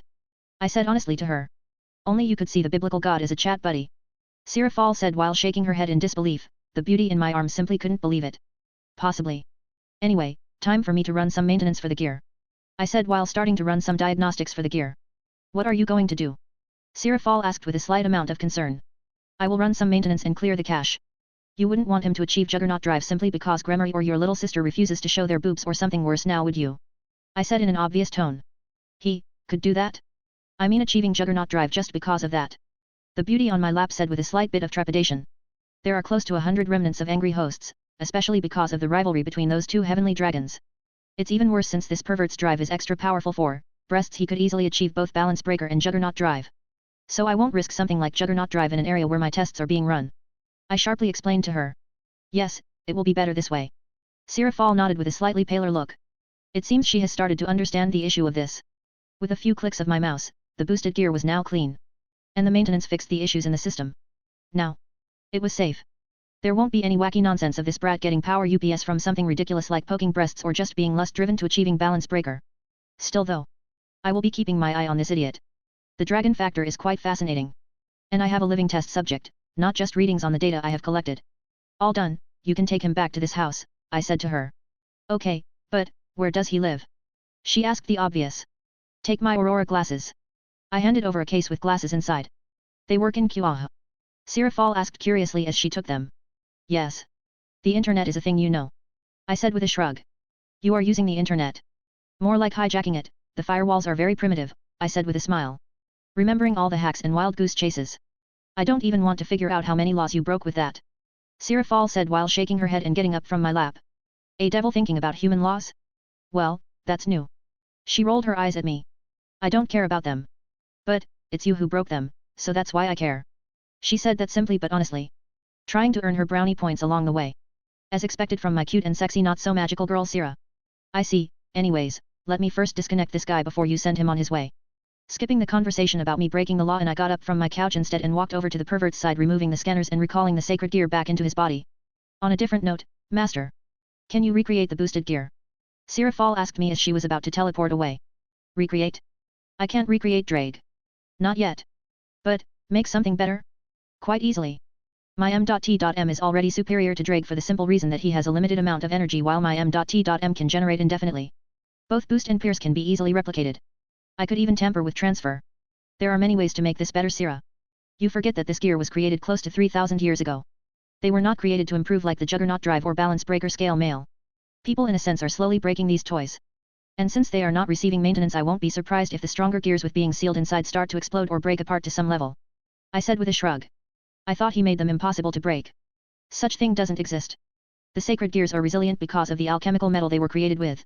Now that I scanned the boosted gear I will be able to recreate this adaptable metal. But, like I said, there is a breaking point to them. 100 or 1000. Or maybe 10,000 years. The weight of those souls would have made the host go insane quite quickly unless the host decided to deal with the previous hosts themselves. I explained to her while getting back on my seat. So, either the remnants of the souls or gears themselves.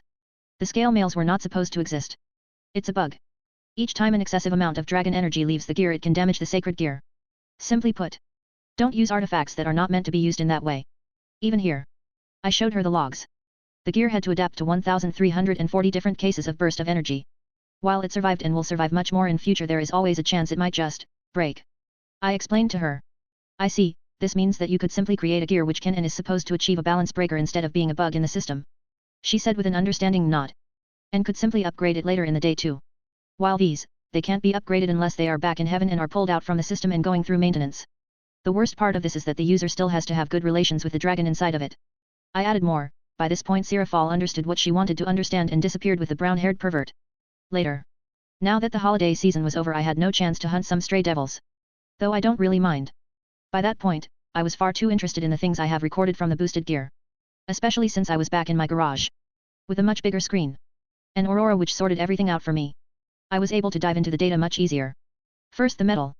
The metal of boosted gear is special. It's a fusion of Drake's energy and transmuted metal. Meaning that it's much more durable, and the history of it speaks for itself. But at the same time, it's extremely vulnerable to its weaknesses. Anti-dragon fused weapon with soul damage, could one-shot it or critically damage the structure. And worst case scenario, even destroy it permanently. It's powerful but it's powerful towards specific things. Now that I know the method I can start creating my own version of scale mail. Only that mine won't be this primitive. All the boosted gear scale mail does is bypass the restrictions placed on the boost and Drake leaks his energy around the host. Boosting overall performance of the host by 9-11 times depending on the host's body durability. The armor itself has nothing special, it's simply the crystallization of the draconic energy. There is no special magic in it. No special technology, nothing. Only Juggernaut Drive develops a Longinus Smasher which is also nothing more than the dispersal of excess energy the body has accumulated. A failsafe to protect the gear. That's why. I have to create this myself from the ground up, just like with my guns. Minimizing the logs from boosted gear, I went over to the folder named Projects and opened it. There were only 2 projects there. Project Diamond, and Project Aurora, other things like M.T.M or barrier rail are in separate folders under the name, Systems. Project Diamond was a project way back before I had even created my PC, so I had to backtrack it and type everything down after it was set. This new one though. I need a name with some personal meaning, remembering all the mecha anime I watched, remembering the very first one. I quickly went to my internet browser and checked if it exists in this world. Gundam, Seed. Entering the name in the Google search bar and pressing enter, I saw it. It is around, and I am in the period when Gundam 00 is still in the works. Well, this is going to be interesting. I closed the internet browser and went back to my project, creating a new file and naming it Project Freedom. After my favorite mech. Sounds ironic how I am the one enslaving devils but talking about freedom. It can also simply be how the scale mail, or a suit, or whatever it's going to end up as, will give one the freedom to go where normal humans could never go. After the project file was created, I started in the designing stage. Quickly drawing Freedom Gundam. It was weird drawing a mech, I was quite used to drawing cars. But, I still drew a perfect copy of it. Funny how the last time I saw this anime was around 30 years ago. I should rewatch it in this timeline to see if they changed the plot in some way. Nonetheless, once I got the front done, I drew the back of the mech. Then from the sides as well. Once those were done, I sent it to Aurora for 3D rendering. Turning around and looking at the mech appearing on the holographic display, I went over putting on the design gloves and the stylus. It was time to make a drawing come to life. First was the obvious. Making a human fit inside of it. Unlike the original Freedom, it won't be a 50-meter tall machine but instead around 3 to 2 meters tall. So resizing it then putting a human inside was the next thing. Nothing too scientific. The only real issue was adjusting the suit to the world. First the chest piece. The thrusters are to be discarded, the suit will run on magic, not uranium. Once the thrusters were gone, I started working on the main power source. And for this, it will be a customized diamond core heart, unlike the one here in my hometown or Kyoto, it won't be shaped properly like diamond, instead I am only going to have it look like a prism. To make up for the lessened durability I went with extra layers of protecting casing. After this was done, Aurora did some basic rendering. Adding some basic systems and laying down the technology. Next was the arms. Readjusting it for human physiology, and continuing with spreading the network of magic systems and technology like the servo motors for the elbows, for extra power of the limbs empowered by magic. It could generate even more power. Then for the legs I simply repeated the same process with the arms. Moving on to the helmet. The design of Freedom is to remain. And instead, the inside of the helmet was adjusted to the human head. Adding an Aurora visor and making a full holographic support display. Once that was done, comes the hardest and most important part. The energy wings. Probably the most difficult part. As no matter what I came up with I ended up in failure. Meaning another system needed to be created just for this. Let's go with magic crystallization for this. After thinking about this I went over to the boosted gear logs and found this in Juggernaut Drive. Tinkering for a bit. I created a basic circle for this. Adding it to a handle.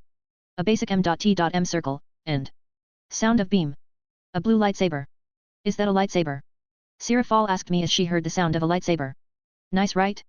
Pity that it has no force behind it. I swirled the blade like an amateur for a bit before showing how harmless it is.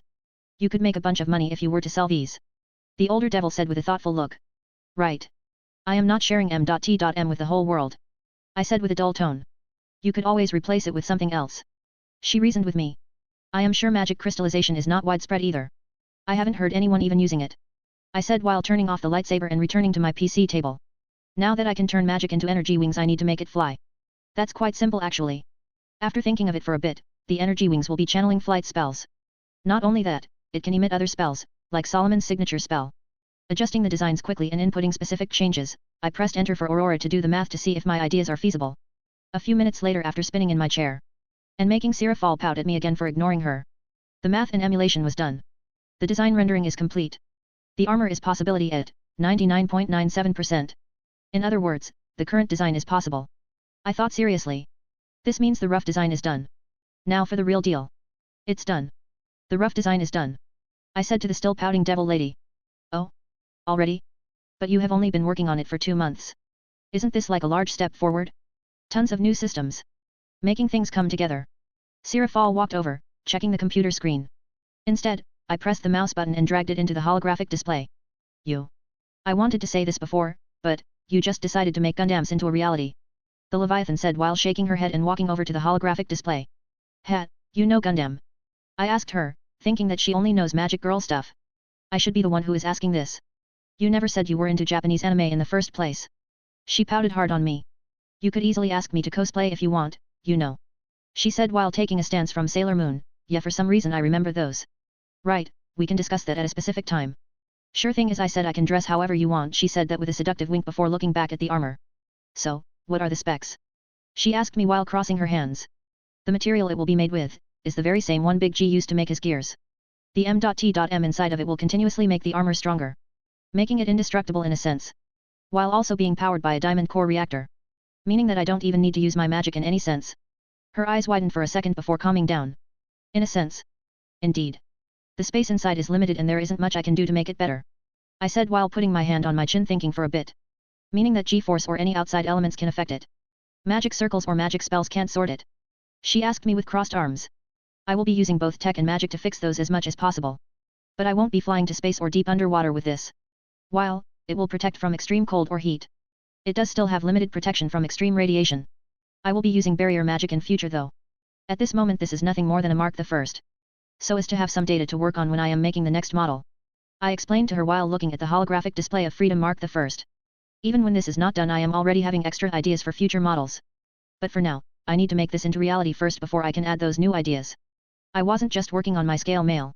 When I was resting I would occasionally check on how the girls were doing in Kuaha. And as expected of Sana, she progressed with her powers and also progressed with her peerage. The girl regularly trains with her peerage. While Rias, Aurora showed me that she improved 0% since I had installed Diamond Core Heart. The only peerage member who improved on their own was her knight, the blonde kid with the sword's sacred gear. The devil girl played the regular school student, did her devil contracts and spent time watching anime and indulging herself in modern human society. When she has a marriage hanging on her head. Right, that's the wisest thing to do. I deadpanned after going through the data. She constantly talked with her queen about the marriage, but she never did anything, didn't try to look for new members even with the Diamond Core Heart. In truth, she did use the barriers a lot. But that's mainly to satisfy her devil nature and observe humans. Unlike Sana, who did use the power to check if the people had gears or not. After taking a deep breath I decided to show this to Venelana. Either she straightens her daughter out or the redhead won't be receiving any help from me in the future. Before long the brown-haired devil lady was in front of me. Sirafal and even Grafia were there as well. All of them were curious about my abrupt calling.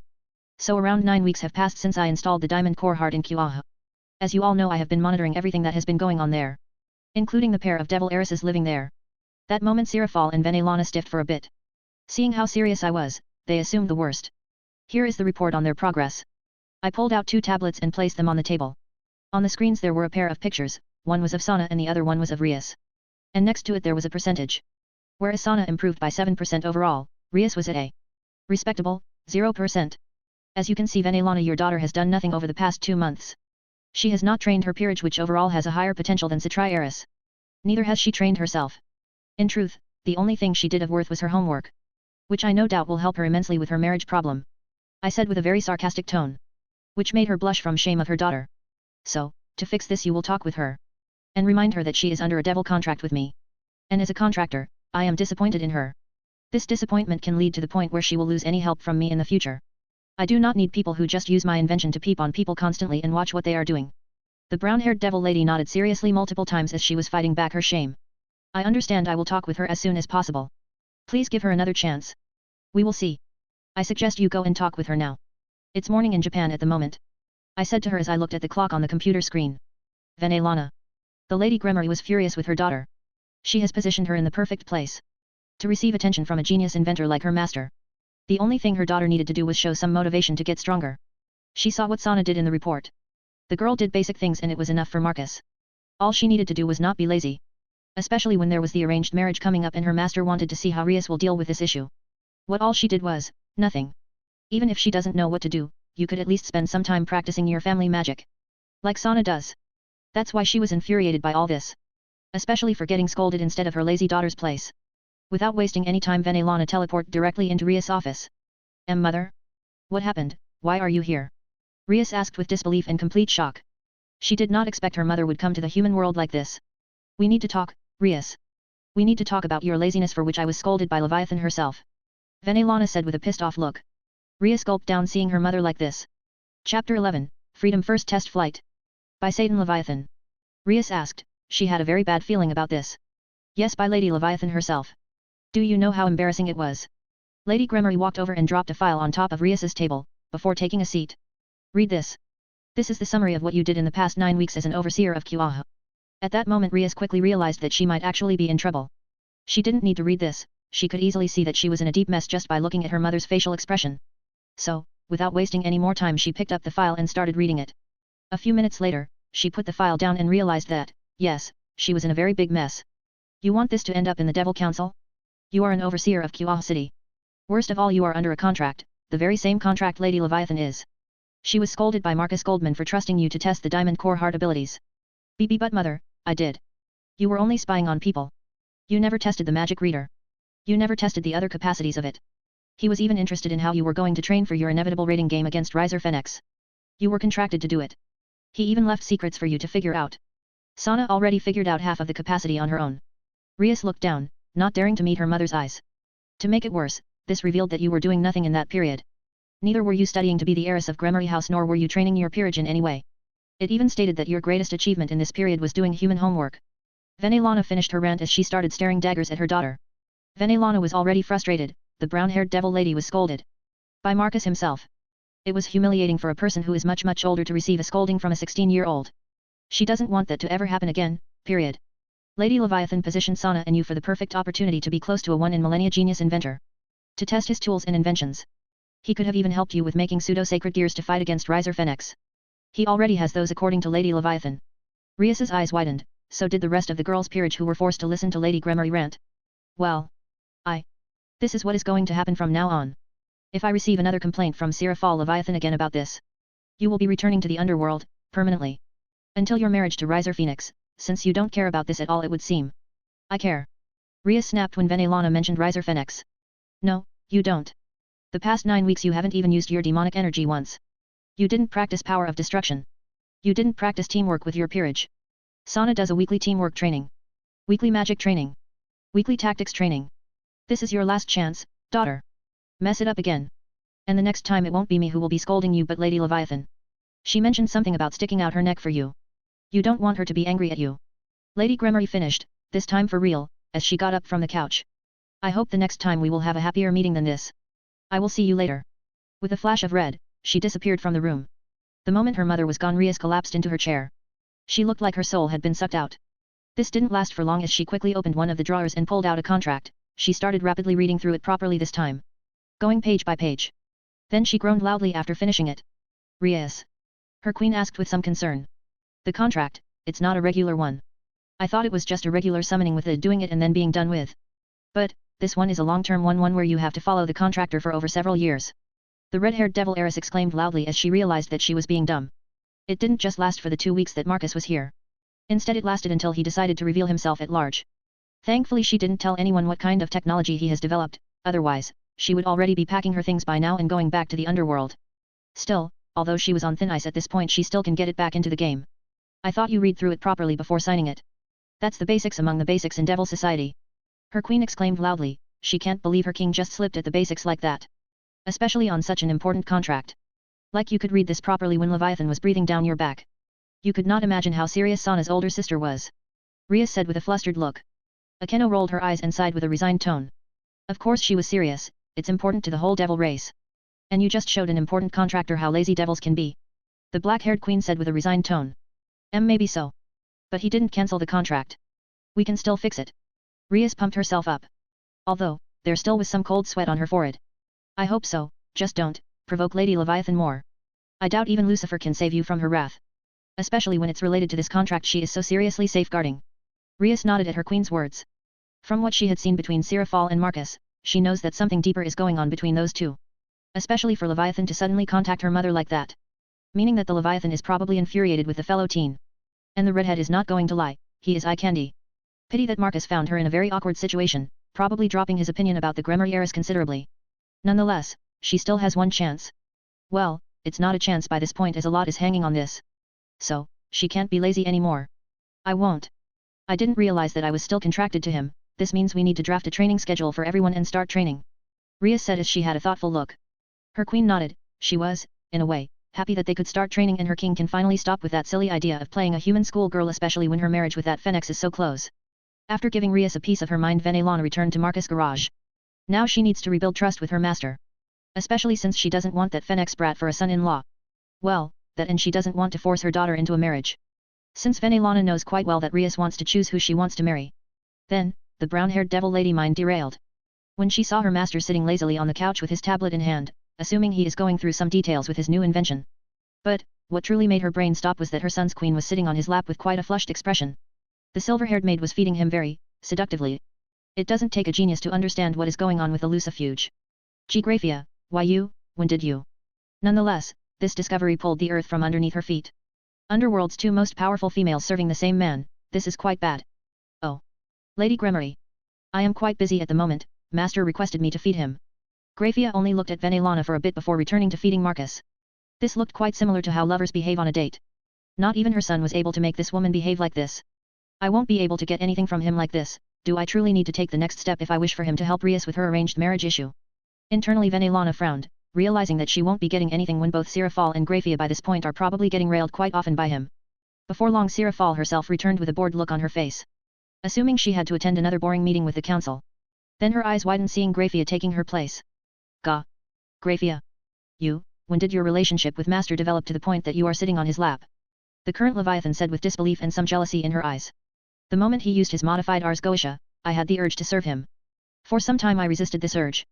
But, eventually, it was too much for me so I decided to serve him to the best of my capacity. And I am the one who steps in when you are not around. The silver-haired maid said with a matter-of-fact tone. Sounding like what she is doing is utterly important. I see, so, the whole Lucifuge serving Lucifer thing transformed into this. Sirafal was trying to understand how much this has affected Graphia and how much threat the maid is to her. She has a massive servitude fetish. Ars Goetia turned that into power, somehow. Even Aurora can't figure it out. I have run several emulations on this. The only thing which makes sense to me is that she wants this herself. Marcus said from the side his eyes never left the tablet's screen. Master, that is embarrassing. You can't just say that out loud. The maid said with an angry pout. Making both devil ladies see the new face of the silver-haired maid. Both Sirafal and Venelana looked at each other with disbelief. This is the ice-cold maid they used to see? I am only stating the truth. And return to your duties. He said sharply, making the maid tingle. Oh, she has turned into a masochist? No. Or maybe. It is linked with her desire to serve, so if her master is not satisfied she will try harder. Sirafal thought to herself. She realized that Graphia may even be a bigger threat than she thought. But, then again Graphia is a maid. And Sirafal can always take a different position to be close to her master. I need to think more on this. While the Leviathan is thinking about her future. Venelana is already thinking about getting his help to solve Rias's marriage. At the moment Marcus is the best candidate for that. He is not related to them in any way and he can support her daughter with gears and other things. But, as it is. Rias herself has messed up her chances. Meaning that she might need to take drastic measures. Let's wait and see for now. Rias might get herself together and I won't need to do this. The brown-haired devil lady thought with a frown before hiding her frown behind her casual smile. Now that Marcus has two devil ladies who constantly want his attention, she wasn't forced to show her real feelings like that. So, a light mask can easily be placed, well, as long as she doesn't get too much of Marcus' attention as her master is meticulous that way. One needs to be like that when surrounded by experienced devils. Over the past few months, she have heard multiple times on how Sirafal tried to recruit him to become Seraphal's queen. But no matter how much the Leviathan tried to seduce and by all means, fucked her master, he would always joke about it. Meaning that he already sees devils, in some way, as a lower species. Well, at least subconsciously. Thus always denying in any way to become a reincarnated devil. Well, let's sit back and wait. I still have around 3 years until Rias needs to marry that brat. Venelana sighed internally thinking about her lazy daughter. She has such a good core of peerage members. Sertx worked hard on placing her in the right place for each of them. Yet, she wastes away their potential with her nonsense. Hopefully, she grows up, otherwise. Later. Is that song? Sirafal appeared in Marcus' workshop after a day of nonsense in her workplace. The first thing she hears is music. This was the first time she heard it. But then again, this was no surprise as her master started doing this with each day he was getting closer to finishing the scale mail. Meteor. Gundam Freedom theme song. Marcus said as he was partially dressed in the armor. He had both feet and arms suited up in the dark grey pieces of armor. Sirafal nodded before walking forward and inspecting the chest piece armor that was safely placed on a specially prepared mannequin. And just like before, when she saw a mere drawing become reality. She saw something from an actual anime become real, then going through refitting just so that the armor could work in real life. It was a fascinating experience. Now though, Sirafal is quite curious on if her master could make true magical girl stuff. While she can imitate the effects to a certain level, she wants the real deal. That's why she wants him to ask her to cosplay as a magical girl, so that she could bring up such an idea. Well, she can only wait for the right moment. So, what are the specs of it? She asked curiously as the black-haired devil inspected it from different angles. This was no longer robotic-ish but more human armor-ish. Not as pointy and squarish as the original design but more fitted to be wielded as a suit of armor. Specs, well it's not combat-oriented. This is just a prototype. All other scale mails will come from it. Still, if I could place it somewhere. Taking into consideration that it's powered by perpetual energy, the armor is constantly getting powered with it. The metal itself is as strong as the energy flowing through it. The energy wings allow the user to fly at speeds 5 times faster than the speed of sound. And that's the limit because of the G-force cushioning inside of the armor. I guess that the armor could easily tank and keep up with an ultimate class being. That's without assistance from the person inside of it. I haven't tested the limits of my reinforcement magic while in the suit. He explained casually with crossed arms. And that is not combat-oriented? She asked with a baffled look. No. There is not a speck of combat-oriented systems inside of it. So, it's not combat-oriented. Marcus said with a shrug. But M.T.M alone could technically fight me. If you can make it sturdier it could face a super devil. Since the energy is infinite. She reasoned with him. True. M.T.M was created with caster and pollux, but it never was created as a weapon. It was created as an energy source to power the other system. Once the suit is done I will focus on the real weapons to be wielded by the scale mail. He said with a smile. As if the current Mark IV caster and pollux is not real weapons. Real weapons? She asked with some trepidation. This was truly getting out of hand. Well, all she can do at this point is to mitigate the damage which could end up directed towards her race. Since the scale mail is based on freedom it needs its rifles. He said in an excited tone. Sirafal could only nod at him. She wonders what the people behind the anime would think that they inspired the creation of real weapons capable of slaying deities by this point. Marcus. Around 8 months into building the armor, and it was finally ready. As expected the hardest part is and always will be the prototype. From there on out, it gets easier as one starts gathering the data with the prototype. It was much easier with Aurora's help. The AI behind my OS was assisting in the creation of the scale mail considerably. Cutting months and even years of work away purely with its calculation. From adjusting the designs to real life, to the grunt work of assembling the pieces. All that is left is to start collecting the data with fieldwork to make the armor better. For this, all of the devil ladies decided to come and check it out. The first proper suit up in flight. It is either from boredom or they just wanted to see it in action. It doesn't really matter. All that I cared about was flying with the power I created myself. So this is it. Your answer to the scale mail? Venelana asked as she walked around the armor curiously. She was looking at it from all different angles. It is, while not space or deep water worthy. It is still possible to fly to the Arctic with it. I said while putting on skin-tight gloves. I made a special suit which will absorb some extra G-force, as well as assisting in vital readings specifically for this. My words made her quite baffled. She decided not to comment on the whole space and deep water exploration thing. As if I will be satisfied with only exploring the regular places. I see. I guess, we have different types of perspectives on things. You guess? You are Master's first summon and you still don't understand his perspective. Sirafal said with an eye roll before looking back at me. Master, we shall follow your progress from the workshop. Let's see how good it is. Worst case scenario, we shall teleport to your location. The current Leviathan reminded me about the countermeasures for the worst case scenario. Although it's impossible for something to happen to me, unless a super devil class is to pop up or a meteorite smashes into me. Nonetheless, Sirafal is always ready to earn her brownie points. I nodded at her before approaching the platform. Seconds later 2 pairs of boots came out from the ground. With 2 easy steps the boots got locked in, I then spread my arms as the mechanical robot arms started putting the armor piece by piece onto my body. Did I copy Iron Man with this? Most likely yes. Although this step came naturally, as the future models will be something closer to nanotechnology. But for now, I need it to be set up the same way Iron Man's first models did. Once all the body parts were placed and done, with the last one being the helmet. My vision turned completely black before the H.U.D kicked in. Aurora OS boot up. Boot complete. OS startup in process. Aurora H.U.D online. Exoskeleton system online. G-force support online. Diamond triangle core stable. C.E.F.S on online and on standby. S.N.M.S.S on online and on standby. Synchronizing systems. Synchronization complete. Freedom scale mail MKI is ready and standby. I looked around and the holographic display followed me. The thought reading runes are working perfectly and reading my thoughts just like I wanted them to. This is the first time I am using more than 2 pieces of the scale mail. Looking at the HUD, it showed that all pieces of armor were green and ready for use. The diamond triangle core is supplying an unlimited amount of energy. I am only looking at the readings to see if the flow is good enough and not to check if I will run out of juice, since as long as the core is in place, it will never run out. After doing a simple manual check, I walked forward, the ceiling started lowering itself and I could see the driveway leading out of the garage. Getting outside properly I looked around. It was just past midnight. Best time to test this. Still though, the suit is very visible. That's why Aurora is in the background to make sure no photos or videos are leaked to the internet. Not that I care much about it, nonetheless, if someone sees me they will have a hard time uploading it to the internet. Taking a deep breath I finally spoke the magical words. Deploy energy wings. Deploying C.E.F.S. A pair of wing frames came out of my back and moments later, pure white energy wings ignited from them. In the middle of my vision, a horizontal line appeared, the flight assistance was on. Then, I thought of flying. Before I realized it, my body was already rushing up at neck-breaking speed. My eyes went wide, I knew that this would happen. But the speed was insane. The numbers and real experience are 2 different things. And before I knew it, I was already high in the air and approaching the red zone. The void of space. Quickly stopping the ascent, I took a deep breath, the suit was far too sensitive. Still though, it stopped the moment I wanted it to stop. The energy wings were just that good. Looking around, I saw the night sky with no cloud in sight, since the clouds were below me. I was able to see the crescent of the moon, the void of space, and the curve of the planet. The night vision was operating far better than I had expected. Taking in the sights for a few moments, I looked down and saw my birth city, which was extremely small. Looking southeast, I was able to see the capital, which was slightly better looking size-wise. The night lights give one a sense of the city's size better than it could in daytime. After having my share of sightseeing, I decided that it was time for some flying tests and training. Set course for the Baltic Sea and switch the flight assistance to adjust according to my learning. Destination is set.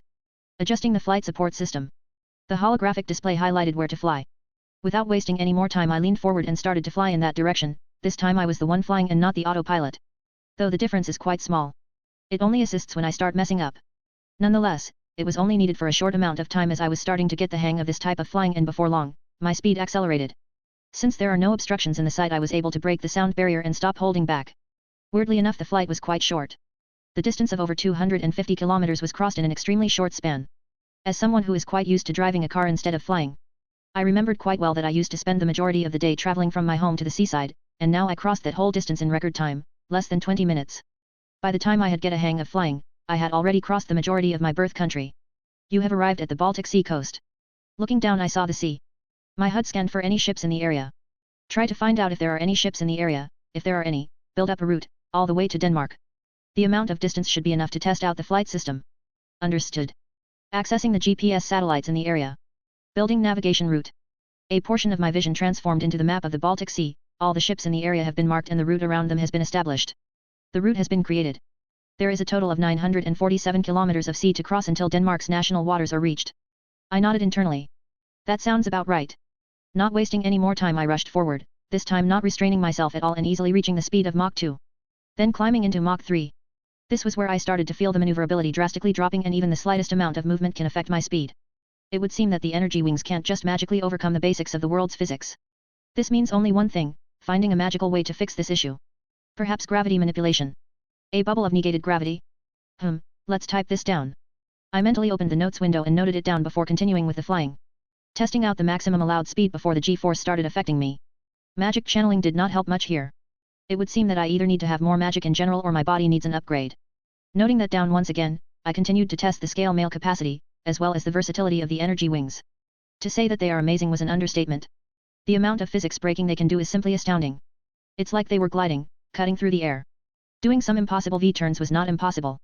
Or even zigzagging rapidly. The only downside to this was, in the end, the human element.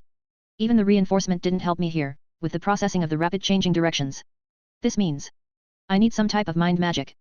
Some sort of thought acceleration or mind partition. Those would help me in overall day-to-day tinkering. Once again I noted that down. And so before I realized it, I was already in Denmark. It took me around an hour to cross nearly 1,000 kilometers. Quite impressive, and it's only a prototype. Time to return. And check out the data. Flight test number 1, the scale mail thought readers are quite sensitive and some diagnostics need to be run to modify them. Perhaps some extra factors should be included when the thoughts are read. While the energy wings do break some of the physics of the world, they still fall into some of the rules of the world. A possible solution to improve the speed without adding G-force is gravity manipulation. This requires some testing before adding as a possibility to improve the armor. Next, is the limits of the human body. Freedom could fly even faster than the recommended limits of Mach 5. But the human limits got in the way. First is the reaction speed of a human and second is the body itself. The human body could not handle it, even with all the support from magic and the technology stored in the armor. Possible solutions are mind magic, genetics to improve the body, and specific spells to improve the G-force resistance or even negation of it altogether. I opened my eyes after recording and noting down everything. My dizzy vision went over to the computer screen. I saw the whole of it being recorded. Thankfully, somehow I was able to make the OS pick up what I wanted to record. This means that the Aurora is learning quite nicely. Nonetheless, it was time to rest now that the test run was over. I guess I didn't take the whole jet lag into consideration now that I was back from the flight and I am feeling like shit. Slowly getting up from my chair and walking over to the couch, falling onto it face first, the moment I felt the soft pillow I passed out. Once Marcus was out, the three devil ladies just looked at him. Two of them just sighed. Sirafal was impressed just as much as annoyed how her master didn't ask for help with the whole aftermath of the test. He still keeps them at arm's length. Not fully trusting. The same was with the silver-haired maid, who already sees him as her only true master. Only Venelana was the most baffled seeing the whole scale mail in action. She watched the whole test run. Unlike the previous times when she missed the guns and the diamond core heart. This time she saw it properly and was astounded by the capacities of this. If Marcus is to mass produce these, he could simply rule the world. These armors doesn't need the magic of the user. Unlike the scale mails of boosted gear or divine dividing which need an extensive amount of training just to achieve their armors, her master can just put it on and he will be a being close to an ultimate class. It was simply absurd. No wonder both of them are doing whatever they can to get his affection. No matter what he does, it becomes a game changer. This is getting annoying. Sirafal threw a small fit. The problem with you, Lady Leviathan, is that master has the mindset that you always have the devil kind as a priority before him. That's why he is keeping you at arm's distance. Graphia said simply. This made the black-haired devil quickly take a thoughtful look. True. I suppose I should stop with the whole Lucifer thing. Right. I should take the whole thoughtful wife mindset instead. The current Leviathan snapped her fingers in realization. The silver-haired maid just sighed hearing that. The amount of adaptation that the older Citri has is simply absurd, even to the devil kind as a whole. Maybe it's just the whole water manipulation side effect that affects the family as a whole. That would be for the best. The less reason he has to be annoyed with our kind, the better. Venelana said from the side as her hands were crossed. There was some sweat running down her forehead. She was thinking about the consequences of the scale mail to the rest of the supernatural world. Indeed, well, what do you think? This is your first time seeing Marcus in proper action after all. Sirafal asked curiously. Venelana sighed for a moment. As humans say, we are royally fucked. Next morning. Marcus was eating breakfast and was about to watch some morning shows. That's when he realized that all the morning shows were just talking about some sort of military experiment going on above the Baltic Sea. The sound generated by this experimental plane should be above that of any known plane. As the thing broke the sound barrier multiple times over. The sailors reported that their ears were getting bombarded by sounds of cutting air. The teen hummed hearing that. Right by breaking the sound barrier, the whistling sound intensified. Besides, I was flying quite low. Fascinating data. Chapter 12, Twin Rifles. Right, so, using the base of Castor and Pollux to make the rifles is no-go, its frame is instantly thrown out of the window. The systems inside also need to be expanded. First of all, the M.T.M needs to be expanded and made bigger, more circles also need to be placed. And then the barrier rails. They will be receiving the biggest upgrade out of all the parts. Firstly, instead of just 2 diamond rails, there will be a total of 6, creating a hexagonal shape for the barrel. The rails will be connected by barrier magic, just like before. Now however, the whole heat thing is meaningless because of the new frame. It's magical, unlike the original, so it doesn't heat up. No idea how that happens, but it's probably because the whole molecule composition is different, and it's magical to begin with. Nonetheless, the frame is now much bigger and thus I can add more stuff. Aurora access the balance breaker relevant information and synthesis it. I want it simplified. Understood. A notification popped on the screen which I just brushed aside and returned to my design. This time I will add balance breaker to the guns. And for that, a core is needed. So a small piece of diamond will be used. A miniature computer will be made for the gun. The placing of it will be just above the trigger, below the MMB.R.S or mass magic barrier rail system, the hexagon-shaped barrel of the rifle. The revolver system was kept mostly the same, as only the switching speed was slightly improved. All that's left is the diamond core of the gun that will be added in the middle. Since the frame of the weapon will be the same as the sacred gears, the magic flow will increase the overall durability of the weapon. Not only that, but the programming will also help the weapon rebuild itself. This function works till the core is broken, which is quite a smart way to increase the overall durability. My gaze went from the design desk to the computer screen of which Aurora has sorted the balance breaker data on. So the high motions generate excess magic, and because of the lack of maintenance, the hold on the core of the gear is quite weak. This makes the core react, which in turn causes the mutation on the frame to accommodate the excess energy. This causes a side effect which is more power generated, thus creating the so-called boost in the overall performance of the sacred gear holder. After reading the overall report, I realized that, yes, this is quite easy. The rifles will have a diamond core which will generate a perpetual amount of energy while the trigger of the gun will be running on M.T.M. The rifles won't be needing the excess energy to mutate. In other words, I don't need to reach some sort of threshold in my strength to achieve balance breaker, and I certainly won't be needing to train to build up strength so that I could achieve the transformation. All I need is to program the core to activate the balance breaker and the rifles will transform. An extremely easy programming at that. The blueprint and the design were done in a single day. I even had enough time left to finish the basics of the programming for the rifles cores. Now all that was left is to send the order to the assembly line to assemble it. Before I could do that though, a pair of hands wrapped around me from behind. You've been sitting here the whole day, you need to rest, master. The warm voice of Sirafal entered my ear. After the whole test flight, my little devil lady changed her approach. I didn't need to use my Ars Goetia to see through her. It was obvious. She is a devil after all. If one tactic doesn't work, she will use another. In truth, I don't care. As long as she stops with the whole reincarnation thing, I am more than happy with her natural affection which doesn't have any hidden meaning. Quite on time. I was just done with it. I said while turning around. This made Sirafal pull back for a moment as she waited for me to pull her back into my hands. Before long she was back in my lap, cuddling for a few moments. Is this it? She asked curiously as she looked at the image of the rifles on the designing table. At the moment, the gun was in the drawing stage. It doesn't quite need to be 3D designed as rifles are not a new thing. And the basic maths behind it was already done. The first ever sacred gear made by humans. A perfect Longinus capable of killing gods every 2 seconds. I said with a satisfying smile as I pressed the mouse button and showed the balance breaker. Something similar to the positron cannon wielded by Gundam Destiny. Not only that, but the balance breaker of the rifles magnifies the power of the cartridge stored in the rifle.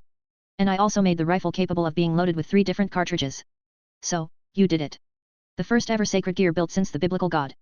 Sirafal exclaimed with wide eyes. Indeed, and unlike the original, this one has balance breaker built in. The only thing that is needed to activate it is a voice command. I said to her. I see, but can anyone really just wield such a weapon? She asked with a bit of fear in her voice. Not for regular beings. The recoil will break the spine of a high-class devil, regardless of how much enchantment they have. I said to her as I saved the design and closed the window before showing another one. With this, however, it will be possible to use it easily. I showed her the new arm designs for Freedom Mark II. You are already working on Mark II, it was only a few days ago that you did your test flight. The devil lady in my hands said with a small amount of disbelief. You are not going to catch a break? She asked with a small pout directed at me. I am taking one now, I said to her while smiling. Very well then. Let's go to the kitchen and I will cook something for you. She said suddenly before getting up from my lap and pulling me up. I chuckled amusingly before doing just that. Well, I wasn't able to properly explain what kind of thing I came up with to deal with recoil. Since the material that the suit is built off doesn't need to be extremely thick as it won't affect the durability much. There will be spaces in between the layers of the armor that are just barriers of magic, it is going to help with stuff like the void of space or deep underwater. But most importantly I will be able to carve some M.T.M runes on them. Well, more precisely, recoil to magic, so one can call it the R.T.M system. The recoil will be transformed and sent into the energy wings and then used to either enhance the flight capacities or increase the area of Solomon's technique. In other words, just from shooting beams, I will be able to increase the area of effect of Solomon's most broken ability. But for now, let's enjoy dinner, done by one of the strongest female beings in the world. Sirafal had a satisfied smile on her face. She was very much grateful that the one who ended up with Solomon's inheritance is Marcus instead of some horny brat like the current Red Dragon Emperor. She was watching him whenever she was not spending time with Marcus or Sana. That brat is the third person on her list for the simple reason that she wanted to see to whom he will end up. Either her sister, which is very doubtful, or Sir Chan's baby sister, which is most likely. If this were before she met Marcus, then she would very much be interested in making this brat join her Sotan's peerage regardless, as Sotan would re-educate this brat. But now? The Red Dragon Emperor has dropped considerably in any sort of interest beyond just casual curiosity. Even if the gear didn't go through the maintenance, it wasn't as impressive as what her beloved master could do. It only took him a day to design a super devil level weapon. Well, yes, the technologies and systems before that were used did take some time to make. But once they were done, he only needed a day to draw up the weapon. Still, all that is good and terrifying. What she truly likes about the situation she is in right now is that although her master is a teen and she just offered herself as a snack, all that her master did was, pulled her into a bed and made her into a hug pillow and decided to call it a day. This was probably the biggest loss in her life. Not battle-wise or anything like that, it's more in her devil charm and seductiveness. Yet, even after experiencing such a loss she only wanted to cuddle herself with him more. She most likely only just fell in love with him even more. Nonetheless, her new approach to her master did work. Even though she had to go through a series of questions as Marcus instantly noticed her personality change. It was a reminder to her that her master did not easily fall to her charms. And so, after the questioning, he became much more satisfied with her. Sirafal understood that if she wanted to get her master's help, first and foremost, she has to think about her master as a priority. This way he will be much more inclined to help the devils himself as he cares about her and so does she. It was weird when she got this advice from Grafia of all people, who she used to believe was nothing more than a cube of ice. When Marcus finished his new rifles, he wanted to test them out at max capacity. The problem was that he couldn't test them anywhere near his garage or even in his birth country. As each blast would generate a blast as big as that of a hydrogen bomb. This means he had to get to a location where he can test this without outsiders finding out what was happening. While he originally intended to go to the South Pole, Sirafal offered a better solution to this. Creating a dimension. The raiding games create dimensions for devils to observe. But in this case, he has 2 of the top female devils under him. So creating an area to test his rifles was not an issue anymore. Now the issue was, if this dimension can hold without bursting under the weight of the explosions. After thinking of it for a bit, he came up with a solution. The diamond core heart. Several of those. One for the stability of the dimension, one for the ground, and one for the barriers. You know. Sirafal slightly gulped down seeing the 3 diamond core hearts that Marcus just pulled out of his inventory ring. One can protect a pantheon, you pulled out 3, you do realize, that's like using a hammer to kill an ant. The Leviathan asked with a sweaty forehead. And she knows that his assembly line can make those like a printer. This is to make sure we have a comfortable time testing the rifles. He said casually as he started setting up the cores. Sirafal just looked back at Grafia and Venelana in disbelief.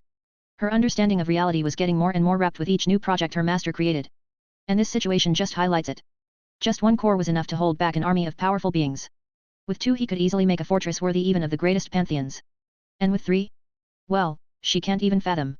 And in just a few minutes, the reality was brimming with magic.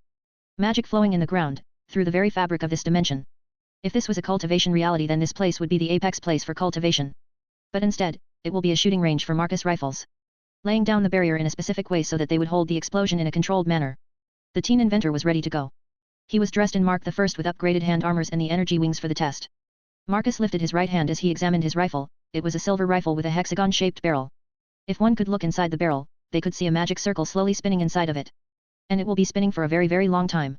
The rifle itself looked like it was from a sci-fi flick, a combination of magic and technology. Let's start with the P.O.D beam. He announced while lifting and targeting the rifle. The way he was holding it looked extremely casual. It was as if he was showing off. Then he pressed the trigger. Sirafal could see that his boots were slightly pushed back, sinking into the ground. Apart from that there is no other visible discomfort, the hand didn't bend backwards or anything. It's like the recoil was absorbed and sent through his body into the ground. At least that's what Sirafal saw. And the beam itself, while not being destructive since it's a beam, did however erase a multitude of barriers that were powered by the diamond core heart. And from her instinctive side of things, she knew that she would be dead if that beam was to hit her. There most likely won't be anything left of her, a pure and clean erase. Truly a horrifying weapon. All her years of training are meaningless in front of a tool created in just over a single day. Well, it would seem the beam is indeed powerful enough to instantly kill at least 5 ultimate class beings without any resistance. The barriers could not even hold it for a second. It went cleanly through it. Marcus said as he lowered one of the rifles. He then switched his position and lifted his left hand. This time the barrel of the weapon was slightly widened. This was something new, at least from Seraphal's perspective. The Leviathan has never seen one of her master weapons creating the cannonball in the barrel instead of outside it. But this one, it molds has already created a cannonball before manifesting before releasing it. Just how many stages does it go through before getting shot? The black-haired devil lady thought with curiosity. While the other two were looking at this differently. Venelana was just speechless. Grafia didn't care much. It was just her master's brand new and very destructive weapon, what about it? While the beam could not truly show the sheer raw power of the rifle, the cannon was completely different in that regard. The moment the ball of black energy colored in deep red left the barrel, a whitish barrier surrounded the spectating devil ladies as the ball's force instantly broke through the sound barrier and nearly warped the space around them. One moment it was at the edge of the rifle and the next, it was already on the other side of the shooting range ramming into a target created by barriers. What happened next made everyone except Marcus deaf for a moment, as all sound was killed in the area and the shooting range transformed into a pitch-black darkness with wisps of red. From the looks of it, the barriers could barely hold the explosion inside of it. The pair of strongest devil females needed even more barriers to protect them from the initial release of the P.O.D shaped in the form of a ball. That just shows how lethal the cannonball was before it could even hit its target. How is that possible? How is the rifle still intact after releasing so much power? Venelana asked after regaining her hearing. There was complete disbelief all over her face.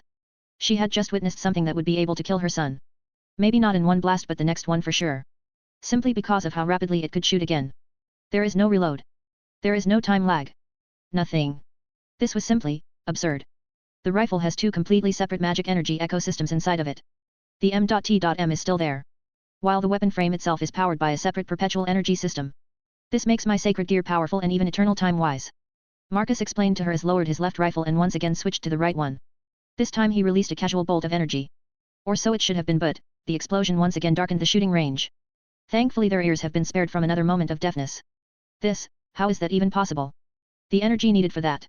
It's called perpetual energy for a reason. I don't need to care about energy. Only how to pull a large amount of it. Energy has never been an issue.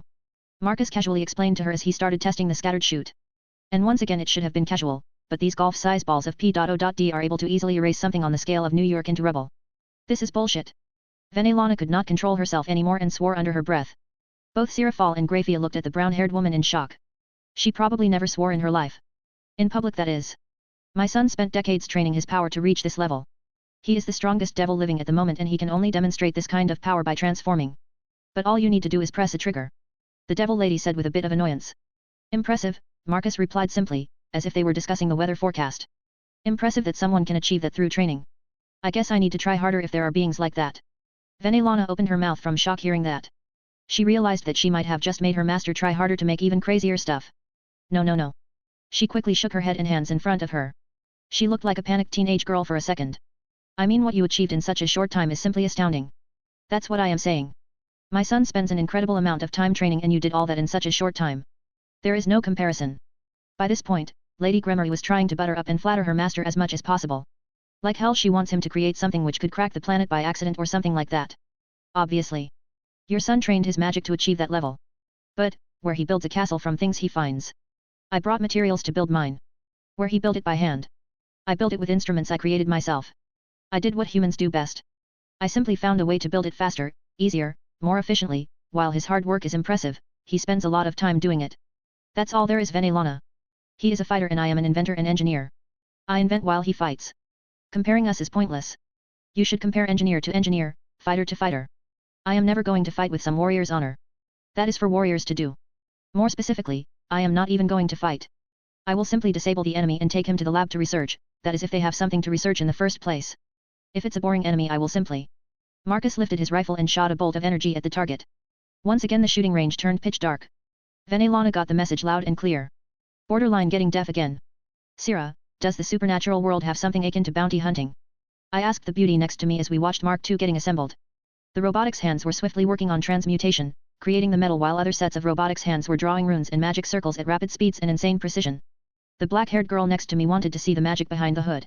So, I brought her to the assembly line downstairs to see how Aurora does her magic.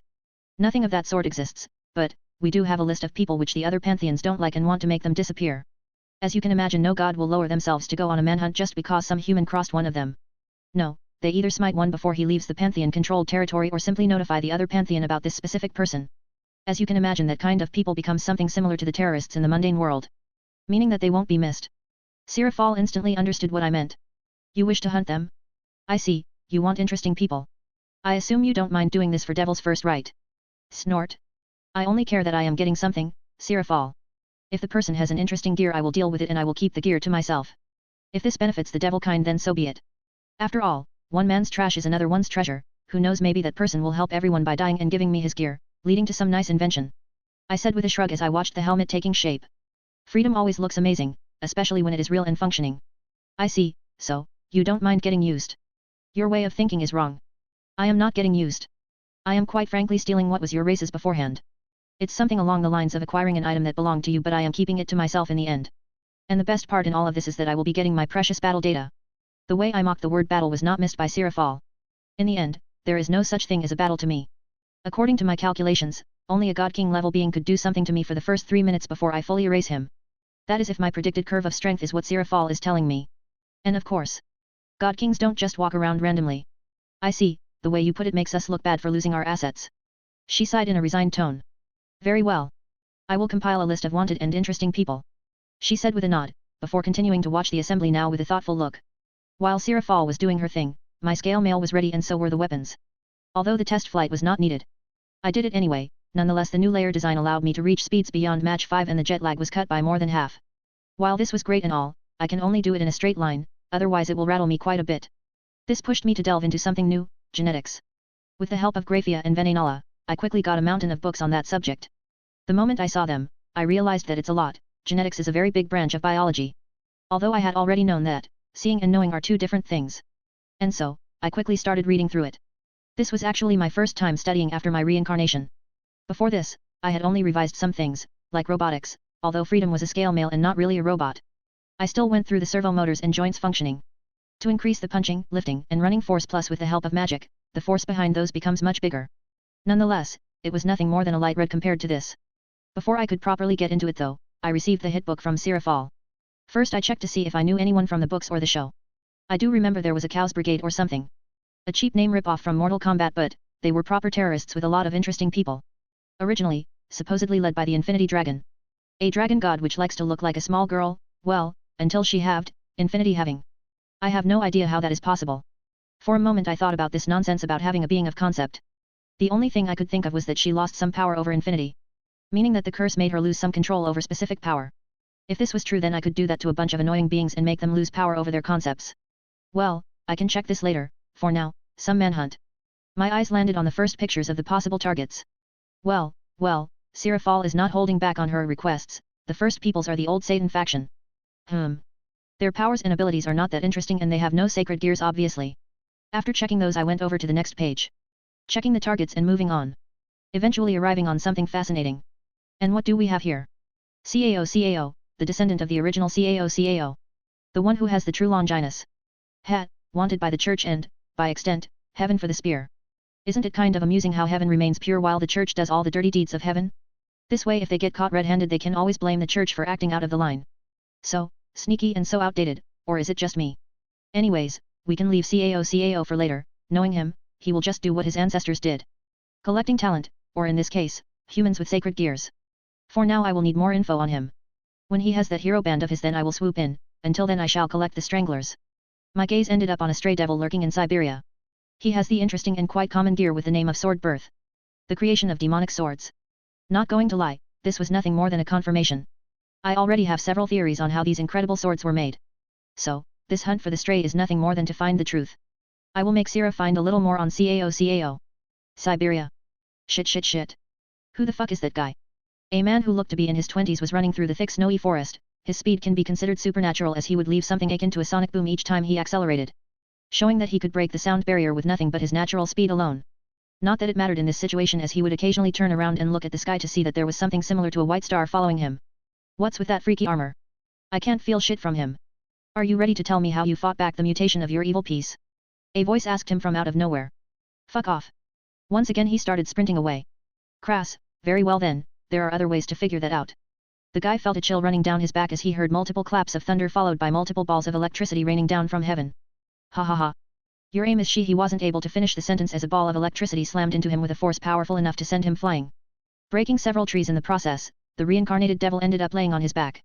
He quickly realized that his body was disabled, the amount of electricity that rammed into him was enough to fry his nerves, but not enough to outright kill him. Such precision in energy control was absurd even in the supernatural circles. Moments later the armor landed right in front of him and pointed his rifle's barrel at his head. I do thank you for allowing me to test at shooting moving targets. Fuck, he was missing on purpose. Fuck this freak for messing with me. Good night. Pick a realm of dead of your choice. Oh, wait. Devils don't go there, my bad. The next thing he knew was more electricity which fried his brain, ending and killing the helpless stray devil. Once the death was confirmed, several white circles surrounded the corpse and moments later something came out of the body in the shape of a translucent orb with a sword inside.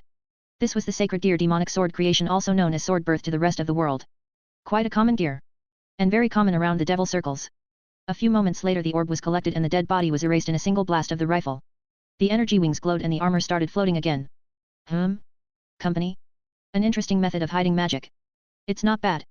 But, for someone who has magic vision, I can see the trails of magic. After his words, several figures started coming out from behind the trees. They all were dressed in a white fur-like clothes with hoods. But, they all had one thing in common, and that is the silver bows and arrows. The figure leading the front was the most unique. While looking identical to the rest in clothing, the aura she had was different. It was felt, divine. Who are you? This area at this time of the year is used by my hunt. The woman asked with quite an authoritative tone.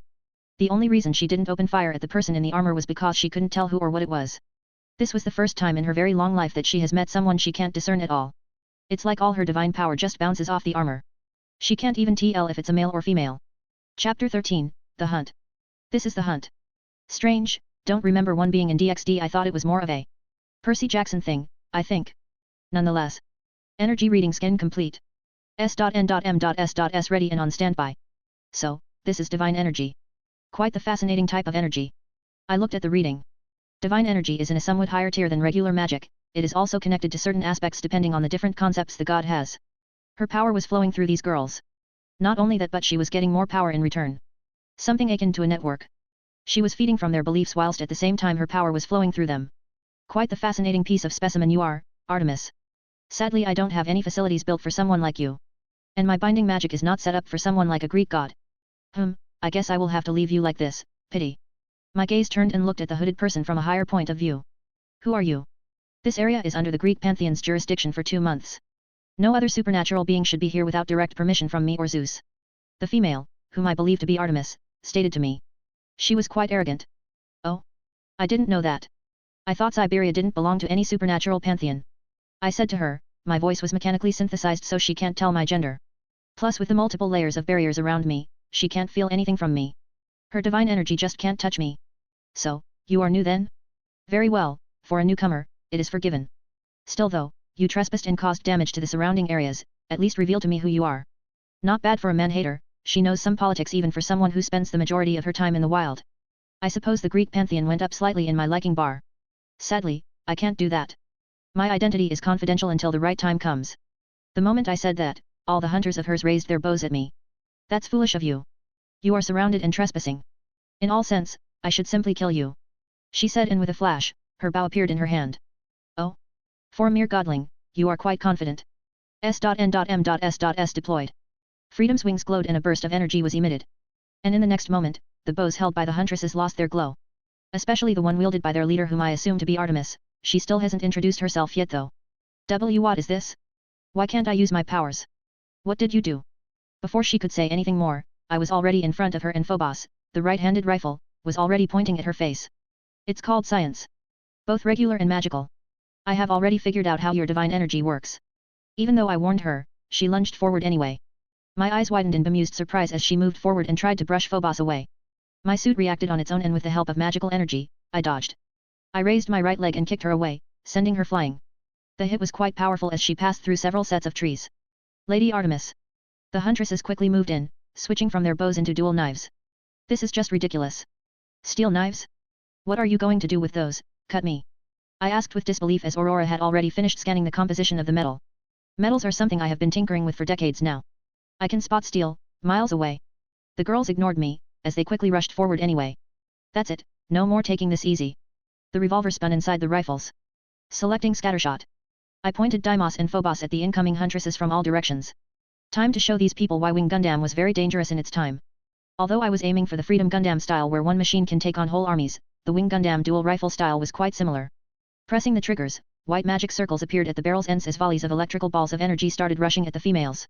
While I was spinning, shooting in all directions. What is this? It's electricity. Damn. And just like flies, all the girls collapsed with twitching bodies, before they could even reach me. Before I could sigh in annoyance, an alarm flared and the suit reacted on its own to intercept the attack. It was a spin kick from the side. My body moved on its own as I spun out of the path. My eyes widened in surprise as I saw a bona fide cat girl. What the fuck? You, who are you? I asked with disbelief. You're going to pay for what you did to Lady Artemis in the hunt. As she was saying that, Aurora was already building up a profile for me. Greenish blonde hair, cat ears, and tail. No, it's not a cat, a lion. Atalanta, fascinating, you should be a lion by this point, I said as I was finally able to put a name to that face. I heard a pissed off hiss as the woman took a martial arts stance. Oh? No bow, I asked in a teasing tone since she can't use the divine blessings from Artemis at the moment. Instead of answering my question, she just lunged forward. Yes, Greek martial arts. Aurora quickly recognized it and the battle assistance kicked in. But by this point, I was just fighting a regular girl without any supernatural support. Though, she most likely still has her lion physiology for assistance. Meaning stronger than normal. But then suddenly, I picked up several arrows flying towards my hands. Oh, fascinating. Trying to make me want to lose my rifles. In that case. Before the arrows could hit me, the pair of rifles disappeared as I recalled them back into my inventory. I did that mid-dodge from Atalanta's attack as she was aiming for my weapons as well. Pity. Girls, while my rifles can kill Satans, my armor can kill ultimate class with its fists alone. The sudden disappearance of the rifles made the lion girl's eyes widen. Sacred gears, sweetheart. They can disappear and reappear from mere thought alone. Oh, and you are wide open. As I said that, my fist went to her stomach. The feline girl quickly tried to use her hand to block it. Since my movement was faster than hers, she had to use whatever she could to mitigate the blow. Oof. The blow from my fist sent her flying towards the similar direction where Artemis should be knocked out. Once I dealt with Atalanta. Not going to lie, cat girls in general have a soft spot in my heart. Especially one with a personality like Atalanta's. That's why what she received was nothing more than a love tap. All that was left was the huntress who shot arrows at me, even after losing the divine blessing from Artemis. My gaze ended up on her as she jumped from a tree and pulled out a spear. Masterfully she took a fighting stance. Oh? Who are you? You have a divinity of your own. Fascinating, a demigod? I thought gods stopped the whole nonsense of interfering with regular humans, I said to her, as Aurora was trying to build up a profile on her. I see, you are one of those blacksmiths types? Never expected to find someone of your talent. So good that you can even deal with divinities. Nonetheless, I request a proper duel. She said seriously. You know that I am a blacksmith type. Yet, you ask for a warrior-like duel from me. I asked with disbelief. Now I know she is not from this era, meaning that she probably is quite an old huntress under Artemis, probably as good as Atalanta. My honor as Queen of Amazons demands that we have a proper duel. She said while removing her hood. My eyes widened. She had a hair color that of Rias Gremory. Well, slightly darker. She also has very striking yellow eyes. What truly blew me away was her hairstyle. Where did I see it? Right. The female King Arthur or Artoria. This world is quite unique. Now that I think about it, Atalanta looked like she was from Fate altogether. I see. Hippolyta, you should be dead too. What is with these historical characters being alive like this? So, you know of me? That makes things easier. You want me to fight you properly? I asked her while crossing my arms. I do want to know how she will get a proper duel from me when I have no interest in fighting properly. You may use any of your self-made tools. That's their purpose. I will use mine as well. If you win, my life is yours. If I win, your life is mine. Easy, yes. I blinked a couple of times hearing this. Right, she was raised from that warrior culture of hers. You serious? I have disabled your divinity. You are no war goddess. Even if you are, my armor specs outperform most ultimate class beings. I said while trying to comprehend why she still insists on going into this duel. What was even weirder was that she was getting even happier hearing what I said. Is she a masochist? Even better. To make a suit of armor capable of fighting the ultimate class. Yes. You will do just perfectly.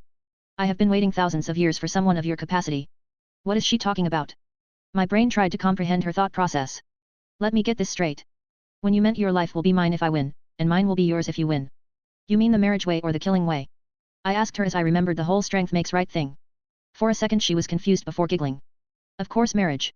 Why would I kill someone who can build things like that? She asked with a confused look. This was a conversation between two people from different periods and professions altogether. Sigh. My energy wings glowed and with a sonic boom, I disappeared from her sight. Hippolyta looked around quickly and there was a borderline crazed look on her face. Reminding me of those people who like to fight. Pity that I don't do fights. I appeared behind her and with Phobos in hand, I pressed the trigger, a bolt of lightning slammed into her from behind. I lost, very well. I accept this, fate. She collapsed onto the ground. Silly woman. I didn't accept your deal. I have no interest in marrying. I am not even 30 yet. I shook my head as I looked around. Thinking of it for a bit. I decided that, yes. I can take some samples from these ladies. Walking over to Hippolyta I recalled my rifle and pulled out a combat knife and cut several strands of her hair. Then I walked towards where Atalanta was with Artemis. The first one I noticed was Atalanta. She was knocked out and had a frustrated look on her face. Her hair was the most unique hair I have seen so far. Natural green and blonde is quite rare for regular people. Well, it should be but since I was in an anime-like world. Walking closer for a bit I removed my glove and wanted to do what no one should have ever done in history, and that is pat her head and stroke those ears. Even though it looks rough your hair is quite soft, I said softly, enjoying the hair. Sound of purring cat. My eyes widened and in the next second, I had a very evil look on my face. Aurora, why don't you record this purring for me? As you wish. I saw the notification, brushing it aside mentally. I continued to stroke her hair and of course record the purring. How many other people have achieved this? Making the chaste huntress purr? This was probably one of my greatest achievements. To date. After enjoying the stroking I gently cut some of her hair before leaving her be. And last but not the least, the moon goddess herself. HOH. I looked forward and saw her slowly getting up. Why you won't be getting away with this. She said while trying to get a hold of herself. Attacking one of the Olympians like this. She exclaimed as she finally stood up properly. There was some sweat going down her forehead. Truly? I do wonder what your fellow gods would think of the moon goddess herself. One of 12 Olympians losing against a mere 16-year-old human teenager. I said while animatedly shaking my head. My hands were crossed. You must be joking. She asked with wide eyes. Her blue eyes were in complete disbelief. And now that I can finally see how she looks, I can confidently say yes, Artemis is very, very, beautiful. Silver nearly glowing hair done in a simple ponytail, held together with a strap of leather. Why would I joke with you? I don't have a reason to do so. I said to the goddess while walking forward towards her. By this point, she already realized that she can't use her magic nor can she use her bow. And most importantly she has received a blow from an ultimate class level kick while she had no empowerment. I am impressed that she could tank such a strike. Lies, it has to be lies. No human can achieve this without some sort of help from a deity. The goddess was in denial. I frowned for a moment after hearing that. This was getting annoying. I understand, oh I know. My hand moved towards my helmet, Aurora read my intentions and disconnected the helmet. Moments later, Artemis could now see my face. I saw her face with my own eyes. Just like she did with hers. Phew, this is cold, I said while looking around. I could feel the icy temperature on my skin now. You are a teenage human male. No, way. The goddess of Hunt said while shaking her head in disbelief. Indeed. Now, I know gods can tell when humans are lying, right? Do tell. Can you do that? Or do you need my help with that? I asked with a smug look since she unfortunately has no power over her divine energy. You. No human male dares to speak to me like this. She said while her shoulders started to shake from fury. And what are you going to do about it? I asked with extreme curiosity. I do wonder what gods will do without their power. It was a natural curiosity. Humans are born without any power. So, we build up ours. What about gods, what will they do when they lose their powers? You. She naturally lunged forward. Trying to punch me, but the thing was. Freedom scale male makes me naturally extremely tall, nearly 3 meters. So I caught her first with natural ease. She tried to force herself to push me, but she needed a lot of force to even move me. And at this point she was just around natural human strength. If you're going to do this then just don't, I said with a bored and disappointed sigh. I guess I expected too much. Grr. I will make you pay. I will spank you for being naughty, you know. I said in a bored and slightly amused tone. Yes, I was feeling quite sadistic towards her. I mean, she is a natural man-hater. And I just have this natural urge to do things. What? You dare? She asked with wide eyes and disbelief. You want to test this theory? I said with a raised eyebrow as I started lifting her by her hand. I am an Olympian goddess. You can't do this kind of thing. She said in a somewhat embarrassed tone. You wanted to kill less than 5 minutes ago. Not only was I assaulted by a whole group of feminists, but 2 of them were bona fide goddesses. So, tell me, what should I do? Oh, I know. I should wrap you all up nicely and send it as a post to Olympus. I do wonder what kind of reaction the rest of your council will think. I said to her with a bright smile. Do you want an apology? She asked that after having a realizing look. I want something else. I asked her as I inspected her, closely, giving her some wrong ideas. She paled hearing that. I will kill myself if you dare take my body. She said with a fierce look. Your body? Oh, you are quite a pervert if you are already thinking in that direction.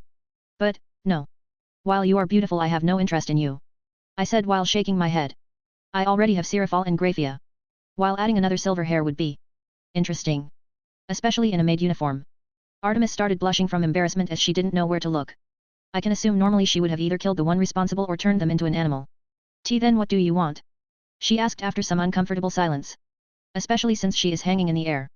My other hand went towards her face.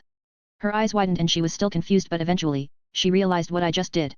Seeing some strands of her hair being pulled out like this, she had a weird look on her face. She has no idea how to act in this situation. Eventually, I got her hair and lowered her down. What are going to do with my hair? She asked, a bit worried. Since I already know about Greek gods' energy. I want to see more. I said while storing the hair away and putting my helmet back on. Whereas you are a huntress. I am an engineer and an inventor. I make things. And maybe I will create something interesting by unlocking things from your hair. Besides, it's a souvenir that I beat Artemis in her hunt in less than 5 minutes. I will get you back for this. I won't stop until you are under my foot. Artemis said with a furious look, forgetting something important. Sure.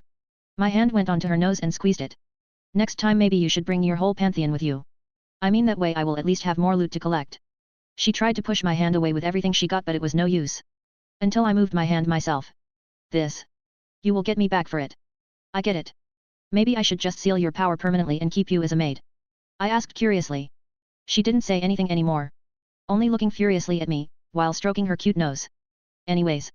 I will see you later, Artemis. My wings glowed before I started to fly, quickly leaving the area and turning off Solomon's negation. Boom. Damn you. I will get my revenge. I could hear Artemis screaming with fury. The night sky slightly turned lighter with some silver showing off her domain over the moon.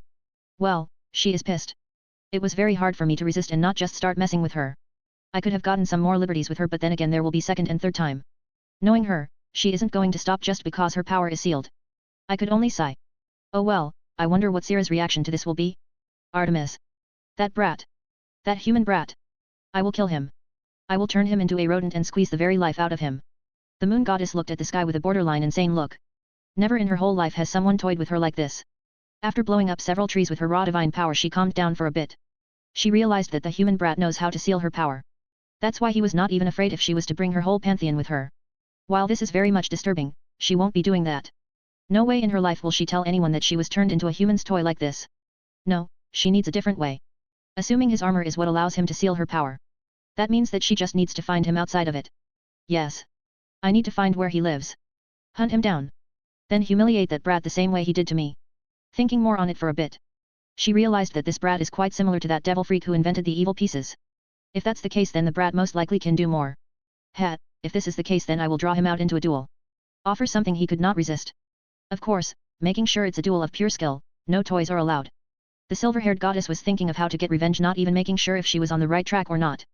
All she knew was that the brat was dangerous with his toys. Once he was out, he is just a regular 16-years-old teen, he would not have a massive amount of magic. And even if he did, she is an Olympian goddess. One of the strongest.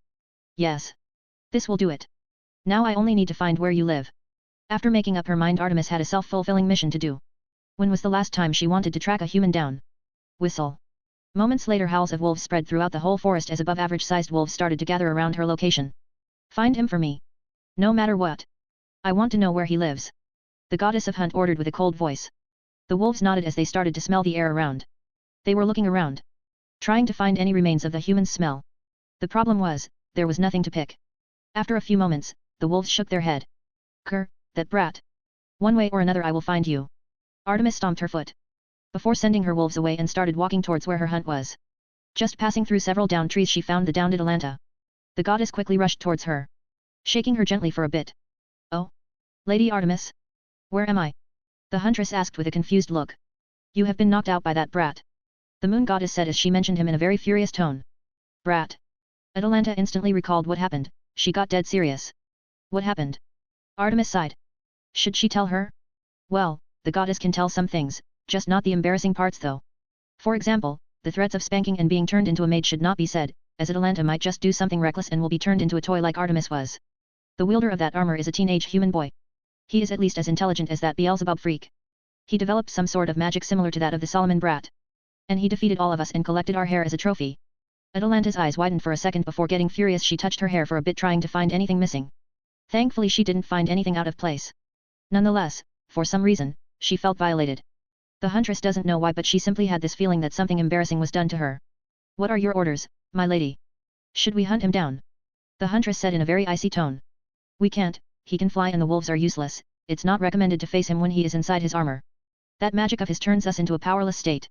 We need to find him where he lives. Once that is done then we can prepare an ambush and force him into a duel to regain our honor.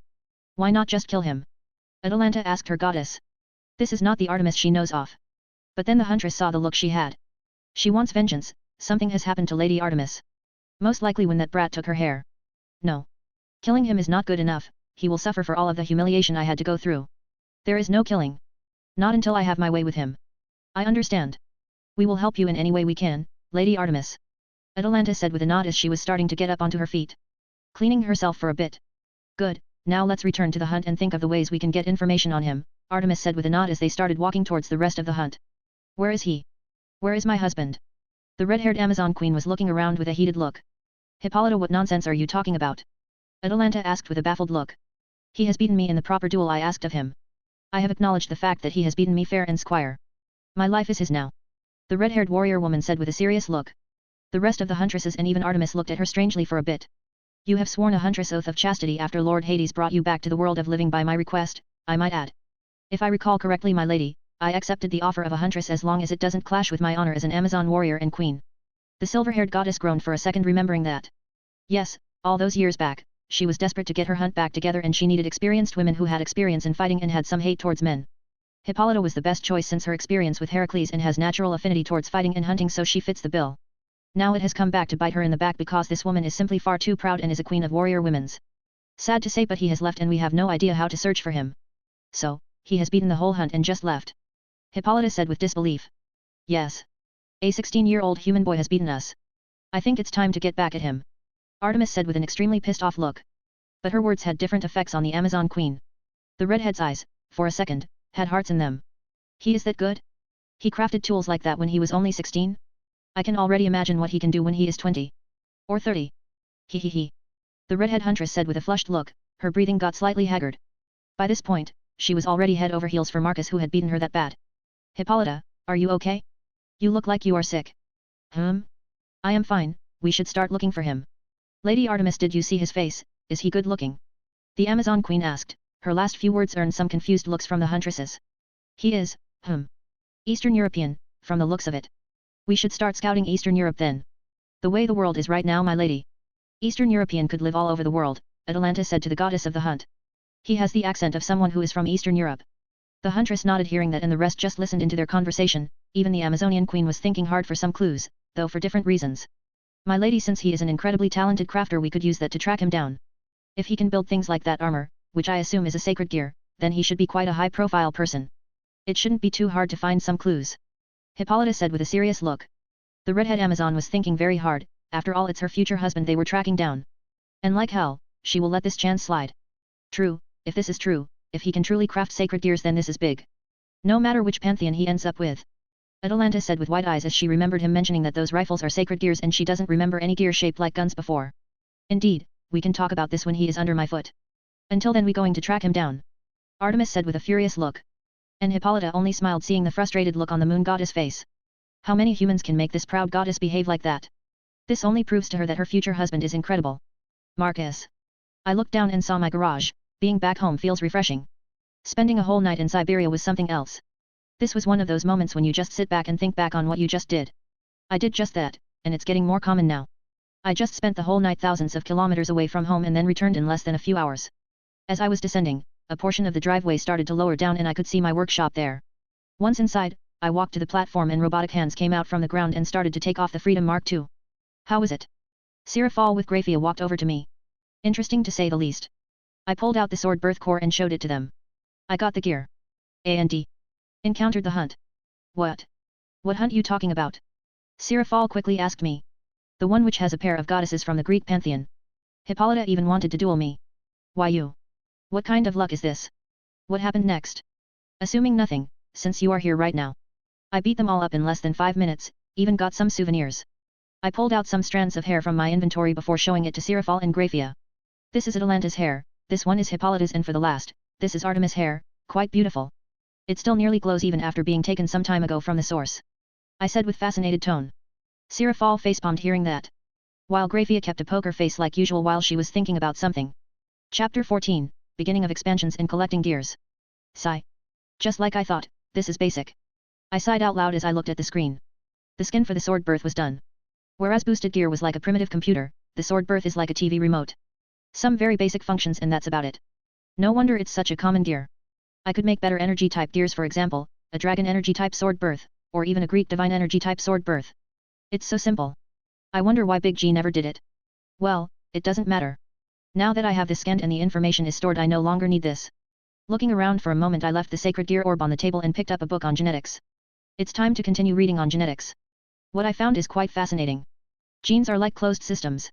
Very, very complex systems. You pull just one atom away and it breaks apart. It's also the same with tempering. If you change even the smallest thing like a hair color, then it can cause a chain reaction, resulting in the whole thing breaking apart again. Very much fascinating, and very extensive science. Right. I need to find some tech that people use to study genetics. Thinking of it for a bit, I went back to my PC and booked a tour that they do for labs. While it won't truly be everything I need, I will be able to get the general idea. I mean, I already know that it's all about the micro world in one's blood. But, I can't make stuff from just that. I could make a microscope, but that's about it. Around same time, Sirafal pulled Graphia aside to talk, while their master was reading about stuff on the genetics. Graphia, listen. This is bad. The black-haired Satan started pacing back and forth. What is bad? Marcus only left once to hunt. And he encountered Artemis's hunt. He wiped the floor with her. The problem is that he even earned the right to marry the Amazon Queen. Sirafal said with a frown look. And you think he will just marry her? Our master doesn't care about this. Graphia replied in an obvious tone. The problem is not whether he will marry her or not. The problem is that even the smallest of steps he takes shakes the world. The hunt is only the beginning. Artemis has no clue about the capabilities of Freedom Mark II. She can't sense Marcus. So even if she lost, she believes that it's because of the armor's ability to negate magic. My bet is she is on the hunt to find our master as we speak. Sirafal reasoned as she started to pacing back and forth, again. There will most likely be even more encounters, and our master will humiliate her again. In return, they will most likely try to move in on him in his own hometown. And as you know yourself, that's suicidal. Leviathan reasoned as she crossed her arms under her ample breasts. And what? He will capture her and enslave her? I do not know how Ars Goetia works, but it can't enslave gods. Graphia asked with raised eyebrows. She was trying to find the point of this conversation. Sirafal shook her head in denial. This was not what she meant. No. It's not about the enslavement. Artemis is one of 12 Olympians. Her capture would eventually be revealed, and as you can imagine, it would shake the whole supernatural world. Master will be under a magnifying glass. While it's nothing bad since not many people can do anything to him. What I am concerned about is how many females will want his attention. Hippolyta is only the beginning. There are still Aphrodite, Athena, and other minor goddesses. And that is just from the Greek pantheon. Don't forget the diamond core heart that is installed in Kyoto. The Shinto pantheon could easily find out about it and want his attention. Then there's the fallen angels, they could easily send their females to seduce him, and of course, that bitch from the heaven faction. Sirafal explained what she meant and Graphia listened attentively. I see. So you are afraid that master will forget about you, us. I suppose it is possible since there are many different goddesses around the world. But, none of them are devils like us. We are beings of sin. Where they won't do certain things, we can do it without even caring. There is a reason why Solomon wanted to enslave us instead of thinking about those crude beings. As Graphia was speaking, the Leviathan was looking at her with a different look. Sirafal was quite impressed by what she just heard. Yes, of course, for this one, I will need your help. The black-haired devil lady had a smug look on her face. She recalled that a certain special day in February is close by. She needs to get some costumes. My help? As long as it's... I know. We are going to seduce our master together, for Valentine's Day. What do you think? Sirafal asked with a smug look as Grafia thought about it. Very well. Since I was the one who mentioned this. The silver-haired maid sighed in defeat. Well, she was the one who mentioned the sins, the only thing the gods can't brag about. She doubts any goddess would double-team with another goddess just to seduce a man. That's why devils are superior in this regard. Good, we shall be victorious. Sirafal clenched her fist as she declared that. It sounded like she just found the formula to win her master over. Back to Marcus, later. The tour in the genetics lab was not so bad. While the techs were not the best. Since I saw some stuff over in America that is considered cutting edge right now. But then again my birth country doesn't quite have a substantial budget to begin with, so it's understandable. Nonetheless, it did its job and now I can start the ground running as they say. As I now know where to start and what I need to do to start this. Quickly entering some calculations onto the main computer after returning from the tour, I looked at the screen. Calculations done. With current computer parameters, this decoding will be done in 34 years 74 days and 23 hours. Whistle. So, a 46 GB RAM computer is only worth that much, well I guess a 16 quad-core processor won't be doing it. Thinking of it for a bit, spinning in the chair, I started to think about how to move forward from here. Open me the map of this area. I want a satellite image of it. I said after thinking for a bit. While I know the area to a certain extent, I wanted to confirm something else. Understood. Loading the map. Moments later I saw the map of the surrounding area. Up northwest there were some forests. Well, there are forests of various sizes in most of the areas around the city. But if you go from northwest to west where some open fields are, assuming there are some farmlands, and continue going further west, there is a sea around 180 kilometers away. Changing some altitude readings, as well as the sea level and such. So the main processing facility is here. That open area will be the launch site, and then straight west, towards the sea. Doing some quick thinking about the ground compositions. If my memory serves me right, then this area a long time ago was a delta of a massive river, then the Ice Age. Working through the earth will not be so hard since I won't be doing it the normal way. With the idea in mind, I closed the map and created a folder next to engineering, projects, and systems. I named it expansions. But before I could focus on that, I went to the projects folder and created another new project. It was time to create some grunts who can do manual labor for me. Naming it simply Aurora Bot. I quickly opened the design app and started drawing a robot. It was crazy how easy it is to draw one. Though, that was most likely because I have been doing upgrades for my freedom, which requires extreme precision and with the whole barriers between armor laying. And also doing a lot of holographic manipulation of the design. And making manual labor robots? That's absurdly easy compared to that. The OS for them was mostly done by Aurora. I only schemed through it and then moved on with something more fascinating, and that is allowing mechs to use magic. It was not as difficult as one would expect, the circles were not that hard to make, especially with the tools that I have. Once the designs for the labor bots were done, I started working on my expansions. Now teleportation is fun and all. But traveling with something like a bus, train, or ship are good for a few things. From experience, I can say that traveling allows one to spend time thinking. Many of my ideas and designs came just from that, especially in my previous life. And that's why I decided to make an underground railway network.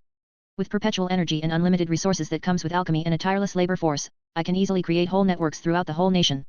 The best part is that it can also rapidly grow with barely any maintenance or attention needed. I can go and do different things simply knowing that my bots are still working either way. My assembly line can create 10 labor bots in less than 2 hours. I still need to make some more specific circles for this. Thinking for a bit I started working myself on the labor bot software update. When Sirafal appeared in the workshop at her regular time she noticed that the place was empty. The place where the design table and the computer were, is empty. Whereas the main area where the suits are stored has not been changed, Mark I and Mark II are still there. The current Leviathan was confused that her master was not doing something related to the genetics that he has started delving into. Even to this day, she has no idea why he was working on that. Nonetheless, she won't be questioning any of it. The black-haired devil lady knows better than to just ask things. Because for one, she will get lost in his explanation. And second, for better or worse she doesn't want to know, because it's most likely going to be very groundbreaking and she will need a couple of days to get over it. So, she would rather just wait for his reveal. Though, she still needs to figure out where her master is. After several years with him, she knows his schedule like the back of her hand. So she should know where he is going to be. But, today was different. She thought that he would start working on something with the sword birth he acquired or some genetic nonsense. Besides she has some information on that CAO fella he asked. Where are you master? Sirafal started walking around the workshop main floor. She checked the main area, the testing room, the summoning/ritual room, then she walked to the back towards the kitchen and bathroom all of which were empty, there was not a single soul there. Strange, this is far too strange, he would have notified me with his connection through Ars Goetia. The older Satrai looked around for a bit more. She then tried to sense her master to find out where he was, and once again, the workshop is far too magically amplified for her to find him. This is one of those weird feelings that she gets whenever she is in the workshop. She feels human. Her power here means quite simply nothing. Her master regularly makes things at the ultimate class. And even then, a tool of that level barely enters his radar. Well, I should probably check downstairs. The black-haired devil lady sighed as she turned around and started walking to the back of the workshop where the stairs are. She knows quite well that she is not allowed to go down there regularly. For one, it's where the Diamond Core Heart, the database, and the assembly line is located. The reason why she was not allowed there is that according to Marcus' words, a klutz should not be allowed to get there regularly. Why he thinks that she is a klutz is beyond her. Nonetheless, she will do a quick check and then will try to use their connection to contact him. The beauty gently and quietly descended to the lower floor. She noticed something almost immediately. The lighting in this area, more specifically the corridor areas, used to be almost non-existent. Her master always loved the hole, barely any light in the heart of the base thing. There was only ever some light on the floor so that people could see some of the path they were walking. However, now that was gone, and the area had actual proper lighting. Realizing that yes, this is where he was, Sirafal immediately gained her confidence and walked down at a much quicker pace. Her eyes widened when she saw a brand new corridor. It was twice as wide. She looked around for more and saw that the corridor which led to the Diamond Core Heart and the rest was gone. Instead, she found a door which appeared in an area far away from sight and was crafted from some sort of metal. She assumed a new brand of alloy? What on earth is he doing? More expansions? Is he building a supervillain base? I won't be surprised, in truth. With him anything is possible. It wouldn't be a shock if one day he wakes up and decides to take over the world just to find out how the nations around the world would act to his declaration of war. Sirafal shook her head as she started walking down the wide corridor. Soon enough, a few moments later, she heard sounds of hammers and the noises of metal cutting and melding. Her eyes widened and she rushed forward with an extra step. She heard the sound of multiple people working. And she knows that Marcus is always doing things alone, but now this? Once she arrived at the much wider area, almost as wide as the whole workshop upstairs. Is this? Her eyes scanned the whole area and saw something akin to a railway station. This is a railway station. She looked around assuming she was standing on the platform area. Walking forward she saw the rails, or she assumed they were supposed to be rails, but it was more like a platform of some sort, like the trains are going to be sliding on it or something like that. He won't be making regular trains, that's for sure, assuming it will be floating or something like that. Once she closely inspected the area, she saw robots, humanoid robots using magic to drill the tunnel and more robots to assemble the rails. This was approaching realms of true sci-fi in her eyes. Robots? As in real robots, making posh armor is nothing new to her. Well, not at Marcus's level, but armors are nothing too fancy, but properly functioning robot-like workforce. Marcus, he is building his faction, with his bare hands. This is like the biblical god all over again. Sirafal thought with sweaty forehead. This was something she expected. But she thought he would only start doing this when he was in his 20s or 30s. But he is moving way faster than she had predicted. How did genetics push him to expand? Making robots? This doesn't make sense to her at all. Eventually, she found him at the end of a platform with a tablet in hand, doing something. He even had his glasses on. From the looks of it, he was in his designing mode. Only this time it was designing, on a grander scale. Sirafal quickly tried to sneak up on him, keyword tried. As her instincts already told her that he was aware that she was there. Master. I wasn't around for a day and this is what I found? You're building railways. The current Leviathan hugged him from behind as she was now smaller than him, so she was leaning onto his back. Yep. I will need a much bigger facility for processing information. Genetics needs a lot of processing power. It will take 34 years just to process mine. Not to mention altering and improving. So, I decided to finally expand. I will build a processing facility, a space launching platforms and docks areas. He explained casually to her. Maybe even build up a new workshop along the way. Since having my place so close to my parents is quite dangerous. He added more on top. I see. Sirafal slightly sweat dropped hearing that. Space launching pads? He was planning to go to space? This was the first time she heard that. Space launching pads, and docks? You never mentioned those. And here I thought you were telling stuff to your girlfriend. She said with a pouty tone. Just came up with the docks recently. I am thinking about diving as the suit's pressuring tests are much better deep underwater than in space. Besides, there are so many sunken ships, just itching to be rediscovered and brought back up for fixing. He said the last parts excitedly. This reminded Sirafal about how males sometimes have weird tendencies to collect things. Does her master have a thing for ships? Or more specifically sunken shipwrecks? Well, it's better than world domination. Still through, will he bring back the Titanic? It's a kind of symbolic ship. Like the Titanic? Are you planning on bringing it back to the surface and fixing it? The black-haired devil asked him curiously. Pity that she wasn't there when that ship sailed for the first and last time. The movie however was quite good. One of them, yes. I am thinking of bringing back the Titanic, Bismarck, Musashi, Yamato, those are the first. He mentioned from the top of his head. I only know the first one. How are the other three special? Sirafal asked with a curious look. Especially hearing the Japanese names. They were the world's biggest battleships. They were really big, no nation builds that size anymore. Instead, they build aircraft carriers. That's why I want to get them. He said with a shrug. Men, and their toys. The beauty sighed hearing that they were military ships. You have no idea. I was thinking of doing that with cars, but diving into the depths of the deep sea. Pulling up wrecks and then rebuilding it with state-of-art magic and technology, now that is beautiful. Marcus said with a dreamy tone. And Sirafal instantly felt a chill going down her spine. Is he planning on making them like sacred gears? She paled for a second imagining those ships turning into massive Japanese mechs. My imagination is running wild. I should lessen the amount of Gundams I am watching. The current Leviathan shook her head internally, she was imagining far too much. There was no way her master would turn those ships into mechs. I see. Well, I suppose it's not a bad hobby to have. Anyway, on another note, I have the information you wanted. Sirafal smugly pulled out an envelope from somewhere and handed it over to him. HOH? Stuff on CAO? Let's see how many people he has recruited. He replied, and with an excited face he opened the envelope and checked the information that the Leviathan had gathered in detail. Jean, Hercules, Sieg, Arthur, L.E. Fay. Het? The Pendragon pair have not yet joined Volley. Interesting, the last location was around Greece, assuming they will be recruiting Perseus soon. While Marcus read through the paper, Sirafal was closely looking at his expression. She saw him being quite excited and happy with the amount of rarer sacred gears these people collected just for him. You will be collecting them then? The true Longinus, it will, attract the attention of heaven. The black-haired beauty said to him as she looked at CAO's picture. Good for them. They had years to recover it. They did. Many previous exorcists had it and they were under heaven banner. But like any other gear, the heaven system is quite random with the gear placement. The angels didn't expect someone from China to receive the spear. Sirafal explained to him. As I said, they had years. Years to patch the system, years to upgrade it and perfect it.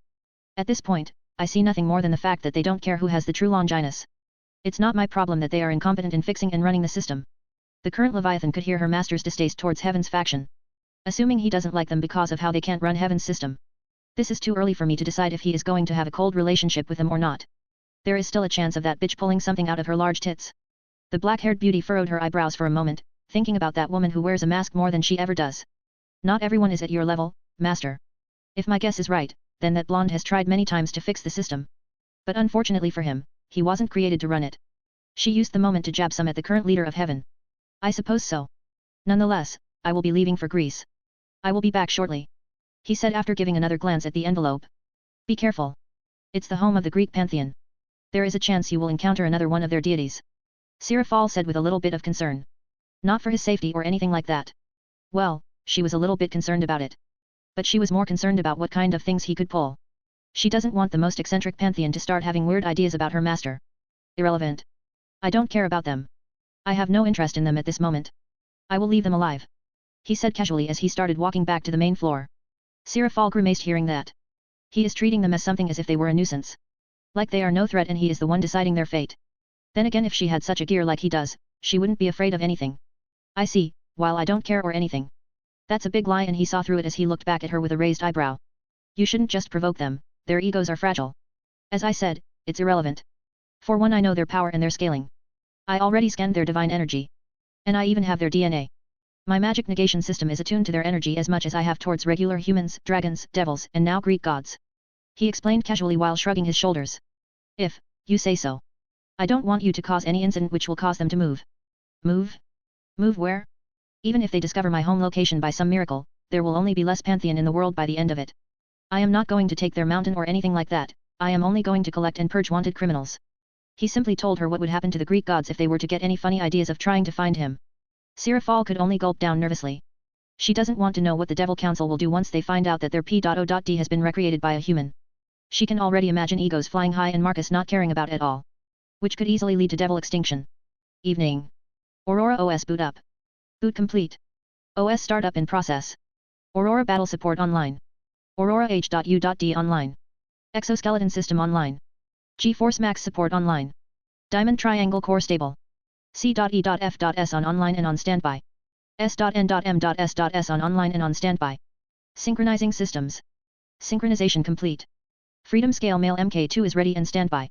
Marcus checked the system of his suit before walking towards where the ceiling was lowered and the driveway could be seen. Moments later he was outside. Deploy wings, time to fly south. C.E.F.S deployed. The whole wings ignited on his back as Marcus rushed high into the air. A few seconds later he was already very high in the air and the scale mail was connected to a GPS satellite to assist him in flying towards his destination. Less than an hour later the visor changed into a magic view and the teen inventor started looking around for his targets. Well, this is going to be quite annoying. Several hours later Marcus finally found multiple Sacred Gear's signatures in a single area. His eyes lit up as he flew there. Soon enough he found several bunch of people resting in a makeshift-looking warehouse. Assuming they don't want a high profile because of the Greek pantheon. What's this? There is a layer of some sort of energy in the air. Scan the energy in the air. Scanning. 37%. 71%. 91%. Scan complete. Moments later, a portion of Marcus' vision was covered by the new window. George's Sacred Gear. So instead of hiding themselves in a dimension, they use this as an early warning alarm. As anything bigger would attract the pantheon. Quite smart. Reading a bit more on the barrier, the teen inventor found out how it worked. In the end, I don't have to worry about this. Marcus lifted his right arm as Phobos appeared in his right hand. He pointed it towards where George was sleeping. Deploy negation magic field target Sacred Gear's signature. Deploying S.N.M.S. With a burst of light from the energy wings, the whole warehouse area was bombarded by the Solomon negation magic. Marcus pressed the trigger and a large bolt of electricity rushed forwards from the barrel. Boom. Electrical crackle. We are under attack. The teen inventor heard a male voice shouting from inside the warehouse. Marcus didn't stop as he started shooting more with both Deimos and Phobos. Bolts of lightning like strikes of thunder descended onto the warehouse disabling the majority of the hero band members. The teen didn't stop there. As he continued before the majority were out, he then descended into the warehouse. Most of the roof was already disintegrated so he could easily do that now. Preemptive strike success. Marcus said as he descended into the half-destroyed building. Who the fuck are you? A big burly man said with an annoyed look as he slowly got up pushing away the debris from himself. An inventor, engineer, enthusiast, Sacred Gear creator and collector. NUCAO did a great favor to me for collecting so many rare gears. Marcus happily said as he lifted Phobos and pointed at the sweaty-looking Chinese guy. Oh yeah? Let's see how you are going to like DHIA. A clap of thunder followed by a ball of lightning smashed into the tall muscular guy which should be the descendant of Heracles. You are irrelevant. So be silent. The teen inventor said as he shot into the guy without even looking at him. You, who are you? I have never seen Sacred Gear like those. Did the part where I said an inventor, engineer, and Sacred Gear creator escape from you? Nonetheless, it doesn't matter. I am only talking with you since you did a favor to me. So, pick an underworld you want to go to and pray to the deity governing it. A rifle pointed at the Chinese guy who was sweating buckets. By this point he was looking around looking for a way to get out of this. While also trying to call forth his true Longinus. Wait. We can discuss this. You are human. Right? I am trying. A ball of lightning smashed into the guy as he didn't finish explaining. I don't care what you are trying to do. Science is a priority. Your gear is the peak and the Longinus, unless you have something equivalent to that, there is no dialogue, the genius inventor said as he approached the downed man. Magic circles appeared around him as moments later a translucent orb with a golden spear inside of it came out. It was quickly collected. He then pointed Deimos at him and a pitch-black beam with red wisps erased the guy. That moment a girlish squeak spread throughout the warehouse as Marcus quickly looked at the source and saw a blonde girl with blue eyes staring at him with a pale look. He points Phobos at her. Wait. Don't shoot. I surrender. I surrender. The girl did a Japanese-style doxa, going on her knees and touching the ground with her forehead. You, Arjun, you have a sacred gear which creates holy swords. Yes. I can do that. I can create as many as you want. Just don't kill me. She begged with a terrified look. Jean just witnessed how their strongest member turned into nothing right in front of her eyes. Very well, tell me, is it true that you are the reincarnation of the Saint Joan of Arc? He asked her as he approached her. The girl had to look quite high as the scale mail made the inventor look almost like a giant. And those glowing blue eyes from the helmet made him look even more monstrous. Yes. I am. The sacred gear is deeply connected to her soul. So, it became a generation thing. Not only that but according to the church we look extremely similar as well. All the reincarnations of Joan of Arc had the same sacred gear. I see, very well. It is quite fascinating how the gear doesn't detach after the user's death. Probably an extra system in place. Jean gulped down when she heard death being mentioned so casually. She quickly realized that she ended up with a bona fide cold researcher. I have decided. You will be coming with me. I will make you one of my maids. It will be a beautiful way of showing heaven that, yes, their saint is nothing more than a maid to me. The blonde slowly nodded with a gulp. Yes, this is better than just dying. As you wish. She said while bowing again. Marcus nodded before turning around and starting to collect the other gears. Once again Jean could only twitch each time she saw members of her old group cease to exist one by one. Chapter 15, Blonde Maids. Wait. Don't kill him. Please. A blonde girl came out from the debris and when saw the rifle pointed at the blonde man, she immediately panicked. What now? And you are? Right, Le Fay Pendragon? A witch, you don't have anything useful to offer. The blonde's eyes widened, and when she heard that, she was instantly horrified. She quickly started to think. She looked at the other blonde, the Joan of Arc spirit holder. I am a genius at magic. I was part of the Golden Dawn. I can teach magic if you want. She quickly said what was on top of her head. Are you? Very well. I will spare this guy. In turn, your life belongs to me. You will be signing a contract that will bind your magic. If you break it, you will lose your magic, or in the worst case, you will die. Is that clear? She sighed in relief after hearing that. This was not perfect, but it was the only good way to get out of this extremely bad situation. Why, yes. I accept. Good. Still, though, I will be taking these swords. Terrorists should not be holding any of them in the first place. Marcus said happily, most likely using the best pretext to do so. Even though some people could already call him a renegade and a danger to most pantheons. Well, not that it matters now anyway. Le Fay could only sigh after seeing Excalibur ruler and Caliban getting snatched just like that. They only just found Excalibur ruler. And Caliban? There was no need to even think about what kind of repercussion this will cause. It will cause a shockwave big enough to go through the whole supernatural world when the factions eventually hear that the strongest holy sword was lost. Still, her brother is alive, that's all that matters. Le Fay joined Jean as they watched their new boss. Master? Finished off the rest of the hero faction. And all they could do was stand by his side and be in fear, even awe at how, regardless of the original strength of the heroes like George, they were just slaughtered. After it was all done. Both of them were encased in magic circles, of which Le Fay found extremely fascinating as they looked devil in origin, but they were not devil magic. It was extremely weird. It was like he emulated the devil magic factors and made them work with human hands. Whoever this guy is, he is good. Very good. I shouldn't be excited about the prospect of new magic in this situation, but this is just too hard to resist. The younger blonde of the pair had a very hard time trying to not get excited by this. After all, she had just been kidnapped by some super scary dude who single-handedly made the whole hero group of theirs just disappear. Back in the garage. Jean was baffled and confused on why they were in Eastern Europe. She was able to make some sense of where they were flying. She saw Istanbul. It was not hard with the landmarks like the Hagia Sophia or the bridge connecting Europe to Asia Minor. Then of course there was the Black Sea, and she also saw the city of Kyiv. Well, she assumed that it was the Ukrainian capital since the city was big and there was a large river flowing through the middle. And in all, she could guess that they were somewhere close to the Baltic Sea, which is also quite close to the Norse Pantheon territory. The confusion only increased when they landed in some residential area of a small town in God knows where. Then her eyes widened when she saw parts of the driveway just going down into the ground. This looked like the type of supervillain secret base that you would see in the Bond movies. Holy shit, this guy is totally like those supervillains from the movies with absurd tech and some big goals of world domination. I am kind of excited and terrified. Jean thought to herself as she followed the guy who quite honestly kidnapped her. Her eyes slightly widened when she saw the inside. There was another armor similar to the one he was currently wearing. Well, identical except for the colors and the wings. Or not, since she just saw the energy wings retract, there was only a color difference. The stationed armor was simply grey, while the one he was wearing was golden and white. Moments later her kidnapper raised his hands and mechanical arms came out from the ground and started removing the armor, piece by piece. That's so cool. Jean said with barely hidden awe. This was like one of those sci-fi movies. They are magical too. I can sense magic everywhere. This man, he is terrifying. Le Fay said with wide eyes as she scanned the surroundings.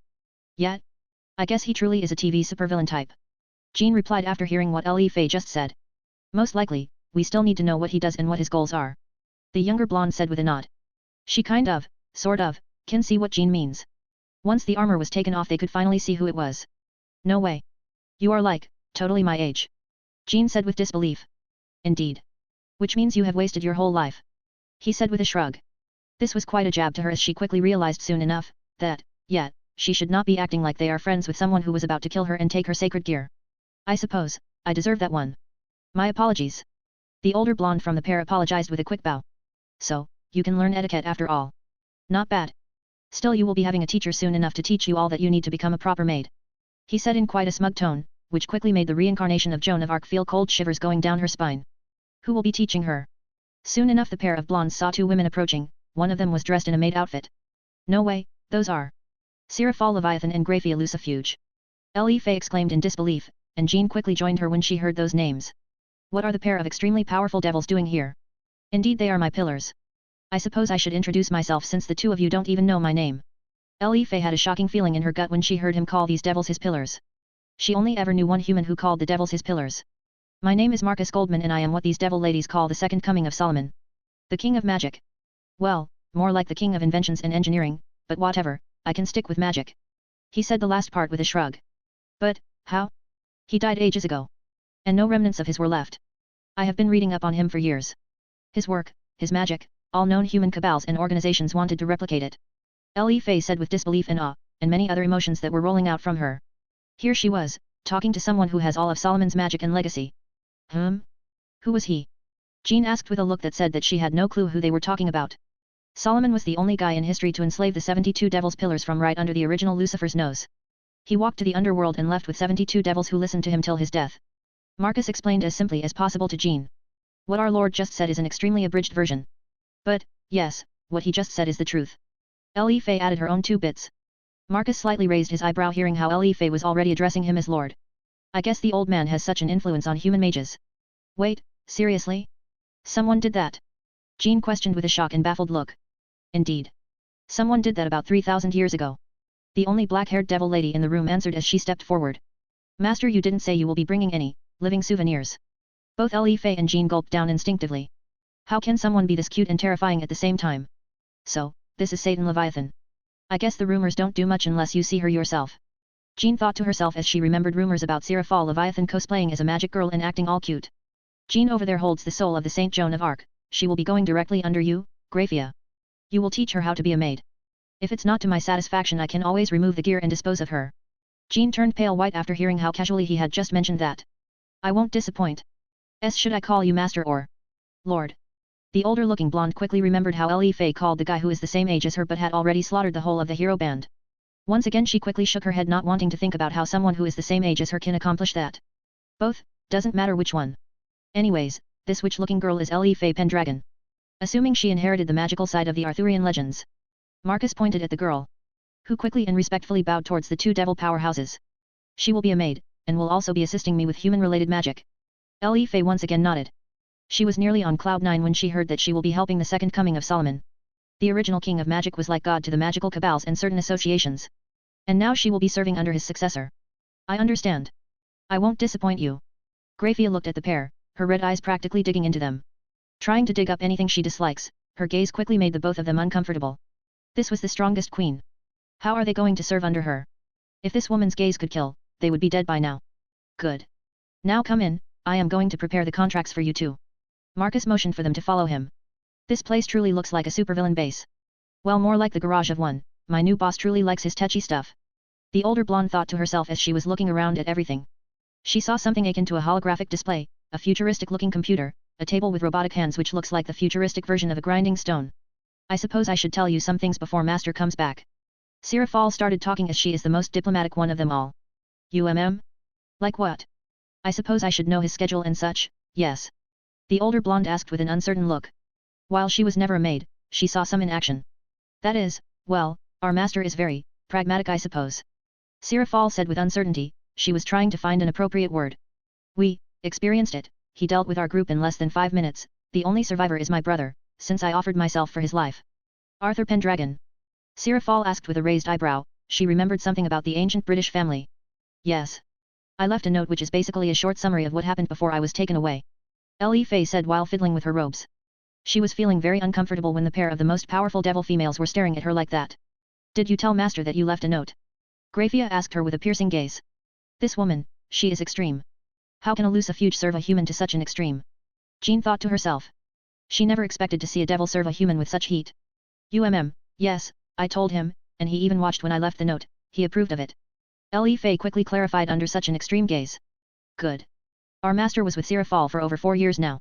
She tested his patience enough. I suggest not to hide anything from him. It's pointless, especially in this place.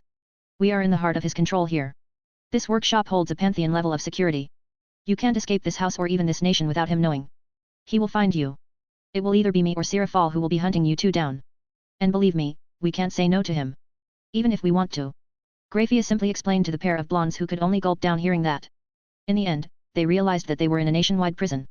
It was a pantheon-level security Graphia. Master tripled the output of the Diamond Core Heart. Now the whole nation can enter into lockdown mode. Seraphal added with a smug look. Truly? I guess I was outdated then. I didn't know Master is increasing security this much. The silver-haired maid said without much care. While the two blondes sitting opposite to them, tried to process what they just heard. Triple the power of a pantheon-level security? Aren't pantheons usually located in a different dimension? So, how can this place be that secure? Barriers? There are barriers here? But where? Le Fei tried to sense anything but all she could tell was that there is a lot of magic in the air. Can he turn the ambient magic into barriers? Just how good are these diamond cores? Indeed, after the whole incident with Artemis and her hunt, he decided to increase the radius of the third layer. Anyway, since you now know it is pointless to run, I can assume that Master will be giving you some devil-like contracts. Sirafal said as her gaze returned to the pair. The pair didn't want to know what their new lord did to Artemis that he needed to increase the security. They will most likely learn it anyway. Still though, a man-hating goddess is man-hunting him? Well, this will be interesting. At least that was what Jean was thinking, while Le Fay already knew that the second coming of Solomon used his magic on the moon goddess and made her feel useless. Right. I am done. Here are the contracts. Read it up. Marcus walked over and handed over the papers to the pair. The pair quickly stiffed and made sure they were sitting straight as Graphia's gaze was on them. It was somewhat like an instinctual thing towards a threat, that's just how scary her gaze is. Quickly though the pair started reading. This is, like a job, you're even going to pay me. Jean said with a confused look. She was expecting a bona fide slave contract where she is selling her life to a human who can enslave devils. It is, you will be working for me your whole life and you are going to get paid for it, Marcus said with a shrug. He might kidnap them but he will be offering things for the work. He might be a self-proclaimed bad guy but even bad guys pay their subordinates, well, except Frisia. I see, this, is not bad actually. Jean continued to read until she stumbled upon something, cool. Whoa, you are going to allow me to test things? She asked with a shell-shocked expression. She already saw the armors and the rifles. This is going to be so cool. She skipped a bunch of warning signs, something about the possibility of losing a limb and things like that. She was looking at the bright side. Yet. Sacred gears and things like that, you will be testing and using them. It will be for future data gathering. Marcus explained simply. Jean nodded happily hearing that. She has no idea what the data gathering in specific was. But, she assumes her usage of it will be recorded to make even better gear. So it's like a double win for her. That's great. Much better than I expected. Sirafal just looked at the girl, another happy test subject. She thought that those would be rare. But somehow her sister ended up as one and now these two from the looks of it. Although the younger blonde didn't say anything, she was deep in reading her contract. Eventually, Jean signed it up with a grin and so did Le Fay with a satisfying smile. At that moment the pair got reminded that they just sealed the deal with their magic as they felt a pull from their magic flowing into the contracts. Sirafal's sweat dropped for a bit. Now, more than ever, was her master like Lucifer himself. He just made a pair of girls with a considerable background and legacy sign away their lives. Good. Now why don't you two go with Graphia who will start showing you around? At the moment it's not much, but my base is rapidly expanding. Marcus said as he remembered that the tunnel works is rapidly increasing as the assembly line is producing more labor bots every 2 hours. I knew it. This is like a garage, right? And you are building up your real base. Jean said with quite a happy and smug look. Even Le Fay had a realizing look. It would seem that their wild guesses about their new lord being like a supervillain building up his base, was right on spot. True, this place is going to be a garage for my cars in future. While my real base will be built up away from the city and more towards the center of the nation. Sirafal's eyes slightly widened hearing that. That was new. She didn't hear anything about this. Marcus is building a new base somewhere? And he is not just calling it a garage anymore? That's big. It is hard to call the current place a garage in the first place, since it has a bunch of things like a ritual room, testing room, kitchen, bathroom, and a fully automated assembly line that produces things from thin air. Well, it is using perpetual energy to create raw materials through transmutation, nonetheless, he still called this place a garage after having so many things built up to this point. So, it begs the question. How much bigger is the official base going to be? Oh, I see, is it going to be pretty big then? Jean asked and the rest were also waiting for him to answer. More or less a few times bigger. He shrugged back casually. Don't worry. There will be enough things for you to do. Marcus said with a wide smile. For some reason, the blonde had a cold sweat going down her spine. It was out of nowhere so she was slightly confused on why she was feeling nervous. He only said a few times bigger, so, it shouldn't be that big, right? After. Rubbish. This one's rubbish too. This one garbage. Looks different but still, garbage. Well, this one is below average but just above garbage. I looked through the 5 demonic swords I got from that silver-haired dude. They all look ugly and have below average powers. Demonic energy is quite dangerous to humans, even to devils themselves when it's not their demonic energy. Since these 5 demonic swords are useless they will be stored in the showcase vault. Although for safety's sake, they will be properly vaulted and holographic displays will be shown in their place. It will be done for all the sacred gears and the swords. Meaning that no one will be able to just grab it and bond with it. But, whereas the demonic swords are useless, the pair of holy swords were not. Caliban has space-controlling powers and Excalibur ruler has mind-control ones. The best part from this raid though, is the sacred gears. True Longinus, Dimension Lost and Annihilation Maker. And of course some common ones like Twice Critical several times over and something used by Hercules. Anyway. Dimension Lost is a wonderful piece of gear that could help me improve the Diamond Core Heart. Who knew that a mist could do such things? As it stands. The lockdown mode can be improved, instead of damaging the barrier, it could send the attack to the dimension gap. Annihilation Maker is quite an interesting piece of gear that allows the creation of monsters from one's shadow. Further data implies that it's something extremely close to the creation of living and breathing beings. Only a few steps away from creating true life. The core itself is that of a concept instead of a creature, similar to the lesser gears from the likes of Sword Birth, only instead of swords it creates monsters with abilities. Although it is just a concept, the gear itself still holds quite a bit of programming and processing worthy of the Longinus name. Then, of course, there is the true Longinus, the spear. While the gear is basic, like any other gears, the core itself is quite fascinating and very powerful. The amount of holy energy it emits made Sira fall stay meters away, even in a sealed state like this. The spear originally was just a simple steel weapon. But after stabbing Jesus himself and upon recovering the relic it has been reworked by the big man, Big G. Not only that, but it also holds some of his power. While the readings only show a mixture of holy and divine energy at its very core, it also reads one's mind, ambition, ideology, and judges if it's worthy to receive extra help against the opponent. While I won't be able to recreate the miracle of the Big G's will, I could recreate the spear, and with this much data I could, crystalline concepts of my desire, and make something similar to Wrong Ominiat. Though it wouldn't be the same as Fate's one. There are no layers of reality being tower anchored here. But, the world's end concept, now that should be possible. Again different interpretations. Only after scanning all the gears and swords and then having stored them away did Sira Fall properly approach me. Phew. Finally, they are gone. But, seriously. True Longinus and those two holy swords. How on earth did they have those? This kind of looks bad for heaven, which is quite a good rub at them from my point of view. The black-haired devil said with a smug tone. None of them were with heaven to begin with, so it's kind of half-assed, but, you are right. The holy relics should have been secured as soon as possible, but they weren't. So, now they are mine. I said with a shrug. I don't care much, but this is my win and my loot, so it stays with me. So? What are you planning to do with 3 Longinus gears and 7 swords? The beauty curiously asked me. I used this moment to pull her onto my lap. I kind of noticed how her dressing habits have changed quite a bit. She now prefers to dress in beautiful dresses regardless of whether it is needed or not. They make her look quite hot. She instantly snuggled and moved herself into a comfortable position. Dimension Lost will help to improve Diamond Core Heart, Annihilation Maker will improve my understanding in genetics. Truly? But how? Isn't it just monster creation from imagination? Normally yes, but we are talking about adding magic to the mix. Oh, are you trying to make an army of creatures or something? Sira Fall asked in a joking tone, then quickly stopped as she realized that I might not be joking. Wait, you aren't serious, are you? Not really, but in a sense, yes. As I said before, since I am expanding the processing capacities of Aurora, I will be able to simulate a lot more things. That includes Annihilation Maker and its capacity. For example, if I were to create a creature of fire, I would be able to understand how fire abilities will affect the being up to the genetic level.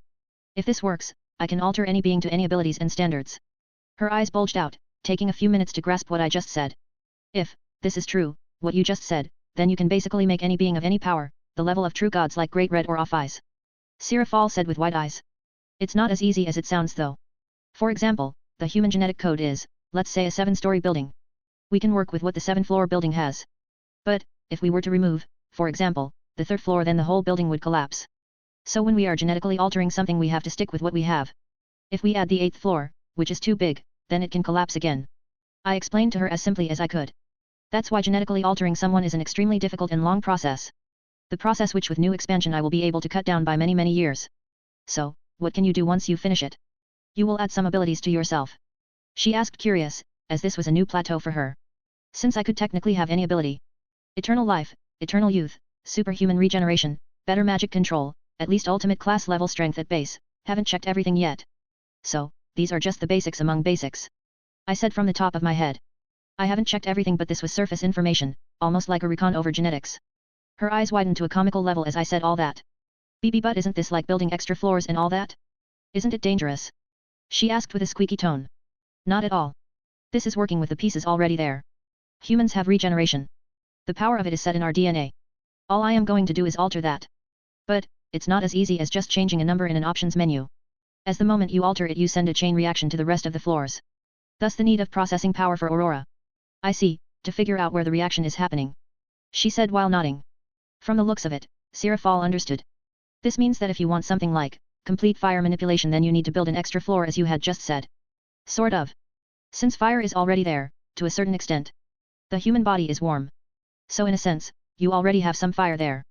Still you need that extra floor, no? There is no control of fire in natural human genetic makeup. This time she was certain of what she had said. Indeed. That's where you will need to be careful. It is like adding to the already existing construct. One can end up with extra limbs by accident. I said with a shrug. Yet.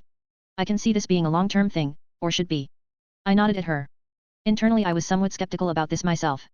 I'd only checked my DNA a couple of times. But, it should have been more difficult. My talent was always with cars, electronics, and programming. But now, after reading up on genetics, it all just started to make sense. It was like a mystery that always fascinated me. But for some reason it is no longer that mysterious. It is now like walking through a sort of familiar forest. While you may be going to get lost, you still will find a way to the exit. It's either the extra genius I got in this world or the DXD universe is just that simple. I hope it's just my talent and not the reality I am in. You had that look just now. What look?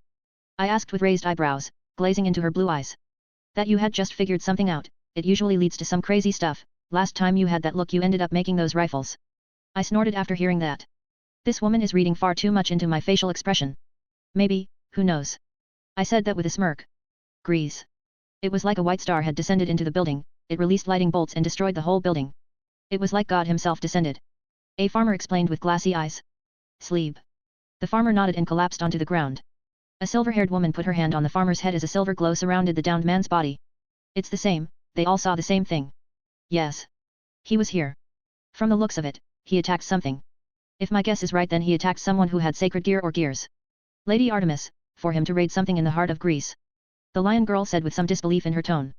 She can't believe someone had the balls to act so open. The silver-haired goddess snorted with a pissed look. He is not afraid if I am to bring my whole family to face him. He said that to my face. This is nothing. She pointed towards the destroyed warehouse as she said the last words. She knows he is not afraid to do raids like these. This might be her family's turf but Olympus is leagues away from here. What I wanted from this is any clues. I want to find out his location or destination. Artemis exclaimed with a commanding tone. Hippolyta and Atalanta nodded at their goddess as they started searching the destroyed building for anything to lead her to him. She could have asked Apollo for help. Her twin could have shown some visions to her. But, like hell was she going to ask him for anything? Especially with this. No, she will find him herself. And once she is done grinding him through the ground. Then she will bring him back to Olympus so that he could slave away as their blacksmith. In a sense this attack was good. She was skulking around in Eastern Europe without any clues. It was frustrating that he could so easily hide from her. Thankfully her father always goes to her for something like this. Especially when someone talks about lightning, thunder, and God in the same sentence. My lady, from the looks of it, he slaughtered at least 30 people, and there were also residues of holy energy, powerful holy energy, as well as Heracles' spawn. Artemis slightly grimaced hearing that. Hippolyta tracking is peerless but sometimes she is far too good. I see, so, there were a lot of people with quite the special backgrounds. More than a few, my lady. Atalanta said as she used her nose and tracking skills which she has sharpened for over a few thousand years. Quite a few extremely talented people were here, Atalanta said as she looked around the destroyed building. Thankfully the inside of it was in good condition. That man hit a jackpot. If my guess is right then he has quite a few Longinus gears now. The blonde lion girl said with a frown. Like? Artemis asked with wide eyes when she heard the word Longinus being mentioned. True Longinus and dimension lost. The cat girl said as she looked around, her senses were telling her that it was those gears. There is only one relic she knows of that can leave such a strong remnant of holy energy in those ripples in the air, it is similar to that of dimension lost. Chapter 16, Aurora 2.0. In the garage. Li Fei was aimlessly staring at the wall of her new room. She had just passed the tour of the garage. The blonde-haired girl has no idea why her lord calls this place a garage when the things he creates here are already superior to any other pantheon in the world. This was better than heaven in her eyes. A magic-generating core that produces perpetual energy? No one in the world, has created that. And yet, he can make those like paper. The assembly line was also another thing that is in the realm of miracles.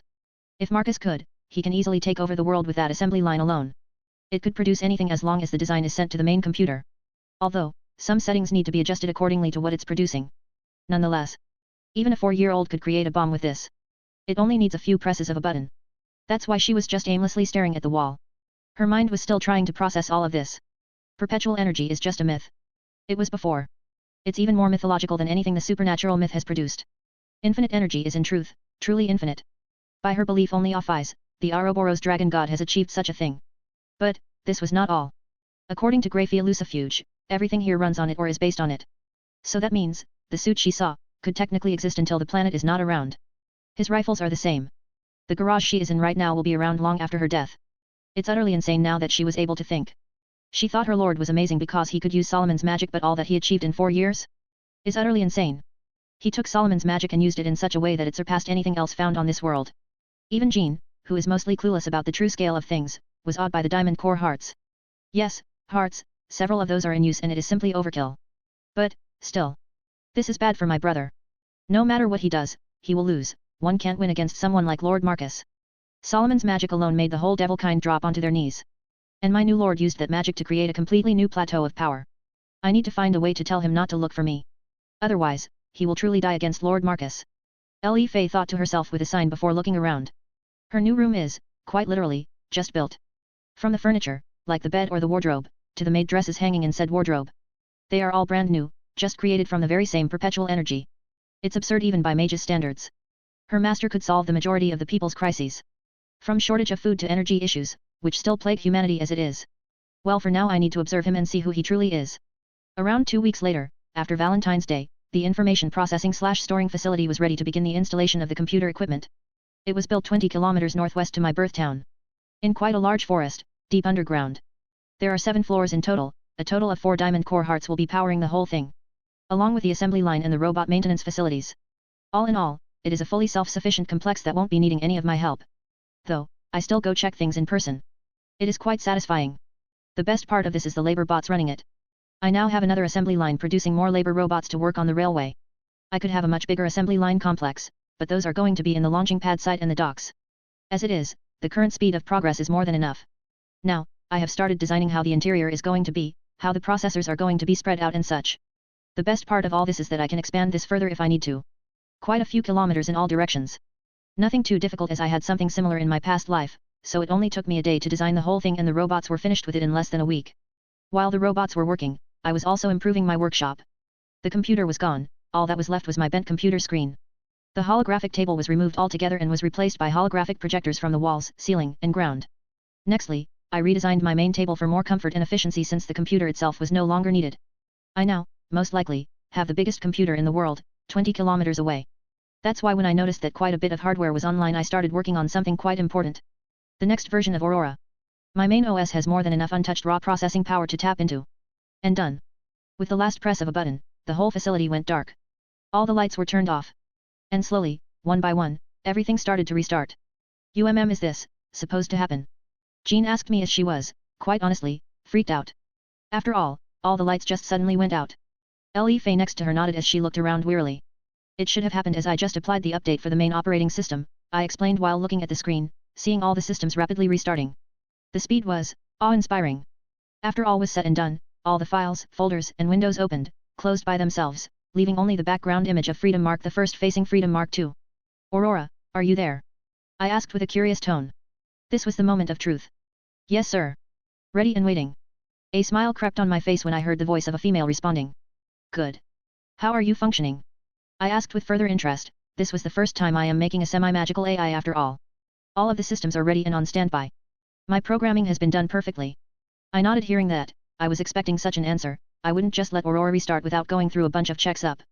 Letting loose such a powerful AI without any precaution is a very stupid thing to do. Especially an AI that I made, which has access to all my systems. That's the catch of this. Everything is operating on the same platform.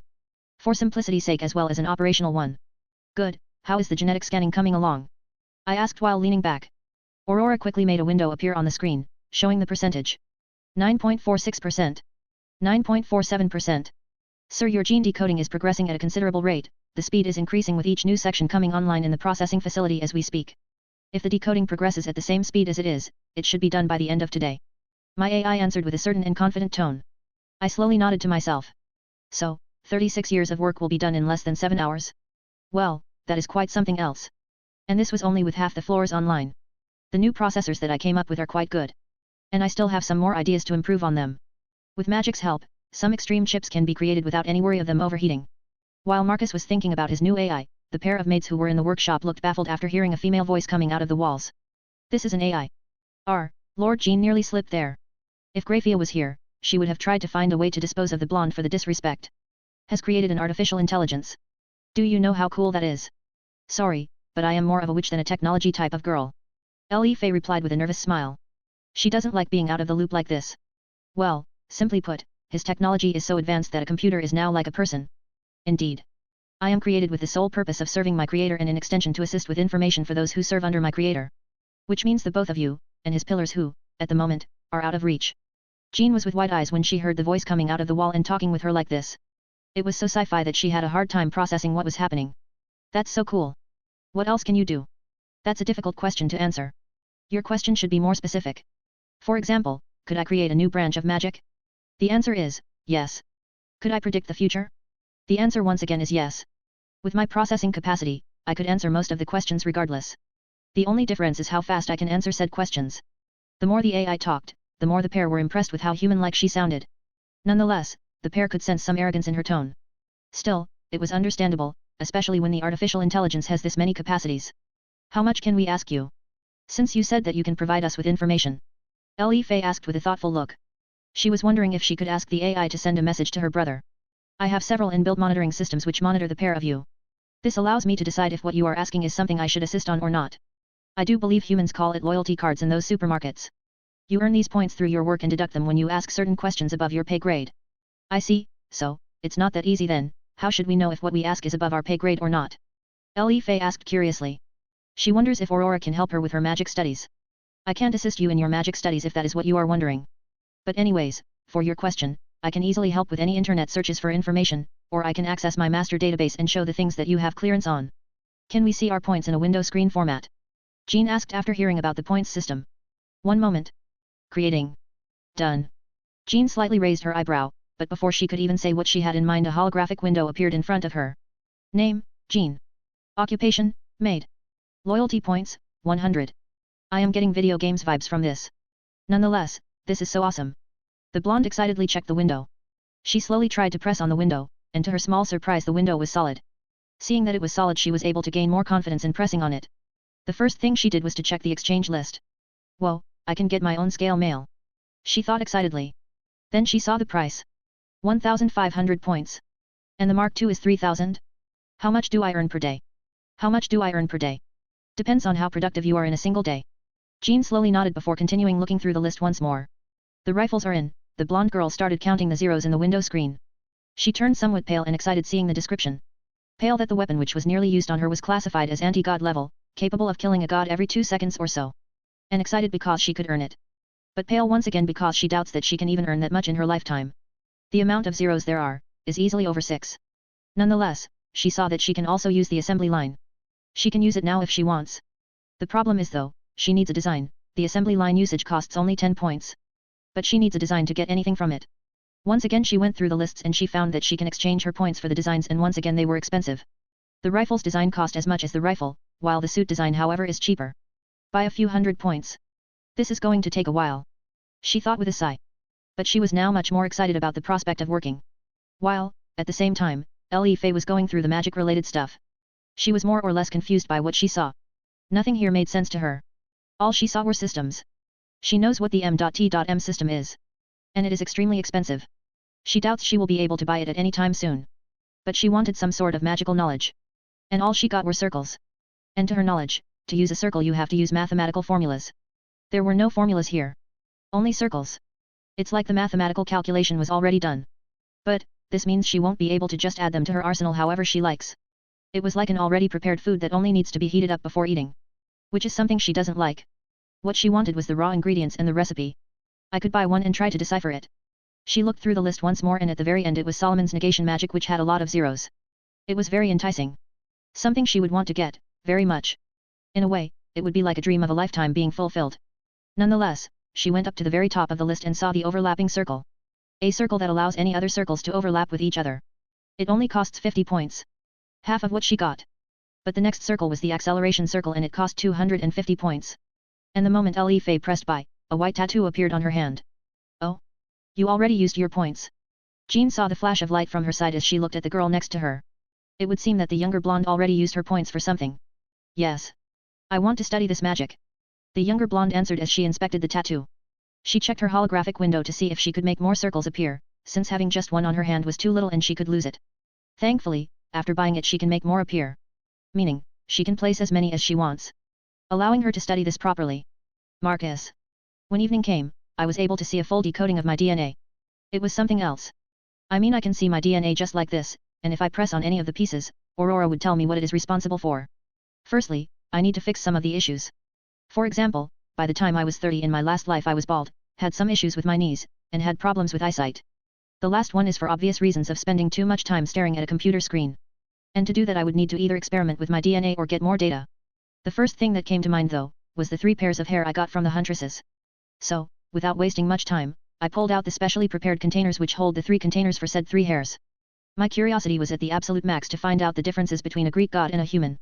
So, it was slightly shocking that Aurora was able to decipher Artemis' DNA twice as fast as mine. I was wondering why though. After all, the moment I could see her DNA, it had an extra strand of information attached to the regular 2 strands. And I was able to figure out why it was so fast. DNA holds history as well. For example, the reason why I'm going to go bald is because my father, and his father before him were bald. While the knee issues came from my mother's side, same with the slightly weaker eyesight. Now with the Greek gods, there is nothing of that sort of thing in Artemis. There is nothing inherited from Leto or Zeus, in truth, there is nothing human in her. She is extremely and biologically set into a specific standard. Her body is well fit, like someone who goes to the gym regularly. In other words, she is built to be a huntress, and body shape-wise, she is built for action. Neither her breasts were too big nor too small.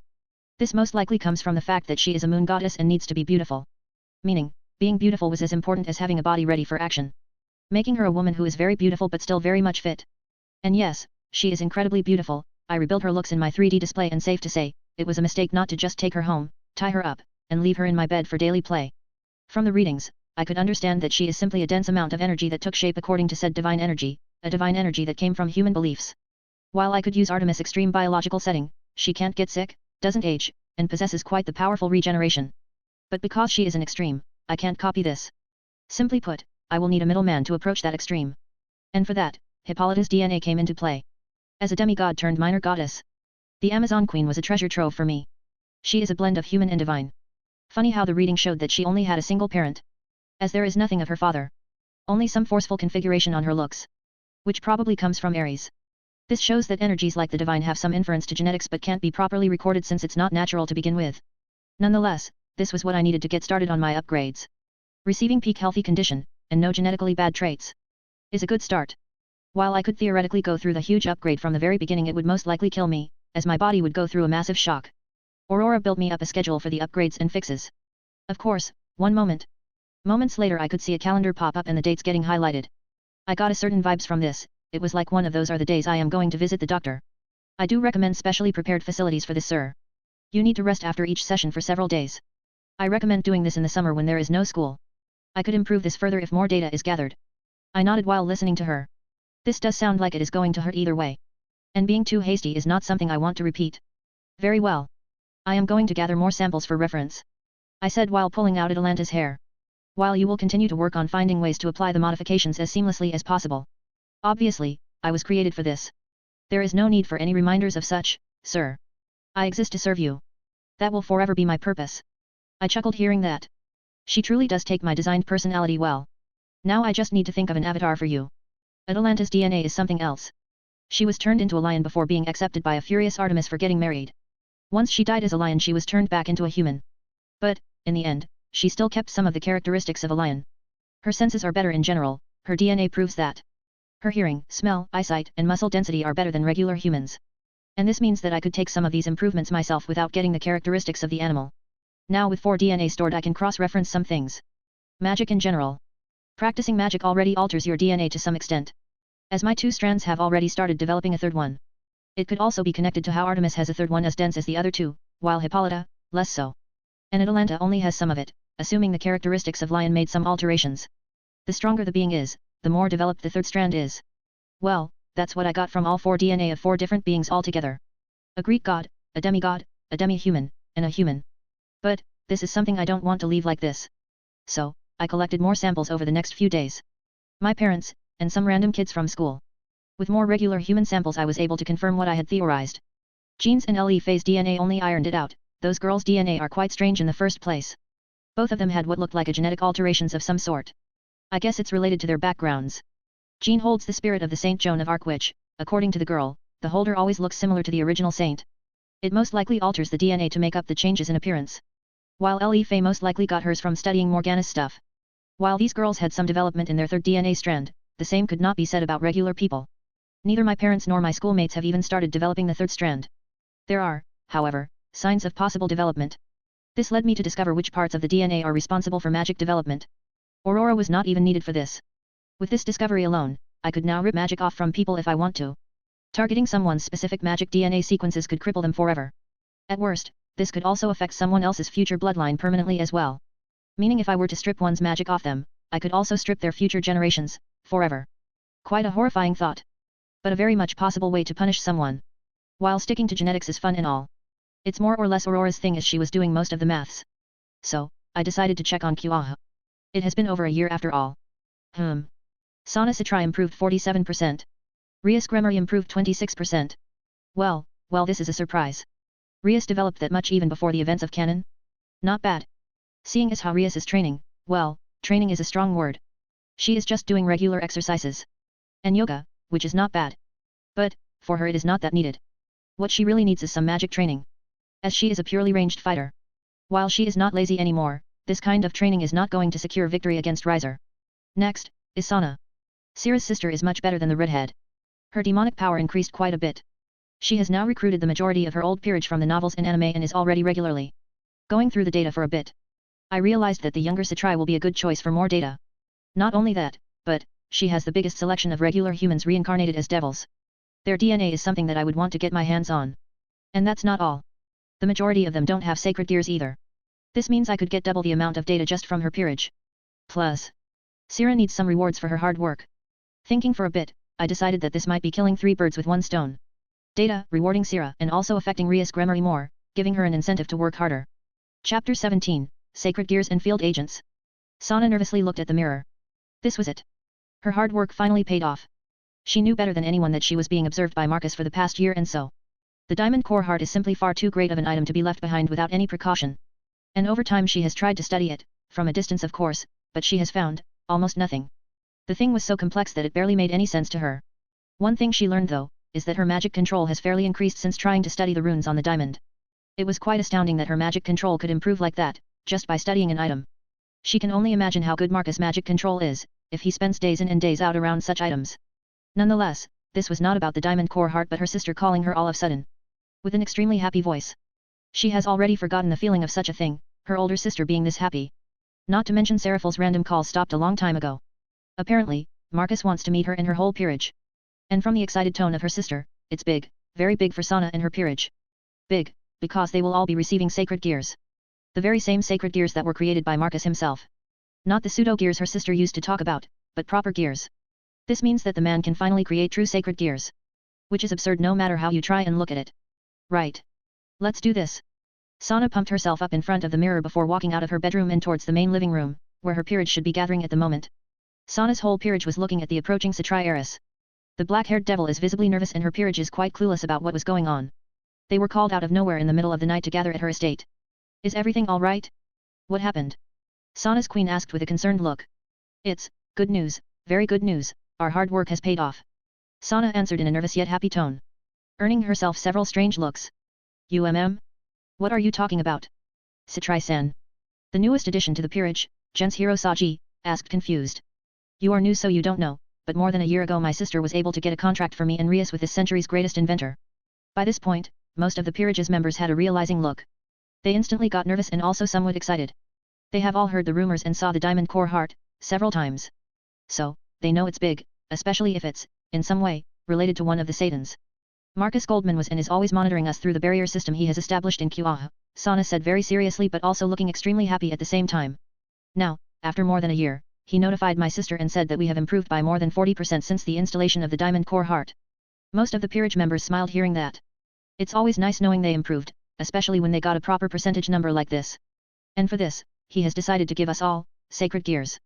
As for those who already have a gear he will help you go through some maintenance and upgrade some things. Maintenance? Do they need maintenance? Saji asked with a slightly pale look. He did not expect the gear to need that. They are artifacts created by the biblical god close to 4,000 years ago. Sister informed me about them in great detail. You have no idea how much information Marcus Goldman has on them. Sana explained with a proud face. She got some intel from her older sister. Sirafal doesn't mind sharing some non-classified information. As Sana explained to the group she also omitted the fact that Marcus looks down on most of the original sacred gears. From what she has heard, he also calls them relics of the old generation. Although it is hard to believe, Sana can see it from his point of view, sort of, she isn't that smart, as hard as it is to admit. Though she would love to have a chess match against him but... Well, Sirafal didn't allow it. Upon the host's death, the sacred gear returns to heaven where it should go through maintenance. But, for some reason, it hasn't done that for the past 2,000 years. So, it hasn't been taken care of properly for that long. The Satriarus said with a casual shrug. Both gear users in her peerage paled after hearing that. They realized that the gears are old artifacts so they might break, but, they are created by the big god, no? Then they should not break. Right? Don't worry you two. The stronger the gear is, the higher the chance it might malfunction. According to my sister, after each cycle, some bits of souls stay with the gear. This is especially visible with Longinus gears like boosted gear and divine dividing. Those gears have an ability called juggernaut drive. Such an ability, according to my sister, is a bug in the system that should not exist. While nothing of such will happen to you two, it would be better if those gears go through maintenance and we can have some deeper understanding over it. Sana finished her explanation to the pair. Both of them sighed in relief. Neither Gens Hirosaji nor Tsubaki Shinra wanted to have a ticking time bomb. No matter how little chance there was of it actually going off. So, Satri-san, how much do you know about Marcus Goldman? You said he is a genius inventor? I have heard you mention him before as well. Tomo, Sana's knight, asked curiously. She has heard about him a couple of times in the past from her king. Only a few members of the peerage knew more about him. Right, where should I begin? Around 5 years ago, my sister was summoned to form a contract with an extremely talented 12-year-old. Mind you, summoning my sister for anyone apart from the nation leaders or the extremely wealthy is quite simply impossible. Normal people can't summon the Satans. A few of her recent additions to the peerage squeaked after hearing that. Yes. My sister is one of the 4 Satans and she has been safeguarding this contract she formed with him more than anything else. Sana sharply said while thinking about something else. For obvious reasons, she has been head over heels with him for years now. Recently she told me that he has been doing something big, and she was more than a little bit excited. So, somehow, a 12-year-old summoned one of the Satans? How good is he? Momo, one of Sana's bishops, asked with disbelief. As someone who practices magic, she knows quite a bit on how summoning works. He is very, very good. We will be meeting him soon. He lives in Europe. It's going to be morning there soon. He is inviting us to his house. So we will be at our utmost best behaviors. You don't want to make my sister angry. The Satriarus said with an icy tone. For a second her eyes glowed. Like hell, she was going to risk all her hard work just because of some misunderstanding. All of her peerage members quickly nodded with a terrified look. There is no way in hell they were going to cross one of the Satans. And their king of course. Good to see that they are disciplined so tan. With a burst of a blue circle, Sirafal appeared in the room, and she quickly ended up hugging Sana. The younger sibling of the Satan could see that her older sister is very much happy about this event. The peerage members who have not seen her before were slightly terrified and interested in this new arrival. They immediately could see some familiar looks between those two. Assuming that this was the older sibling of their king. Sister, not in front of my peerage. Sana said with an embarrassed look. Sirafal just grinned like an excited kid. Nonetheless, she did stop hugging her little sister. Well, since Sotan warned you all. The Leviathan instantly got serious, which made everyone feel a chill going down their spine. How can someone flip their character just like that? I will warn you as well, don't annoy my darling. The last person to annoy him was the Greek goddess, Artemis, who got humiliated to the point where she had to ask for forgiveness, Sirafal said with a giggle, earning a couple of gasps. While Sana paled for a couple of reasons. One was that her older sister didn't even try to hide the fact that she was in love with a human, and second, did a human really humiliate Artemis herself? Sister, is it wise to tell this to anyone? The younger Satri asked with a concerned look. It doesn't matter to anyone. It's an open secret by this point. The underworld is abuzz about me as it is. They want to see who the mysterious lover of the Leviathan is. While I can't say anything, I can tell you guys since you are all part of Sana's peerage. So if anyone outside learned who my is boyfriend, then I would know that someone from Sana's peerage has snitched me out. When they heard that, everyone gulped down except for Sana, who already knew that it's much more than just a girlfriend/boyfriend thing. Yes, she saw how deep their relationship was a year ago. And assuming it has escalated further. Sigh. Don't worry sister, no one from my peerage is going to talk about this. We currently live in the human world, so there are no other devils apart from Ria's group to talk about such things with. The Satriara said while fixing her glasses. That reminds me. What about Ria's peerage? The younger sibling asked her sister. Sirafal just shrugged her shoulders. Rias only achieved half of what you did, Sotan. While my Marcus was not disappointed, he was not impressed either.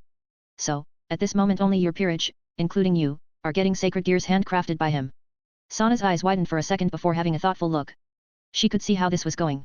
I see, incentive. Hat? You already saw through it. Very good Sotan. Sirafal quickly hugged her little sister. I see. So we will get the gears, which in turn will make Gremari-kin work harder. Quite a smart idea to make her work harder, since our king will also be benefiting and getting a sacred gear. Yes. Now let's move. The current Leviathan raised her hands as a large circle appeared under everyone's foot. Moments later everyone was teleported away. Marcus' new base. One moment they were in Satri Estate, and in the next, the whole peerage was transported into an empty-looking room. Let's go. Marcus is waiting in the testing room. Sirafal said as she motioned for them to follow along. Sana nodded at her while looking around the room. It looked quite barren, or so she thought. The moment they left the room, they saw a corridor. But what got their attention was the corridor walls. It reminded them of some sci-fi alien ship. Patterns with a bunch of different shapes were carved out in the walls, emitting light. Instead of chandeliers or lamps, these patterns were emitting the light that lit up the room. The room isn't that brightly lit as they were not too bright. But it was enough as they continued following the black-haired Satan and ended up in the living room. What got their attention immediately was the massive TV hogging most of the single wall end. Are those human-sized Gundams? So, cool. Saji said to himself, but the rest of the group heard him. They are replicas of Marcus' personal scale mail. They can turn on in case there are some intruders, and to make it clear, I won't stand a chance against even one. Not to mention the 4 in this room. Sirafal words made everyone, even Sana, pale. You must be joking, sister, you are a Satan. And we are in the center of his power base. Unlike other pantheons, his power here is unmatched. You saw yourself what the Diamond Core heart can do. Marcus has many more installed throughout his entire home and workshop. The younger Satrai nearly lost her glasses, they were close to falling off, but she controlled herself. I see, silly of me to believe we could do something. Snort. Glad you understand. Not to interrupt, but, is that an aquarium on the ceiling? Not quite, we are under a river at the moment. Sirafal happily clarified, earning several weird and shocked looks. We are underground. Marcus has a thing for underground bases. The Leviathan said with a shrug. I am getting supervillain vibes here. Saji said to himself, but everyone heard him, again, thanks to their augmented hearing. Sorta. If there were higher mountains in this country he would have built it inside one. Why not just build a skyscraper or something? Don't inventors like him, like that?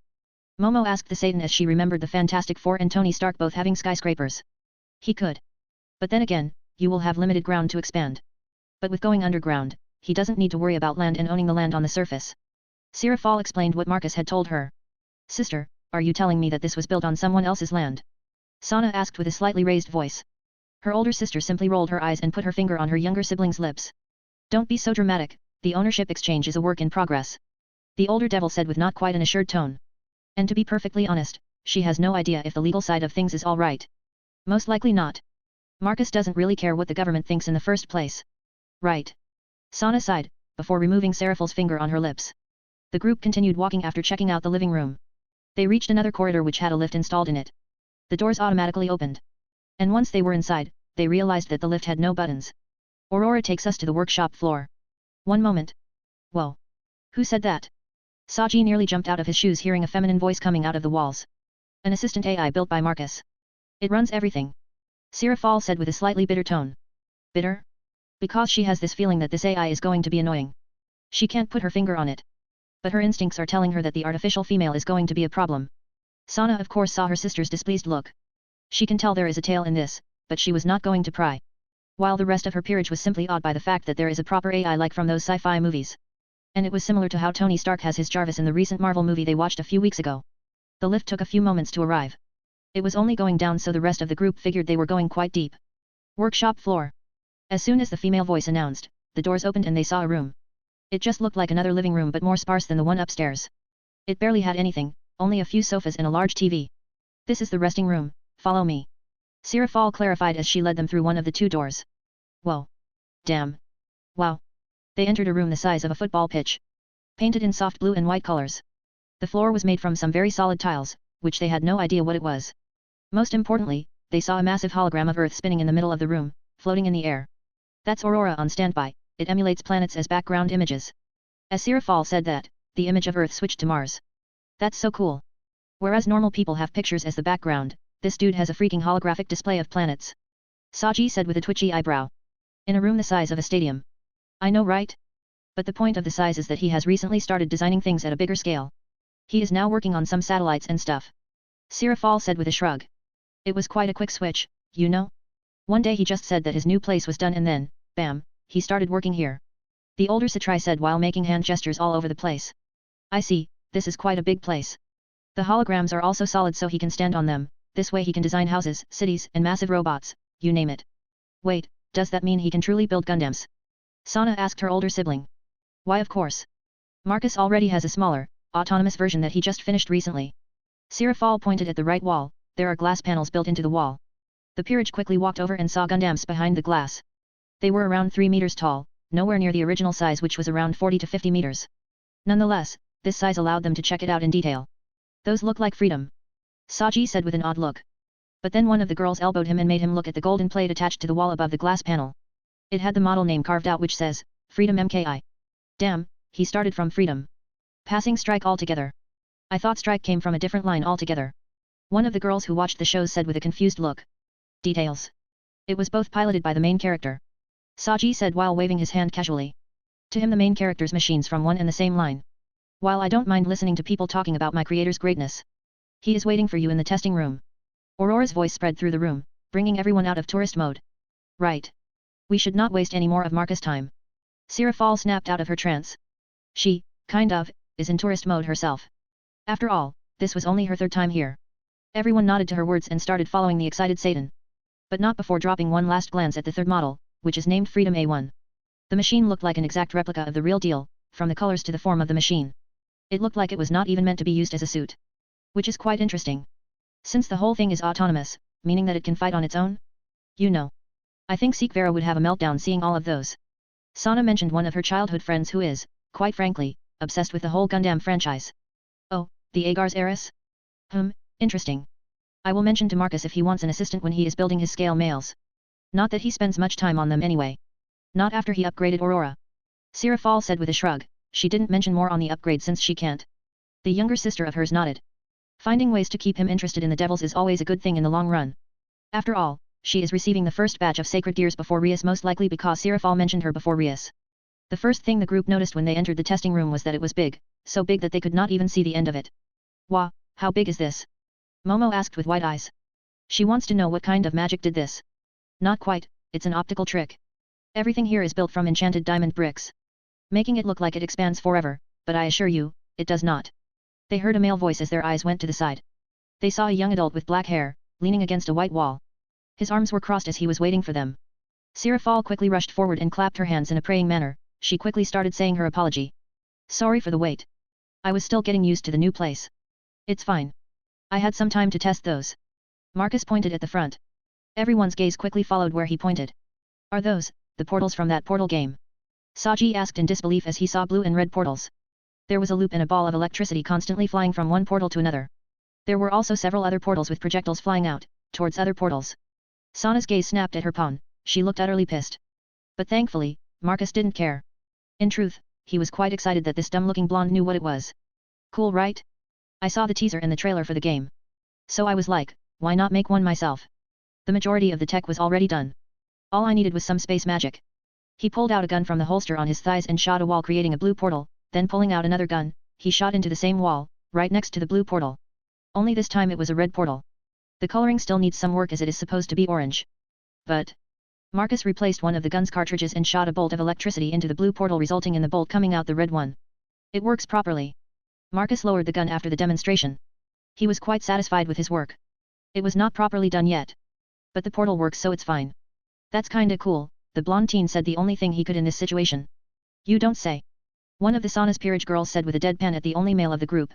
Nonetheless. Once again Marcus changed the cartridge of his pistol and shot a ball of power of destruction, earning a raised eyebrow from several of the girls who have seen Rias Gremory use this power. Destabilizing the portal, which in turn, quickly made a wall of purple barriers appear around the area where the portal self-imploded. It's not the final product yet. Sir, as I said before, you should not use products that are in the alpha stage just yet. A pouting voice came from the walls. Yet. I heard that before. No field testing with experimental tech. Marcus said with a tired tone. He might have overdone it with that pouty tone. He is finding it quite hard to ignore. Yes. The portal cartridge, and space magic in general, are still in the early development stages. I still have over 3 million calculations to do. The teen inventor rolled his eyes. While he takes security quite seriously, his AI takes health and safety even more seriously, specifically his safety, very very seriously. Sure thing. Take your time. I won't be making any more portals today anyway. He shrugged his shoulders before holstering his guns. Now that you guys are here, let's get to business. Everyone got stiff and serious when he said that. The purple barriers have already disappeared after the chain reaction of the portals destabilizing and breaking apart has stopped and closed. I was quite satisfied with how seriously you take your training and duties. So I decided to take the contract we have to the next level. Marcus said that as he started walking toward a table set up. It looked quite out of place in this, almost fully white, room. Nonetheless, the items laying on it was what interested them. To the next level? What do you mean? Sana asked curiously while also trying to be as respectable as possible and not show any childlike giddiness. As you know, I have been monitoring QA and collecting up quite a bit of data, from the energy readings I got when humans turn into reincarnated devils, to all the stray devils you and Gremory have slain. In total there were about 23 skirmishes that the two peerages had in QA altogether. To say the least, I am slightly disappointed that I only got the energy readings and not the sacred gears and blood samples. It's annoying. Marcus said with a sigh. He did not expect that there would be that many fights against strays. That's why your peerage will be promoted from simple testers to field agents. He said while picking up one of the items laying on the table. It looked like a phone. A very futuristic posh phone. In this phone, there are several apps which will assist you in your new mission. One of them is a built-in radar. And another is a shop app that is linked to my assembly lines. This shop is quite simple. You can get items and stuff for slaying stray devils and other freaks which end up in QA. The better the opponents and the more samples you collect, the more points you earn. There is also an app that allows you to separate the stray devil from its sacred gear. If you bring those to me, you will get quite a bit of points depending on gear. You can either sell it to me for points or keep it to yourself after I do the full scans.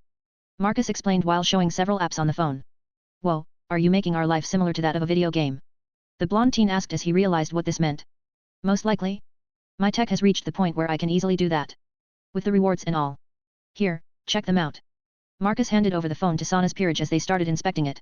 First they checked out the design of the thin, full touchscreen phones. Which came from the future. After all, they were still using phones with buttons and this doesn't even have buttons.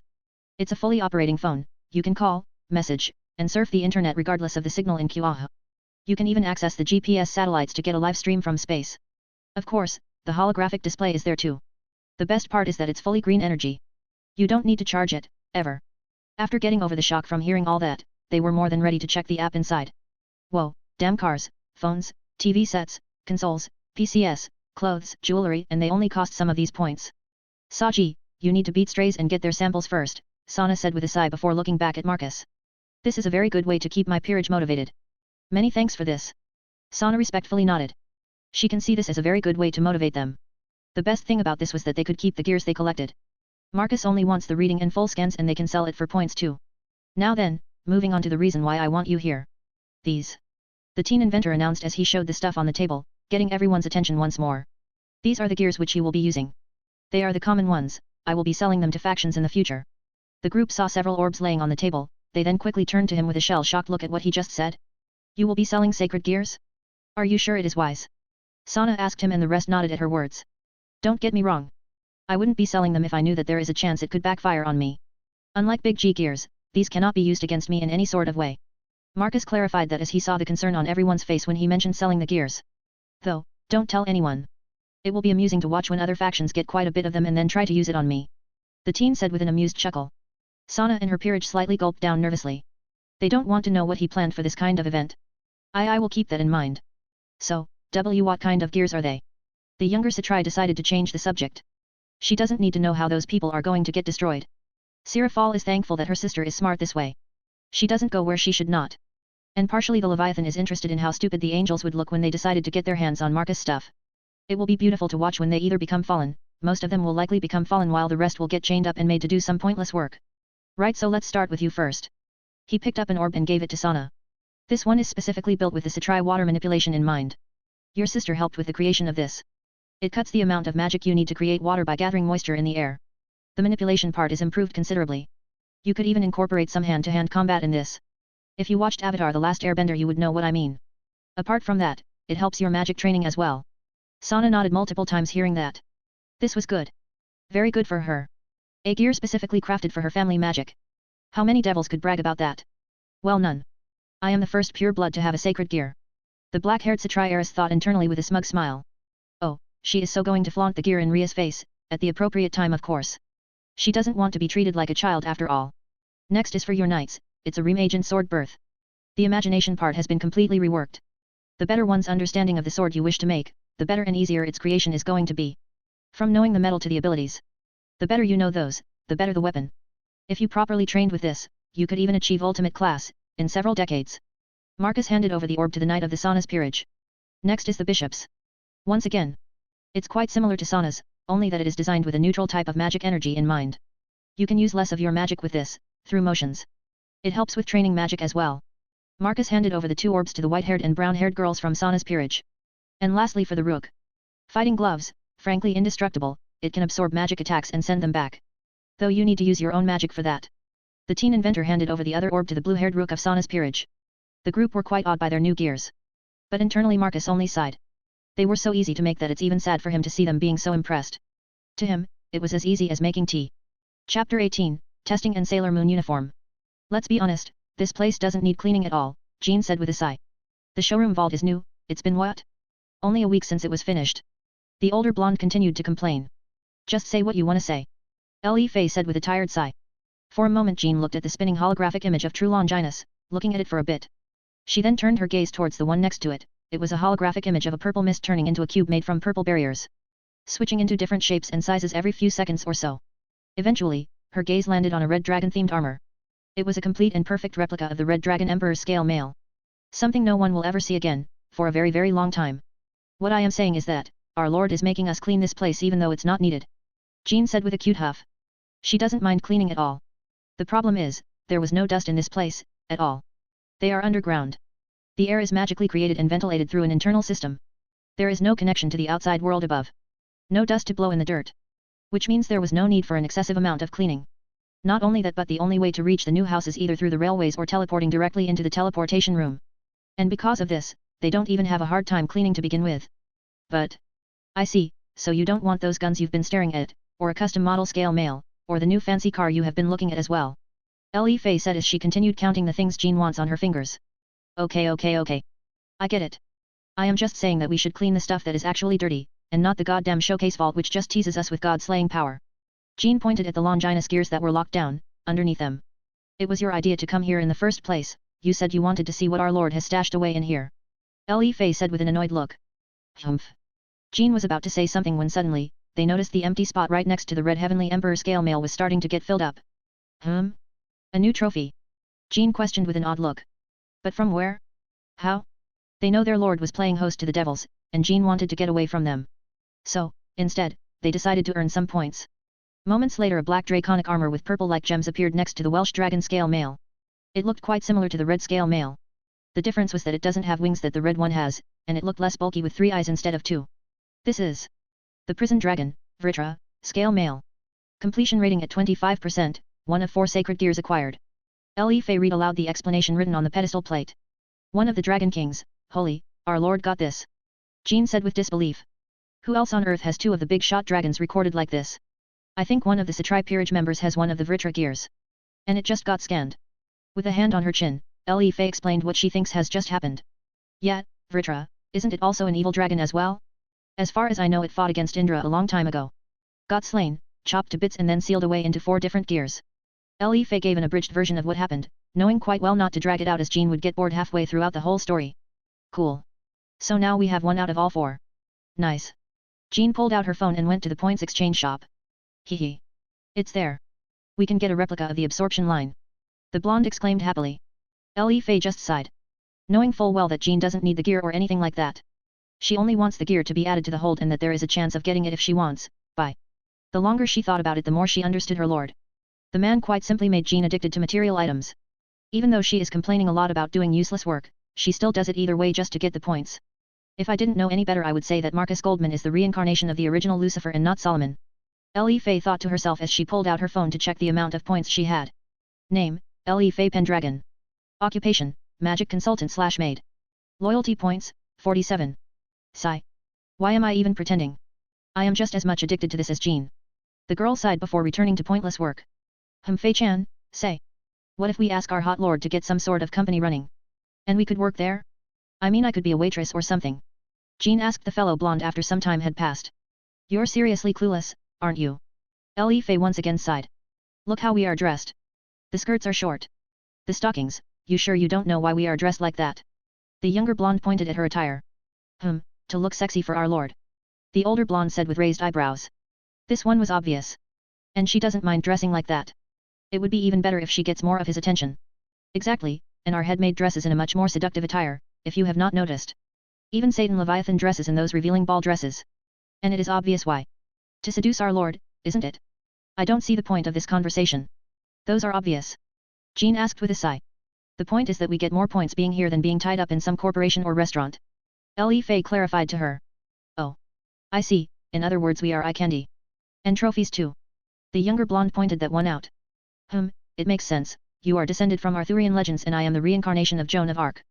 And it should also be obvious that he is collecting women too, in some way. Our Lord's pillars clearly prove that. Yet. I didn't expect the mother of the current Lucifer to also be part of this. It kind of terrifies me how much political pull a human has on the underworld. Jean said that quite seriously, surprising Le Fei for a moment. The younger blonde did not expect such a girl to have some understanding about politics, she just didn't pass as one. I am not even thinking about the outside world at the moment. It simply terrifies me how everyone is clueless about our Lord's existence. It's like not paying attention to massive storm clouds just gathering in the air. You mean invisible storm clouds? One can't truly see what he is doing. Jean motioned around them. The place is quite literally underground. Still though, many deities exist that can see the future and destiny. I am sure they would have seen Marcus's existence by now. Le Fei said while remembering the three fates from Greek mythology. I doubt their magic can even reach this place. The amount of barriers surrounding this nation, this underground facility. Le Fei, even if Great Red tried to enter this place, he would not be able to. Even just one of those cores can protect against Pantheon-level attacks. And how many are there in this place right now? 24 at the moment. And no. No one can enter this house or nation without our notice. The space lock is in place as well. One needs to break the space lock before even trying to breach the barriers. So, can you two stop wasting time? Or should I nullify today's work? Aurora's tone made the pair quickly pale. Like seriously pale.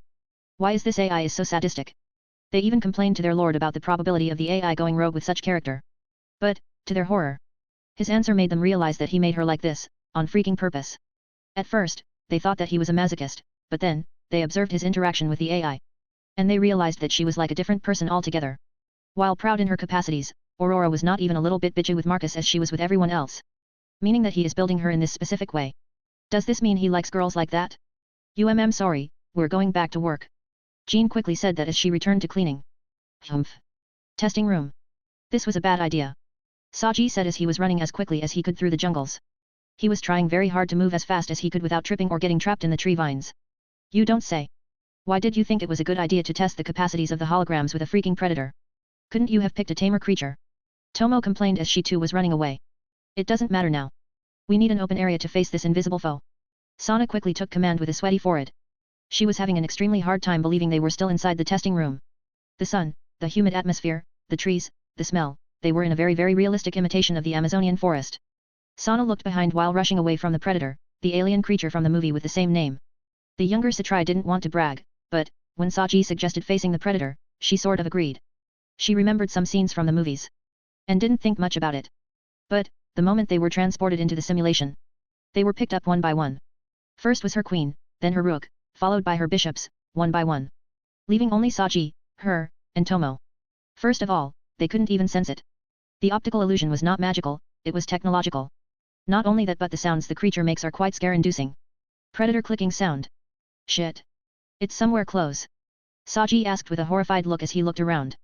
He could only see trees, and more trees, everywhere. Moments later something landed behind him as he heard more of the alien clicking sound. Suddenly, a fist smashed into his back, sending Saji flying like a ragdoll. The blonde flew into a tree sideways. His vision got blurry from all the pain flowing into his body from the collision. The thing hits with a lot of force. He remembered that the alien predator is based on all the movies related to the predator. And he vividly remembers that in one of the movies, the predator could quite simply pull out a spine from one's body with its bare hands. Meaning it has a lot of power. Even the blonde's devil physiology didn't help him much here. Since he can't quite tell where the hunter is. Saji could only predict the general location. But, the problem with this was that, the predator is a master in hand-to-hand combat. The thing will beat the shit out of him. If this was the real deal he would have already been dead a long time ago. Before the alien hunter could approach the downed blonde, a torrent of water slammed into its general area. Revealing the exact location of the invisible foe. There. Tomo. Get it. Sana ordered. On it. The Satrai Knight rushed forward with her new sword created through her new gear. A sword collided with the gauntlet of the predator. The moment the cloaking was disabled, Tomo could finally see the towering above 2-meter-tall alien creature. So, cool. She muttered in an excited tone. Before suddenly getting punched with the predator's left hand, sending her flying. Moments later, the shoulder cannon shot a beam of electricity, slamming directly into where Tomo was. Satrai Knight eliminated. Tisk. I know it's an iconic monster. But seriously. I am trying to win here. Sana was pissed. And yes, she was also terrified. The thing is scary. Even though she knows it's just a hard light hologram. It could still freak them out even though they know it's fake. It's absurdly realistic. Groan. Sorry. I am trying. Saji said with a tired tone. He still feels the pain in his gut. Roar. The predator reminded them that he was still here as his shoulder cannon started firing beams of electricity. Sana tried to dodge, but the shoulder cannon was rapidly adapting to her patterns. And before long, Sana was cornered. The predator rushed forward to knock her out. But then, unexpectedly, absorption line wrapped around one of its limbs. For a second Saji was delighted that he caught the predator, but that happiness was short-lived as the alien hunter pulled him towards itself. The blonde very quickly realized that the shoulder cannon was pointing at him. Oh fuck.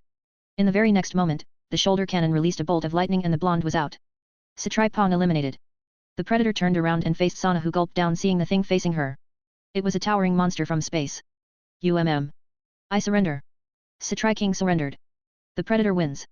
Sana sighed hearing that. Not gonna lie, this was so real that she, for a moment, was truly afraid that it was not fake. The surroundings started to disappear one by one, revealing the white room. And for some reason, the predator was still there. Not gonna lie, Saji was a genius reminding me about the predator. I am gonna give him that PlayStation 3 he wanted, even though the deal was that you guys have to win this. Marcus walked over with Sirafal and the revived group of the Satri peerage. Well, Tomo and Saji were still out. The teen inventor walked over to the tall space hunter and fist bumped it before the thing disappeared. Sigh. I can't believe we went through all that just so that he could get the upgraded PlayStation 3.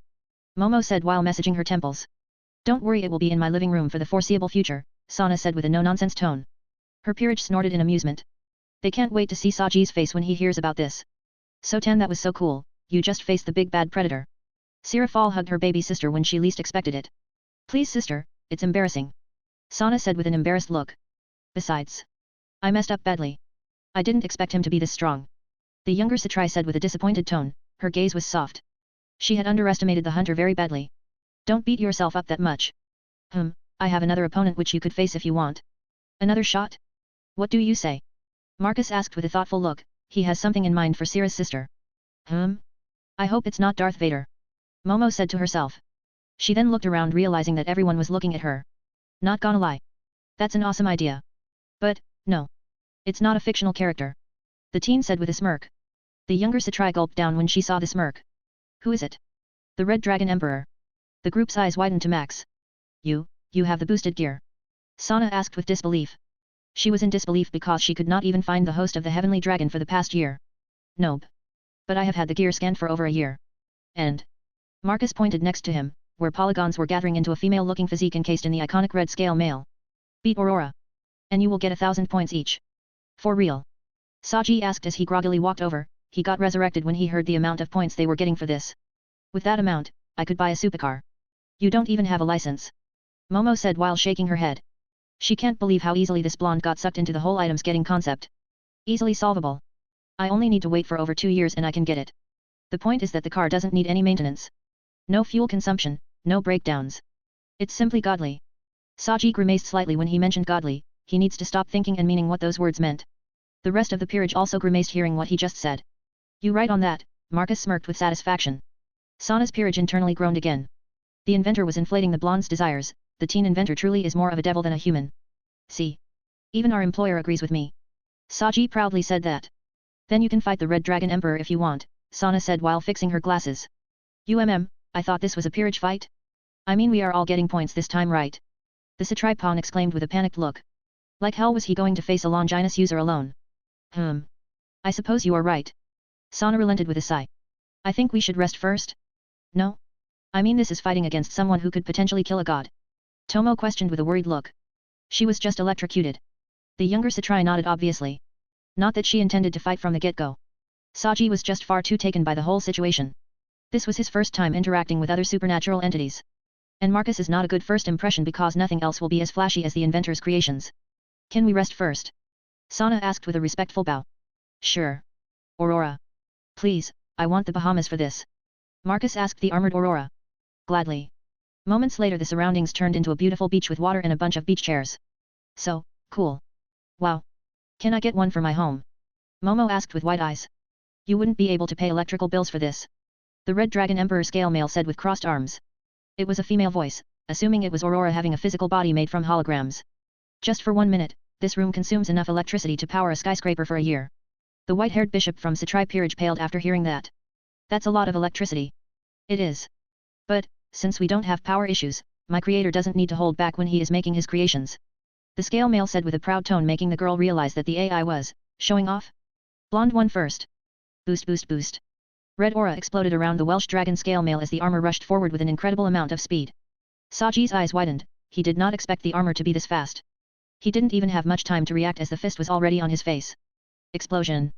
All the boosted energy was released on the impact as the Satripon was sent flying while spinning sideways. Satripon is eliminated. Sana and her peerage looked at this with disbelief. They were told that the armor was set in high-class devil strength. But that burst of speed was beyond anything a high class should be able to do. This is nuts. Tomo, Yura, engage her in close combat. Sana quickly ordered some basic strategies. She needed to figure out how the armor fights. Knowing that its AI is the very same AI that controlled the predator, it could be difficult. Her knight and rook rushed forward to engage the scale male. Sure enough, Sana's prediction was spot on as the scale male was fighting using martial arts, easily matching Yura in hand-to-hand combat. The moment Tomo got close and from behind, its red tail rushed forward and coiled around the knight's hands. What? The scale male went up into the air and with a spin it threw the girl at the rook of Satri peerage. The girls got tangled up and that was all Aurora needed to shoot a red ball of dragon energy. Well, it should have, but Sana and the bishop started throwing magic at the armor.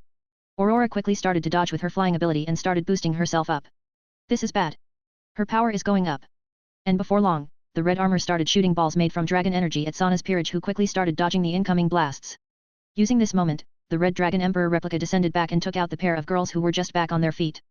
With boosted strength, the AI easily overwhelmed them in brute strength. Even when Yura tried to use her sacred gear and redirect the attack back at the armor. Funny how the girl forgot that she was fighting someone who played a large part in making the gear in the first place. Satri knight and rook eliminated. This is bad. That thing can just easily increase its power. Sana said with a frown.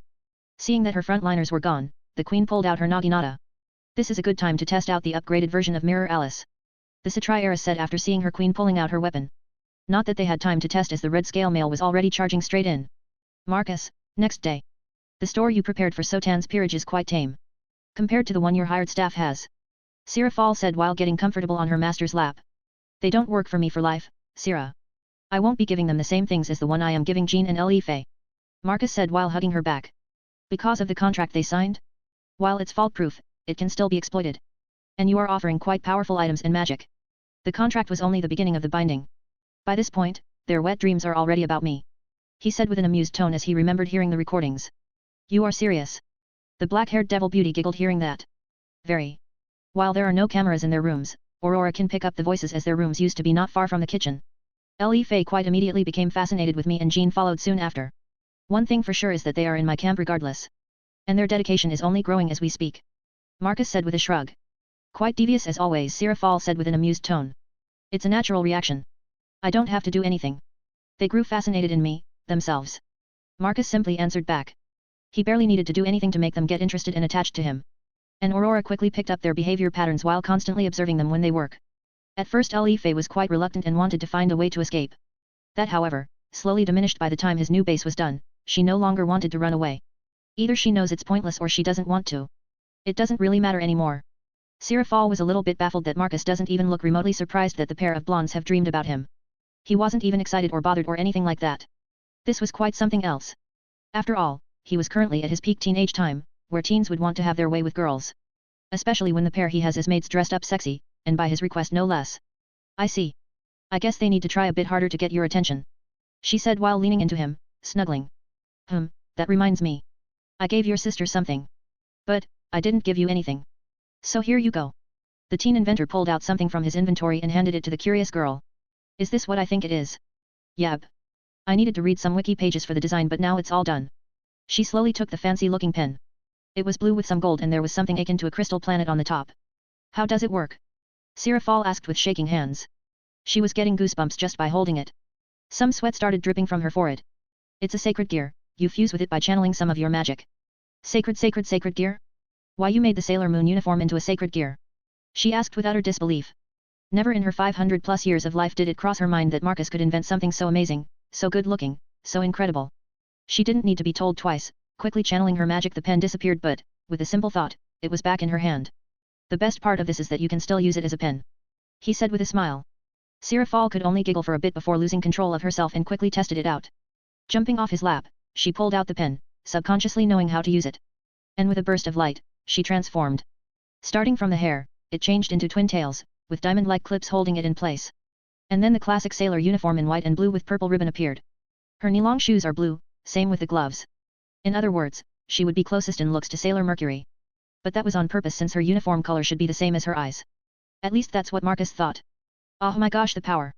I feel so strong. And she quickly created a mirror and looked at herself.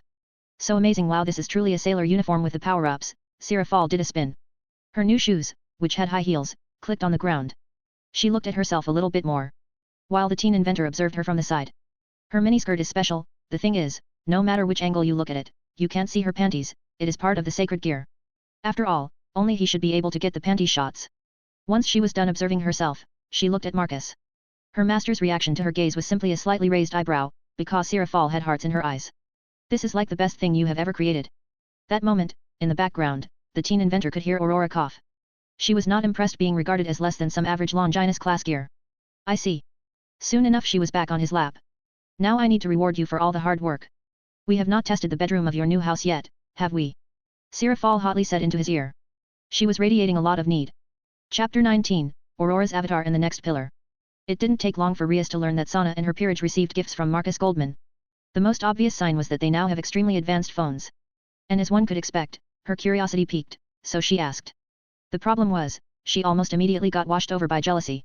Only that, it exploded to the next level when she learned that they also got sacred gears. All of them. Sana included. This was the breaking point for Rias, who rushed back to Underworld herself to talk to her mother. This is not fair. I have been training several times per week. With my peerage. I know my power has increased several times. Rias said with crossed arms as she huffed and puffed at the injustice. You mean your 15% increase in demonic power? Dear, I have a full report on your progress. Venelana said with a sigh.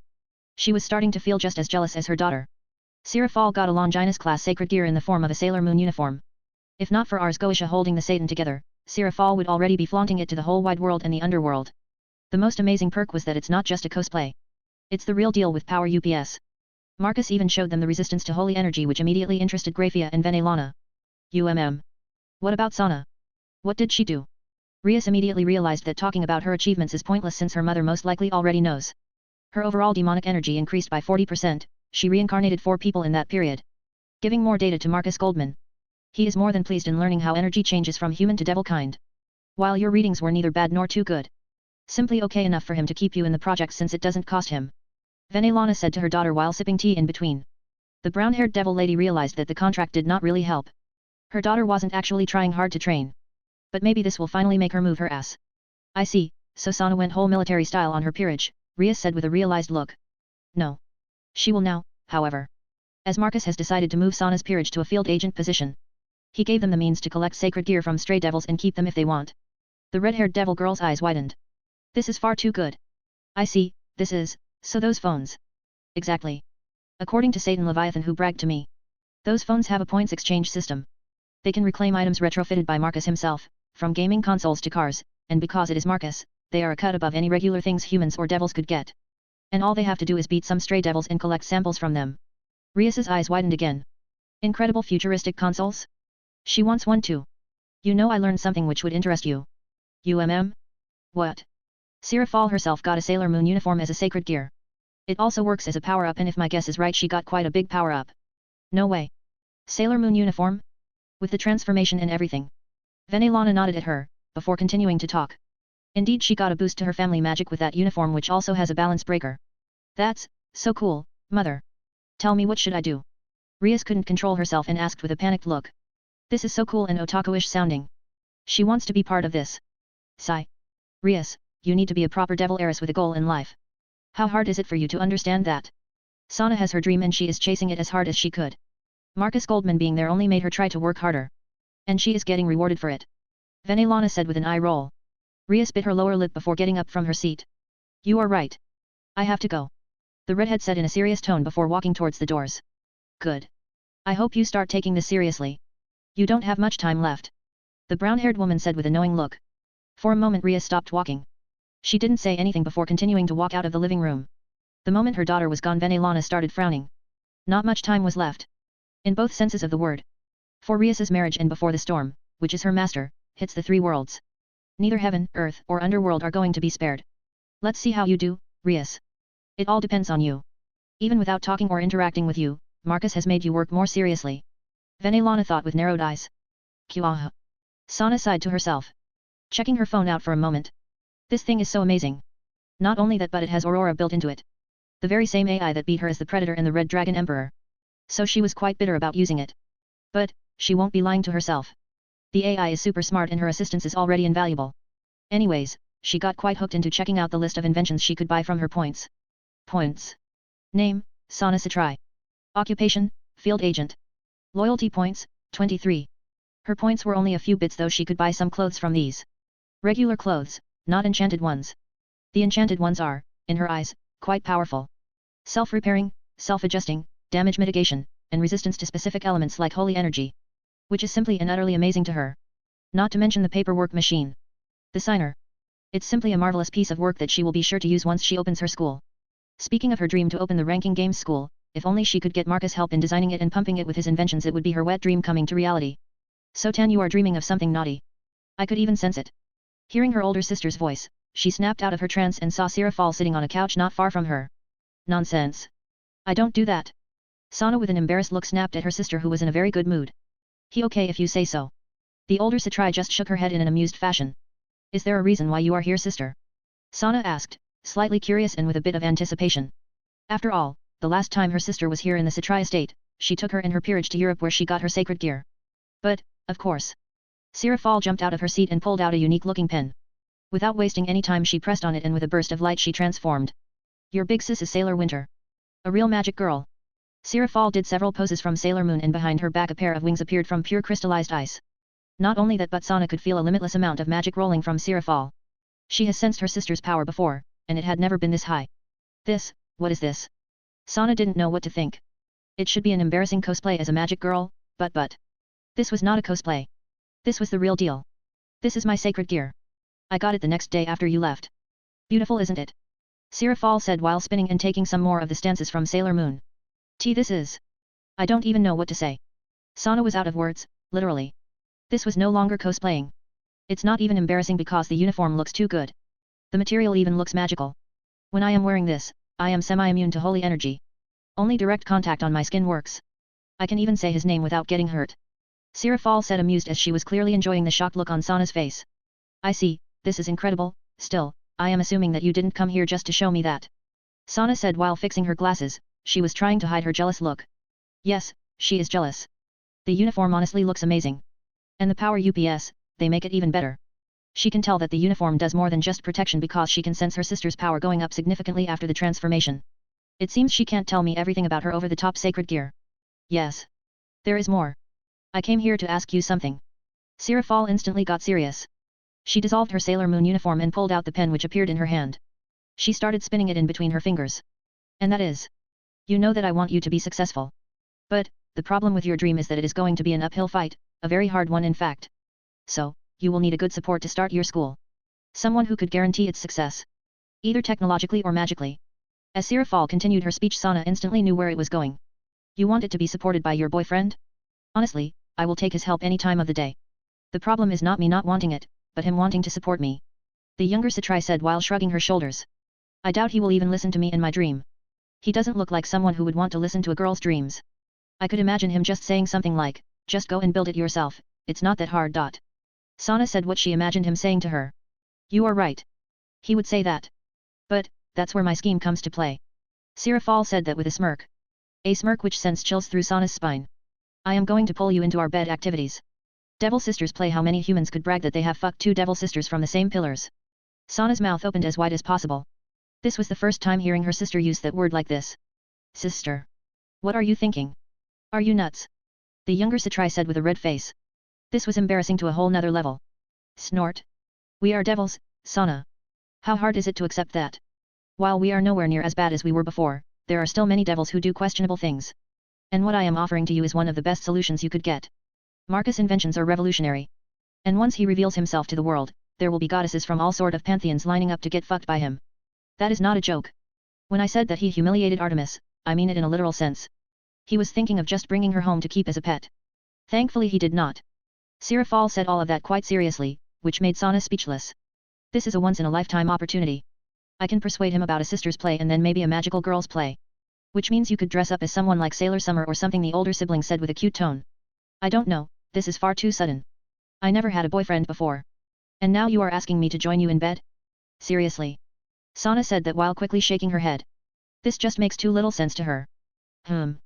Okay, think about it, Sotan. He could be your lover in a sense. More like a sugar daddy? Wait, he is the same age as me. I don't think there is a word for it. Sana had a thoughtful look for a moment. Yes, something like that. Anyways, I have to go. I will see you later, Sotan. Remember to think about it. You could get the same sacred gear as I have. And it is powerful. Sana couldn't say anything more after hearing that Asira Fall disappeared with the teleportation circle. But, she was shocked to hear that. She could get the very same gear? But, she already has a gear. This is difficult. Marcus. How long do you think it takes for a concept to go through all the governmental red tape for it to become reality? I asked my assistant while working on the finishing touches of the maglev-style trains which will be going through my railway network. At the moment, I am having a hard time deciding on the stretch from the space center that I am going to build to the docks in the west. I don't want everything to run underground. I mean, I want to see some landscapes. I am, however, thinking of the whole holographic display replacing the windows so that the train could run underground and I could see whatever I want. You asking me to look up this information or? I am asking what you think, with all the data you have gathered at the moment. I clarified while turning a drawing into a 3D model and checking it from different angles. As always, the colors are the hardest part. I am thinking of a soft bronze with some white. My guess is, around a year to go through multiple designs to select one. Then it goes through government regulations. If it's a car it has to go through road inspections and things like that. Waiting for a few moments, Aurora continued with her thinking. This wasn't her using 7 floors of processors but the basic output she has at the moment. This was to make sure she is not always supercharged. It could be from 3 to 4 years. That's me just thinking in a broad sense. You are right from the basic speculations. Concept cars have to go through a broad lineup of checks up before a model is released for public usage. The thing about this is that, it's quite different if you are not planning to sell it to the public. Capitalists love taxing anything possible. But if it's for personal use? Now that is quite different. I explained while remembering the cars I designed myself in my past life. Brings back some nostalgia. Still though. After remembering the past for a few moments I send the design to Aurora for check UPS. I could see my AI going through several calculations and simulations as well as adjusting anything which might be not necessary or not possible. Not that I went with anything outlandish on this one. Done. I am assuming that you want to add some of the carriages which could potentially carry cargo as well? Since it will be needed in the space center. Indeed. What about the press sunrised version? I was curious about the possibility of that. Not enough data. Tests need to be run. No one builds space trains or trains underwater. I will need to test this before it can be used in those ways. True. I only wanted to find out if those could work. Then again we used boats for water and spaceships for space. I said with a shrug. I mean space trains does sound kind of cool. But then again, badass ships are always better. That's why I want to collect those shipwrecks in the first place. Precisely. The idea for trains is to run on a set of rails to conserve time. Not to run in the void of space or deeply underwater. Nonetheless, if you want to train on something like, for example Moon or Mars, then we could test this to a certain extent. The tracks should be in a press sunrise tube of some sort. Aurora is giving me some nice ideas. I can already imagine those trains running on the surface of the red planet or our moon. Yes, very nice idea. Pin those down for now and run some tests on the trains before putting them on the tracks. Of course. Already doing it. I nodded at her before leaning into my comfy chair and looking around for a bit. The majority of my workshop now is dedicated to designing. There is very little that I do by myself. The 3rd floor underneath my workshop is purely an assembly line that creates raw materials with transmutation and assembles it into what I want. Compared to my previous workshop which had an assembly line the size of a hall, this one is the size of a stadium. The one which is under construction in the Space Center and launch pads is going to be the size of a city block. Everything is underground and the massive lifts will take the rockets to the surface before launching them up into space. Looking at the calendar for a bit, it was early April, and I still have a month and a half before I can start on the whole DNA upgrade. Until then, I should think about expanding my network to the sea and start building my docks. Or thinking about the testing session with Sana's peerage and Aurora having a body. And the genetic testing I am doing. Slowly, a couple of crazy ideas popped into my mind. This is gonna be awesome. Without wasting much of my time I quickly opened the drawing app and just waited. Who she could look like. I did create her with a specific branch of people in mind. It was however not thinking of any specific person. Going through an extensive list of hot 2D babes in my head. My eyes widened for a second as I remembered a certain virtual reality game, a franchise quite annoying after the first season. But, it has quite beautiful characters, female characters. Remembering a certain administrator. Oh yes, you will definitely fit that character. Like a glove. I said while realizing that Aurora was built to look like that girl. Most certainly. Quickly I started drawing, trying to remember each and every detail of the girl. For the first time since I got the workshop, I had to erase my design countless times since I found myself dissatisfied with the looks. The more I worked on it, the more I remembered how she looked. Her eyes and hair will mostly be silver but it will have a reflective effect which will also affect her hair depending on the surroundings. The clothes, at least for the official design, will be the original ones that I remember from the anime and the pictures. Then, once the picture was done I pulled it into a 3D image. Who is she? Aurora asked me neutrally. I could feel some fear? Trepidation? In her tone even if she tried to hide it, she was so human now. That's your avatar? Or more like a physical body? I call it the biological assistant model, Quinella. That's me. The 3D image started to spin. Assuming several stances. I could only smirk internally because she was going through several Quinella-like expressions and stances. Annoyance, arrogant smirk, a seductive smile, and stances like playing with her long hair. Or sitting elegantly on a chair. There was none of my input in this. Do you like it? I asked her. Very. Can I assume this form? She asked, nearly pleaded. Sure. Without wasting any more time. The polygons started to gather next to the 3D image of Quinella. Seconds later and I could now properly see her. My eyes slightly widened just because of how good she looked. In other words, she was a beauty. Something akin to a butterfly in a human form. At the moment her hair was pure silver with some purple which comes from her clothes. Well, what do you think? I asked after getting a hold of myself. This was created by you, my creator. Naturally, it's perfect. Anything you do is perfect in my eyes. So, this body is perfect for me, and I like it. She said that while looking at her hand. Before moving her gaze towards me and giving me a coy smile. Knowing you. There is a 99.97% chance you are going to make this form flesh and blood. But, until then may I use this hologram form? She asked again with a pleading look. It looked quite hot, on Quinella's face. Sure thing. I don't see a reason why not. I shrugged at her trying to fight this one down in the gut. Yes. I mean, yes. For a moment, she lost her cool and behaved very childishly but then quickly got herself together. Without wasting any time she walked over and pulled me into a hug. I could feel the warmth her projection emulated. This was a very impressive piece of tech. Not that I created it so that I could make a 2D girl become 3D. Well, there was that idea, but more or less the majority of it was for running test simulation, most likely, probably. Nonetheless, now, however, I want to make this one into a real person. Before long I pulled back the 3D image of Quinella and created the project with the name Project Biological Assistant, Quinella. The hologram of Aurora Quinella just watched from the side with a bright smile the whole way. She would just lean back at the table, partially sitting on it and looking all pretty for me. The best part is that she doesn't even need to do anything physically because she is assisting me either way already as she is an AI. Master, we should get over those DNA samples the younger Citri sent over. Quinella said to me while playing with her long hair. Right, she did send it over. Assuming you decoded it. Naturally, here it is. She answered in the affirmative while using her hands to motion a holographic image of the DNA strand to appear. This stray devil is a treasure trove, DNA-wise. Either Ajilka Beelzebub is an idiot or he is a genius, I do not know but with his evil pieces. You see, Master, when the stray gets loose he gets separated from the king piece's influence and the evil piece truly becomes an evil piece. The devil desires get loose and they start mutating according to their loose desires. The beautiful assistant of mine changed the hologram of the DNA strand to a base reincarnated devil one, before showing it how it changes.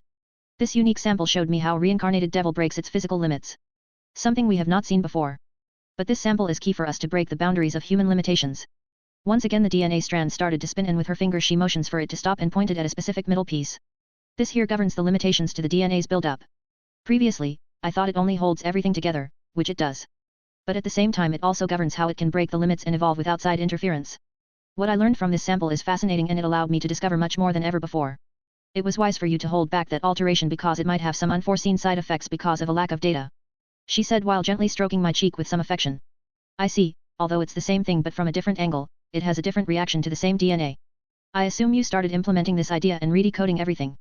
I asked her while enjoying the fruits of my labor which is Quinella herself stroking my cheek. Already on its way.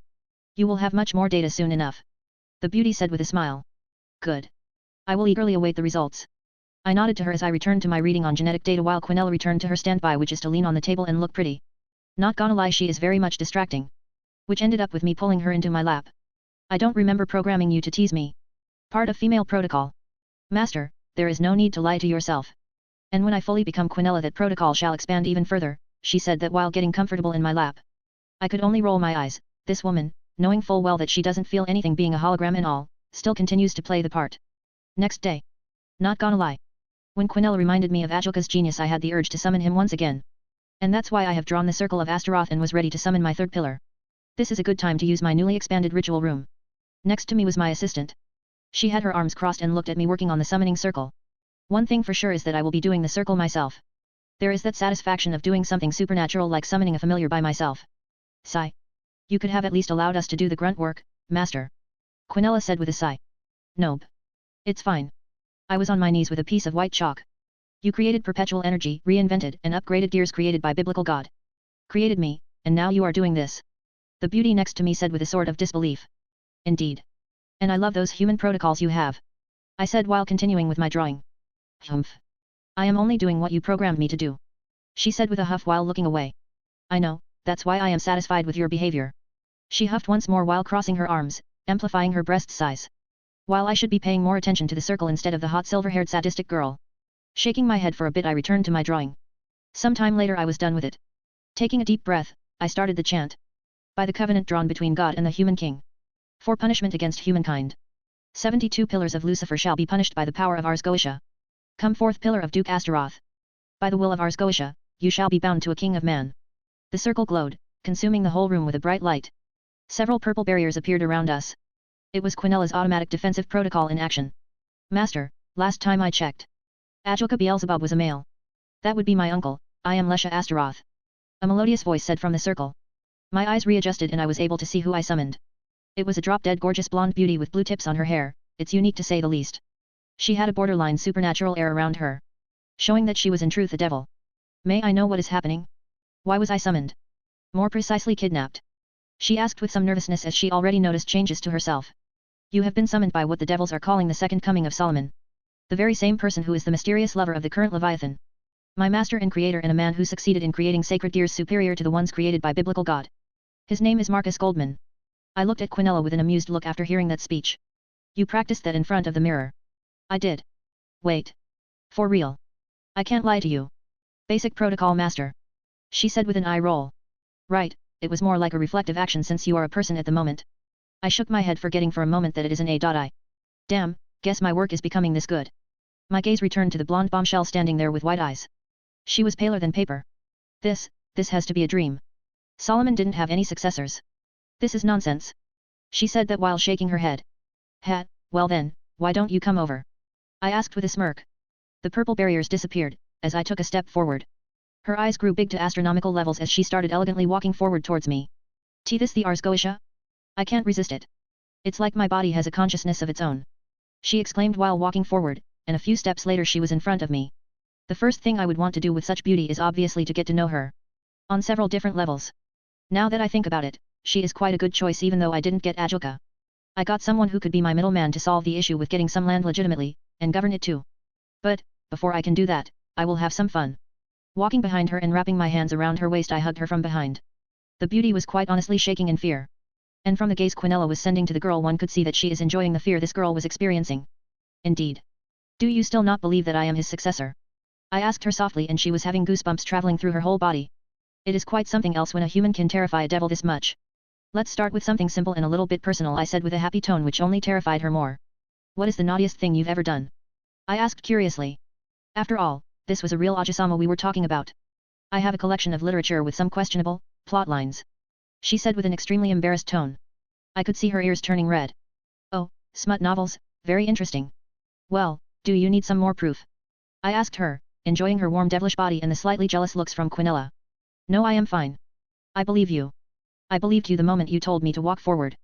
There is no need to ask such personal questions from a lady. She said with an angry huff. It was the most anger she could produce with the Ars Goetia binding. I needed to make sure you understood that it was the real deal, I said that as an excuse to know her naughtiness level. After all, I knew very little of this beautiful lady. Now I know it's real. Now that I am bonded for life with you, what are you going to do to me? Chapter 20, Showing off the base. Latia, it would seem, can't escape from the shadow of genius. First, it was her uncle, whose achievement put a load of expectations on the rest of her clan. And now out of nowhere, she got summoned by the second coming of Solomon. The man's genius made the previous Solomon look like a caveman playing with stone tools compared to what she saw. The most obvious creation so far is the woman next to him, who called herself his creation multiple times already. She knows that it is not truly a living being but more like living magic, in a sense. The blonde devil beauty is still trying to comprehend what kind of place she has just ended up in. The magic in the air is extremely potent and it's neutral in type. Meaning it's quite pleasing to be here as it is. After the initial embarrassing greeting, they went to the living room. Your decorations are interesting. Latia commented as she looked at the ceiling. Seeing fish swimming there. It's a river, not an aquarium if you are asking, Marcus said with a smile. He loves the reaction which comes after seeing the ceiling. Latia's eyes slightly widened before calming down quickly. We are underground. Master has a thing for underground bases, Quinella said with a shrug. She would prefer a tower, however. I see, now that I am here, what do you wish of me? Latia asked quite seriously, she has already accepted the fact that she will be serving this man until he dies of old age. Her ancestor had a theory that the original Solomon could only have Ars Goetia as long as he was human. With Ars Goetia, several key factors come into play. 1. Such a strong binding has to be very specific. In this case, it targets Lucifer's pillars. 2nd, it only works on pure-blooded devils. And 3rd, it should be a human who has Ars Goetia. If this is the case, then she should only be serving him for 100 or so years. Quite a short time span for a devil with a much longer lifespan. But then again, this man may have already discovered the means to prolong his life. The blonde beauty thought to herself. I was thinking of summoning Ajoka to help me with some stuff related to maths, mind magic, and laws of the world. But as they say, no plans are foolproof. Then again, you will be just as useful. Marcus closed his eyes for a moment before opening them again. Sira, come to my side. Latia's eyes widened for a second as she saw Satan Leviathan getting summoned like it was nothing special. You called me. Sure enough, Sira Fall appeared in the room. The blonde devil beauty instantly noticed the weird behavior of the Leviathan. For one, she looked like a woman madly in love. The young Astaroth knew from the stories of the original Solomon that at least half of the devils he enslaved fell in love with that pervert one way or another. Nothing was to this extreme though, at least nothing her ancestor recorded about. I did. Marcus stroked Seraphil's hair as he motioned with eyes to look behind her. The black-haired devil lady did so and noticed the blonde devil sitting on the opposite side. Latia? Master, you summoned Ajoka's niece? The current Satan Leviathan asked with wide eyes. She remembered how she had this dreadful thought of Latia seducing Marcus. We tried to summon Ajoka Beelzebub. But, it would seem Master forgot to double-check the circle. As it only summons female devils. Quinella said with an eye roll. That voice. And no way. Aurora. Sira Fall nearly lost her balance and face planted into the coffee table when she saw this ethereal-looking beauty with extremely beautiful hair. It looks like it was made from glass or platinum as it reflects light into a different set of colors. Aurora is the system that runs things. I am Quinella. Or soon to be. Otherwise known as the biological assistant model, Quinella. When the older Citri heard this, she realized that her gut feeling was utterly right. Marcus is indeed making a woman from his artificial intelligence. In other words, the greatest threat to her is not some girl from a smart family from the likes of Astaroth. But, a woman of his creation. Only utterly nuts geniuses would go the route of making life and women like this one. Sira Fall thought to herself with cold sweat. I see, so, all that genetic research, you wanted to make a body for Aurora, now named Quinella. The black-haired devil lady said with a forced smile. Quinella Aurora would be her full name. Which sort of fit her perfectly because of her hair. Marcus said with a smile as he looked at his assistant who was standing behind him. Sira Fall could see her upper form because of just how close they were, no less than 2 meters. I see, I suppose we will be quite close allies then. Sigh. We are not allies. You are my master's pillar. And I am my master's assistant. Don't misunderstand our purposes in life. The black-haired devil lady gulped down nervously. This woman was sending shivers down her spine. And she is a Satan. This is nuts. Is it because she knows that this silver-haired woman holds some sort of control over all Marcus creations? Or is it the fanaticism this artificial intelligence has for their master? Or maybe both. Nonetheless, she doesn't want to end up on the wrong side of the fence with this nutcase. Now that introductions are over. Sira, you will be taking over the training of Latia. Marcus' words confused both devils who looked back at him, instead of the very noticeable woman behind him. What do you mean? You're going to be training her in diplomacy. Which means you take her to be part of your office. And at the same time, she will be a middleman with the contract that we have. You want her to be part of the contract. Yet. Because you are a person with a very high profile, you will need someone who can do small-scale missions in my name. Like for example buying land, opening a company. Oh. I see what you have in mind, but it will be difficult, we are in a church and heaven-controlled land. Marcus looked at her with deadpan eyes. No one will feel her demonic energy in my nation. The teen inventor said with an assured tone. Latia didn't say anything, she just listened to what they were talking about. She started to understand the scale of things. The original Solomon didn't fear the original Satans or even gods from other pantheons. Because of his energy-neutralizing powers. And from the looks of it, her new master control over energies reached an even higher realm than the original Solomon. What a terrifying thought. If that's the case, then we can move without any worries, Sira Fall said with a nod. The blonde devil saw the side she will never though will see with the Leviathan. The black-haired devil looked like a subdued wife who follows whatever her husband will say. Truly a terrifying power that the humans and the biblical God has created. Then we need money. Not an issue, we can inflate the currency for a moment. I have an idea for a company. Oh. We are going to dominate the phone market and video games. Is there a reason for that? Sira Fall asked with some curiosity. Nope. I simply feel like going this specific route. I have very little interest in the mundane side of the world. So we can use the company as a cover to take over the county. He said with a shrug. I have no interest in government and such. Thus phones, easy, cheap, and have a lot of capacity. The games because of my holograms. Quinella's existence and beauty is just proof that I can make incredible games. Quinella behind him had a smug look. She twirled with her hair for a bit. Not that I am complaining about the phone, which I assume will run on the Aurora system, but games? No consoles can run such realistic graphics. Sirafal as a gamer knows her stuff. Not that she played a lot after being turned into a pillar. Well, she didn't have much time playing in the first place. Streaming services, Marcus said with a shrug. What's that? The black-haired beauty asked curiously as she once again got on his lap and sat properly and started snuggling while waiting for his answer. Quinella frowned for a second, before returning to her genetic processing, using at the moment, more than 97% of all of her available capacity for this. The rest are for running systems all over the network. 3% is more than enough to fully run it without any worries. This just shows how crazy her creator can be with his preparations. The quicker she fully unlocks the genetic codes, the quicker she can be the one who sits next to him with a proper body. Using the internet to stream things. Meaning that the video game you play is using the internet instead of the console's machine. You mean your system will be running the game which streams it to the people? Won't this be killing the PlayStation and Xbox? Sirafal asked with a confused look. And most likely Nintendo as well. Well, it has a separate ecosystem so it might survive. He thought for a bit. But, you can't just end those like that. Can't you just release the games on discs? Sirafal asked with a pleading look. Quinella groaned behind Marcus seeing that. So much for the oh great Leviathan.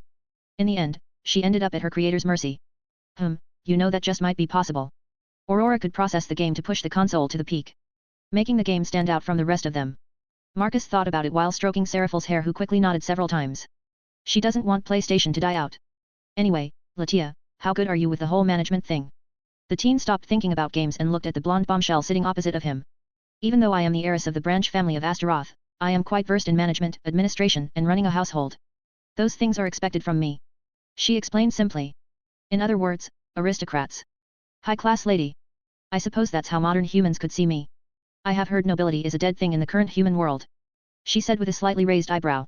Latia barely left the underworld, so the human world is quite alien to her. Indeed. It died out from their stupidity and inability to be aristocrats. Adding on top of having no proper power to separate themselves from the rest.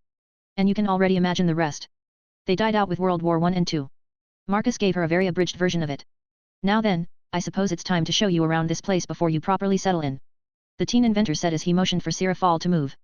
This has started sending warning bells to the Leviathan, who quickly understood that her master was going to show his place personally to Latia. I suppose we should start with the floor dedicated to the living space first. Marcus offered his hand to the beauty, who was pleasantly surprised that he could act like a gentleman. Latia had no idea that her master was quite experienced when it comes to attending things like galas and events of different sizes. While Quinella for a second needed to recalibrate and readjust, as her master had just shown a side she never knew he had. As expected from my creator. Even now he can still surprise me. The artificial intelligence thought internally. If she could, she would feel proud and even a heartthrob at this moment. While Latia and Marcus left the living room, Sirafal had to return to her work. If one could see her face, they would want to run away for the simple reason of just how pissed off she was. She didn't want Latia to meet Marcus. Like never. The Astaroth clan and Marcus should not interact. For one, they are intellectuals. And the blonde devil he was hanging out with is raised to be the perfect wife/mistress/lover to any devil. Sirafal knows that Latia will notice that her master is interested in her.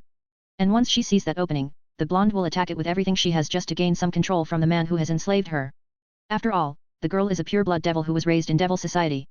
This is the dining area with the kitchen next to it. Marcus simply showed a large room next to the living room which had a river for ceilings. Now, this room has quite the fascinating decor. No chandeliers, and the ceiling this time was being illuminated by the daylight sky. I can assume you got this idea from Harry Potter and the Great Hall of Hogwarts. She asked curiously, because this is what it reminded her of. She asked this without any fear of being branded a weeb because of the mess she saw in the living room. She instantly knew that her new master likes his fantasy things. Quite. It's not magic though. It's more holograms. It can switch to anything you want, like this. As Marcus said that, the hologram display changed multiple times, showing different types of ceilings. The best one though is the snow, not actual snow, but it gives the effect that people are eating under snowy weather. This is impressive. I have noticed that there are no doorknobs, no light switches, and no handles of any sort. I can assume that this is because of artificial intelligence, yes? Latia asked him. Earning an approving nod from her master. The blonde, as they say, is rapidly learning and adapting to her situation and is trying not to get blown away by what she saw at the same time. Partially, there are holograms in all the rooms, like this. Marcus brushed his right index finger down and a window appeared in front of him. You can control the kitchen from any room you want. For example, I can select my food from the menu and it's going to be prepared by the transmutation machine in the kitchen. Or, I can order raw materials to be created and then I can make the dish myself. The teen inventor led her to the kitchen after showing off the holographic window. The kitchen was kitchen-like looking. But it was also lacking any sort of shelves. Most probably because of the transmutation machine. You use alchemy to make food? She asked curiously. This was unique, to say the least. She knows of alchemy. But she never heard anyone reach such a high level. To a certain extent.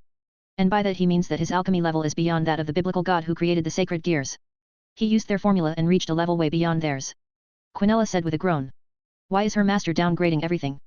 As I said, to a certain extent. Marcus ignored what his beautiful assistant said. He still has to learn more about molecules and stuff. So it's nothing much in his eyes. Latia's eyes bulged out hearing that. Was her new master that humble or was it just not something impressive in his eyes? Next is the leisure room. What the blonde bombshell beauty saw next was quite simply a pillow heaven. There was a sea of those and on the side of it were many rows of bookshelves. She saw that it was in use. A blonde girl was reading a book. Oh, that's one of the maids, Faye Pendragon. Today is her day off so she is reading the books here. The blonde saw that it was her master's so she quickly got onto her feet and rushed forward to meet this new addition to their team? Faction? Something along those lines. Faye Pendragon, I am, a consultant on magic and a maid here. Nice to meet you. The girl said that with a ladylike bow. Latia had a knowing look for a second. This girl's surname is very well known in the supernatural world. The Pendragon family is old and is famous for their magicians and swordsmen who are descended from the original Arthur and Morgana. So seeing one here is not too big of a shock. More like a welcoming surprise. Latia Astaroth. I am. Our Lord's Devil, representing the Astaroth pillar. Latia did her respectful bow. Somewhat embarrassing the blonde maid in the process who didn't want this high-class devil lady bowing to her like this. Aye it's fine. Faye quickly shook her hands as it was nothing. She then quickly looked at Marcus and asked her question. Master, do you need me for something? No. You can return to your reading. The teen inventor motioned for her to return to her rest. The books are not real if you were wondering. They are all hard light holograms.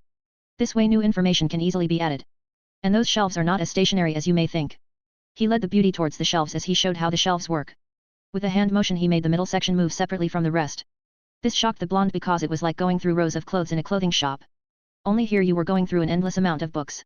Any digitized book on the internet you can find here. If you think something is missing you can always leave a suggestion and it will be reviewed. Quinella said from behind them. This is impressive. This is a whole massive library inside a small room. One thing she noticed is that these books are in different sizes. Meaning that these holograms are also considering the amount of pages there are. A stupidly large amount of details for such a small thing. And it just shows the magnitude of the genius of her new master. You can use any of these facilities if you want. Now let's move to the next one. Marcus led the blonde beauty to the next room right next door. Leaving a thoughtful-looking Faye behind. Next is the gadget room. The teen said as he led the beauty through the corridor. What is the gadget room? She asked with a slightly confused look. It's the room where common classification items are kept. Common? As in? I do apologize for asking such weird questions. But, I have never been in the house of such a genius. Latia had to admit it, but even her uncle falls short in the genius level that is her master. The beauty was observing him with a different type of gaze. By this point, she was observing him as a possible suitor. Phones, tablets, laptops, Aurora glasses. All the items which my pillars and household members can use. Marcus clarified as he motioned for her to enter this room. What she saw was quite honestly a high-tech item shop. Pedestals highlighting items for sale.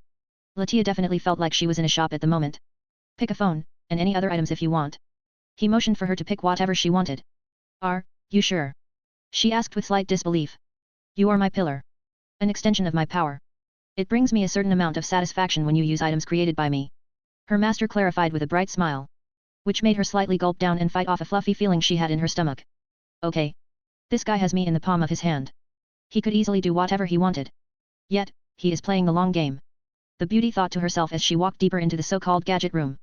The first and the obvious choices are the phones, the new growing trend in the human world. Her gaze went on to the holographic window which says the specs of the phones. I am pretty sure screens have resolution, and there should be some buttons. Her hand went over to a phone and she picked it up. It was an extremely thin phone with one side being a screen while the back was similar to some sort of glass. G-Phone 2. Next generation of phone replacing the outdated G-Phone.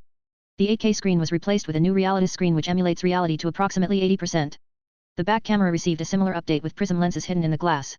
There are camera lenses. Latia quickly checked the back of the phone. Where is the camera? She checked the back more seriously, without any success though. You won't be able to see the camera lens because it's the glass itself on the back of the phone, Marcus explained with an amused look. Truly? Incredible. She said with a small amount of awe as she returned to reading more about this phone. The memory of the phone has been upgraded to a 64TB flash snap memory drive. The processor has been upgraded to the next generation triplex neuron chip. I have no idea what this means but this is impressive. Are these even gadgets in the first place? The blonde tried to process what she just read. But she knows the basics like TB for terabytes and neurons, most likely related to brains. Nonetheless, she didn't want to get over the head with this. Then a brilliant idea popped in her head. Why not ask Marcus for an explanation? While they are great, it goes way over my head. Can you explain to me? She turned around and asked him. Sure. The teen inventor walked over and started explaining about the phone and other gadgets to the blonde beauty, who used this moment to get as close to him as possible, while trying not to look too suspicious. In other words, she is using herself as a tool of seduction. As she noticed his wandering eyes several times already. In the end, they spend way longer in the gadget room than all the previous places, combined and doubled. And Marcus? He was more interested than ever in the girl for the simple reason that she tries to understand what he is explaining. One of the extra large reasons why he utterly likes his Quinella is that he can have a conversation with her. Similarly to Latia, who wants to understand. Unlike Sirafal, who is a good listener but quickly gets lost in the explanation and simply listens to him talk. Most importantly, Latia understands the significance of the gadget. Why, you do realize that with your alchemy and perpetual energy you could solve the majority of the world's problems, right? Latia asked him with a dry voice. Her mind is a mumbled mess at the moment as she just learned the basics of his technology. The world's problems are not my problems, Latia. Even if I am to share this, it's going to end with selfish people who will exploit it regardless.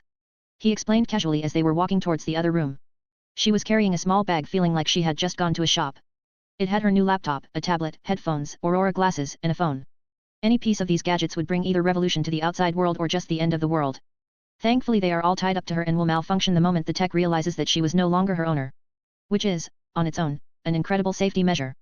But, even so, even if the remnants of these gadgets could push the world's technology by 10 or so years. For example, the touch screen of the phones is nothing more than in the infancy stage in the outside world. But, at the moment, if this tablet, this laptop, or this phone screen could get to the outside world, it would push that technology by 10 to 20 years. This is incredible. And she is not going to lie to herself. Her dream man was always someone like her uncle. Intellectual, someone who is somewhat humble. Yes, Marcus is humble.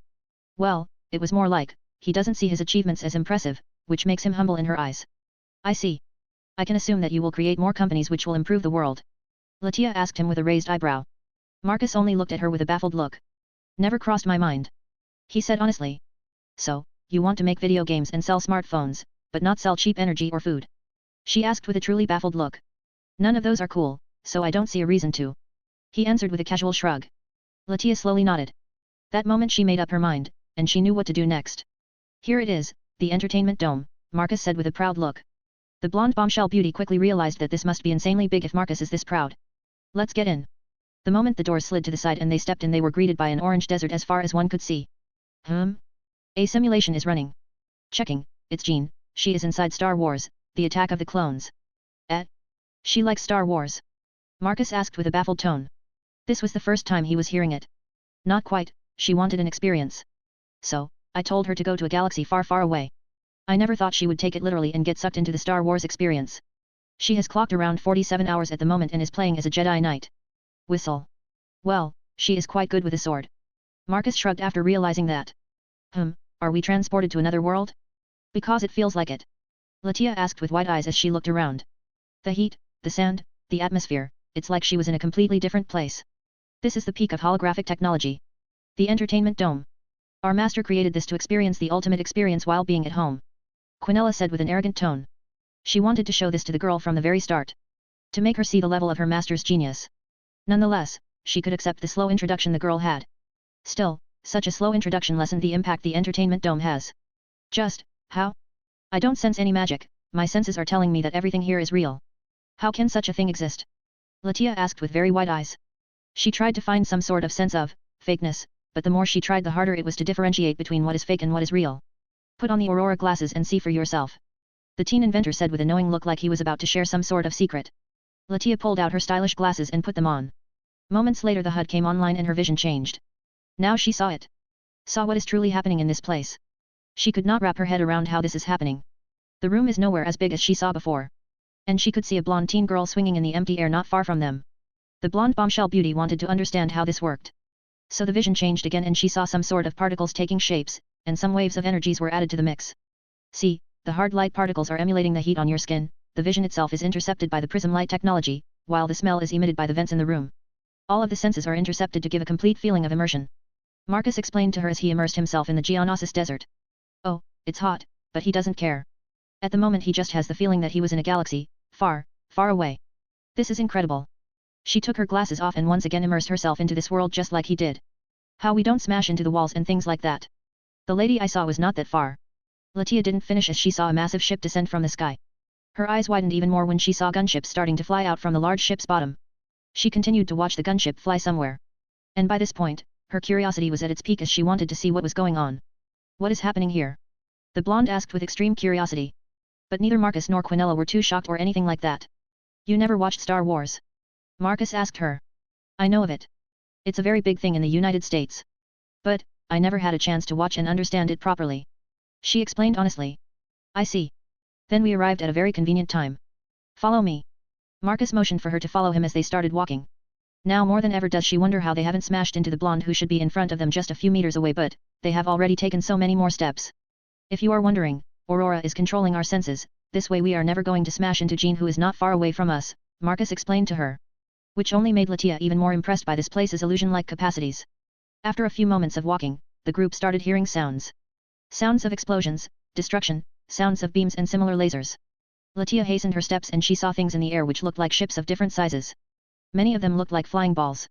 Finally, she arrived at the edge, realizing that they were on higher ground and the action took place lower. By the Satans, this is a massive battlefield. She said with wide eyes. Indeed. Welcome to Geonosis and the beginning of Clone Wars. This is the opening battle of the war and the ending of the second movie of the prequel trilogy. We are in a movie. The girl finally understood what was going on. The entertainment dome is reenacting the battle from a movie, and made it absurdly realistic.